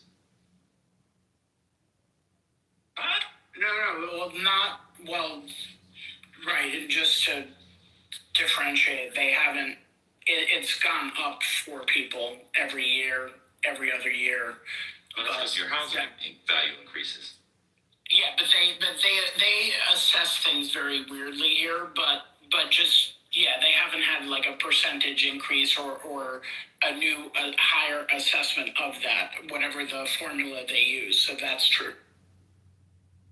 Because we did the math, were you here when we did the math? It works out to about $600 a year per house. Yeah, I've seen as high as $750. That's not gonna hold y'all. If y'all can't afford $750 a year over 12 months, you can't afford the house. I just gotta be honest. At a certain point, people gotta pay for stuff, everything. People look, my grandpappy was living in this house here on White Plains Road. He bought it because they was under Jim Crow. He bought it for $25,000. And now it's worth $8 million. So you're going to have to pay an extra $2,000 in property tax. That's not fair. So you like the appreciation of the value. You like being able to cash out $8 million for something your great-great-uncle bought for $20,000 when it was a crack house and a hand job. You come and give a hand job over here in the whole glory hole and get 2 bottles of crack for free off the bat. Watch out for the CMB, Cash Money Brothers. You like that flip, but you don't like to pay the extra $800 a year? I gotta be honest with y'all. New Yorkers are some of the most spoiled people in the world. Those houses in Bed-Stuy, like I said, we were talking about Stuyvesant Heights the other day. I know a brownstone right down Stuyvesant Avenue between Bainbridge and Decatur. It was a rundown crack house that was bought for $50,000. You know what? Some of those houses were bought during the Ed Koch. Ed Koch was giving this stuff away for $1. Dollar program. Yeah. Now all of a sudden the houses are worth millions of dollars. So people are complaining about an extra $800 a year on average. Come on, man. I can tell you, like the average, that I've seen, like brownstones and Bed-Stuy, they're typically going, their tax bill is typically, let's say around $7 or $8 grand for the year, which is not terrible, by the way. And this is sometimes for 2 families. So them going up 10% is, when it costs them 2.5 to 3 million, we're talking about new people. There may be an argument for doing something, not as heavy for, people that have been there for, 30 years and have rent stabilized tenants and there's rent freezes and all that. But, somebody, some new couple from Eastern Europe coming in and buying a $3 million brownstone in Bed-Stuy because it's a cool, hip area, they can afford the increase. I saw, Divine, you said it the other day. If you're in the START program, this don't even apply to you. If you're in the START, and especially if they have the START Plus for the elderly, so they'll be fine. And then you have START Plus, the START program, those who are already in it are grandfathered in. So it's the new buyers. They're the ones that are gonna have to. What if he proposed getting rid of the START program? Oh, you can bring on a lot more money. Oh, no, we can't do that. I can't. No, but the thing is like the 10%, like in terms of the real estate, any buyer, like if they're looking at like a, monthly tax bill for something that they're going to buy and it ends up being 10% more than they thought it was going to be. So instead of paying $5 grand a month on some of these condos, they're now paying $5,500 a month or whatever it is. It doesn't fucking matter. It doesn't change like what they're gonna actually pay or put down on a cut. I I think what Mom Donnie's doing is classic. We're going to raid the pension fund, the teacher's fund. We're going to do all these things. And people are going to be like, no. And we're going to look up in a month, and he's done none of those things. And Kathy Hochul in Albany will have found a way to bring the money down state. Probably classic threats. What do y'all call it? Peace through strength. Now, when Trump does stuff like this, a lot of people don't like about it like that. But when other people, in my mind, I'm just like, well, first of all, what's the average tax bill? I don't know, man. $800 a year is not that much money. But the other thing I was going to say real quick, Devon, I don't know if you saw this. A lot of this stuff is also from the asylum seeker services. Cut it. You need to cut it. Cut it. Just cut the asylum seekers. But then all the liberals will be upset and won't be able to say how much they love the immigrant and the downtrodden. It's classic liberal hypocrisy. You want to do things for other people, but you don't want to pay for it. You don't want them in your backyard. Huh? Anami's on your ass. He just want to see who the real leftist is. And man, you gotta hear Republicans. You gotta hear this. My wife walked in the room as soon as you said that. Hold on one sec. My wife walked in the room as soon as you said that. She said, "Yeah, I fucks with him." I mean, just cut it. I mean, I don't. My wife said she fucks with Bad Bunny. What's going on with the wife? The first time somebody's wife has said what that. you doing, Devon? She only fucking with you. Your mama, come on, that's Brooklyn talk. You're taking it too far now. You're taking it too far. I've been shoveling snow, and that's not only my own. Just cut the services. I don't know how much those are, but just cut it. That's all. Why not cut it? Adam started to cut it, right? He was pissed off. He was like, remember that son up here by the busload from Texas? I was like, this is not sustainable. I remember him crying. Adam wanted a pardon from Donald Trump. That's why he was going. Let's get into this another thing, but I don't know. I'm not gonna hold you. If an average of $800 a year brings in, how much does it bring in, Spiritus? $3 billion? Yeah, it's a couple of billion. I might just raise that bitch anyway. I mean, I don't raise it 4.5. I honestly don't. I don't have an issue. It's coming predominantly from the wealthy, regardless. So I don't know. As someone who has doors in New Jersey, you know, I see Anthony's here. We like to use the word doors. If someone has doors in New Jersey, I never want to hear about property tax from New York City people. Huh? Ever. Huh? It's better than Long Island. You don't want to, I mean, hey, if you got it, go ahead. But property tax in Long Island is a fucking criminal. Yeah, but people are out there. I mean, it's criminal because the value of the homes, that's what people love, the value of the homes to go up, but they want their property tax to stay flat. Ironically, that's what you get that in California, which is funny. I think it's Prop 11 or Prop 13 back in the 70s or whatever. But do we have a question for Anthony in regards No. I just want to chime in on the taxes because unlike California, when a house or property gets sold here, it doesn't reset to a new tax rate. So it's not like, for example, 2% of whatever the sale is. Very different assessment system here for real estate tax. So there's there was an article this morning from and I hope this doesn't come off as negrophobic or anti-black or whatever word y'all want to use. But there's an article that was in the New York Post this morning on black New York City homeowners on Mamdani. So I gotta start my what's the name for my Wi-Fi. On black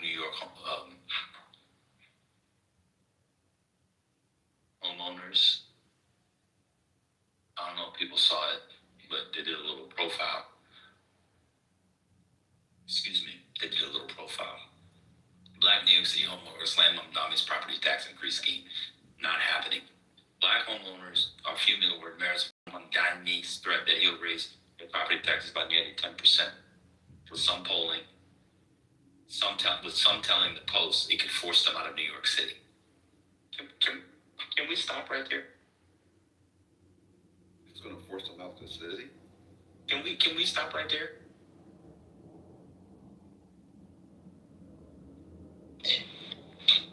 What outlet did you say?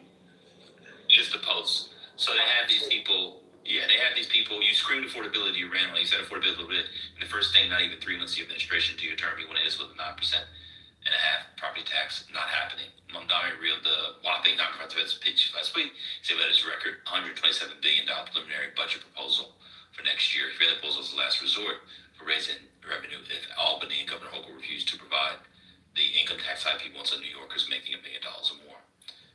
Quote, there's this narrative that the governor's going to tax the rich. You tax the rich, this is gone. Oh, man, what's going on? But the problem with that is that you're only giving two options. Johnson said, no, they hire property taxes to squeeze Big Apple residents where they rent or own. You're saying if we don't tax the rich, then I got to increase property taxes. There were many, many other options to make sure that things were affordable. Johnson was one of the 30 homeowners who joined the Hands Off Our Home rally. 30 homeowners. On Thursday, 30 in a city of 8 million people.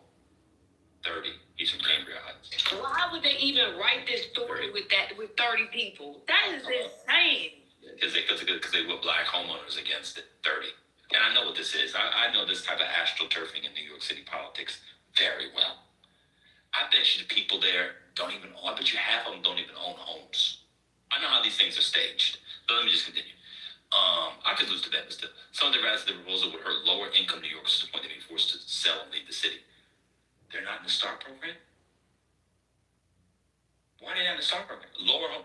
How much is it? What's the income for the STAR program? 500,000? Under 500,000. New city.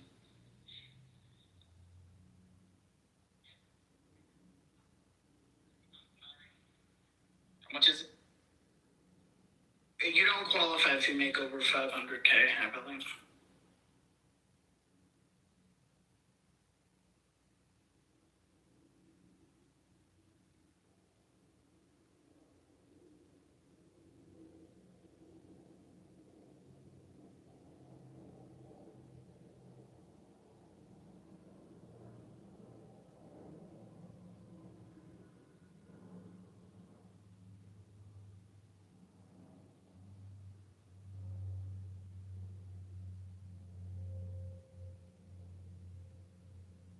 It's 500,000. NYC homeowners can qualify for the STAR school tax relief program with a total household income of 500,000. Wait, is my mic working? Okay. Okay. Yeah, I couldn't. Yeah, he said that already, Devon, but he didn't read the whole thing. He just said you can't qualify over $500,000, and I think Bad Bunny is gone. I mean, like something happened to his Wi-Fi or something. Okay. And then have the enhanced STAR program requires a total household income of $110,750 or less for the 2026-27 school year. I think the enhanced is for 65 and older. Okay. So I was looking at the chart, right? So if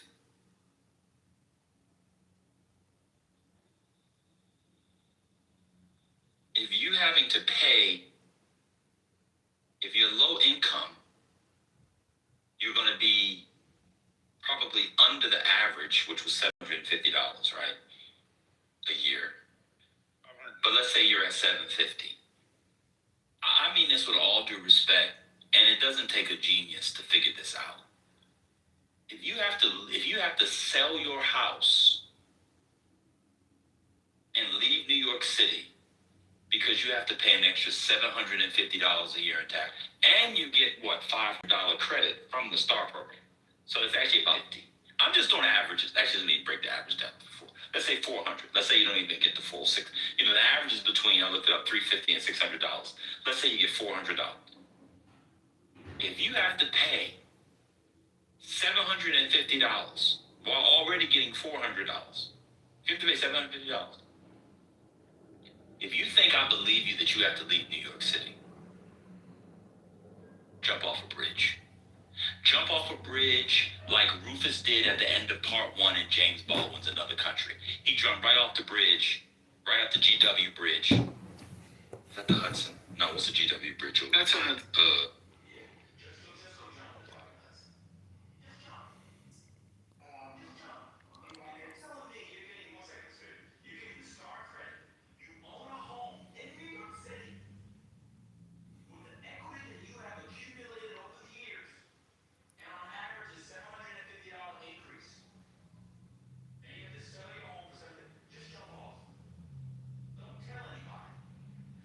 nuclear program weapon, right? I mean, come on. I mean, that's just, that's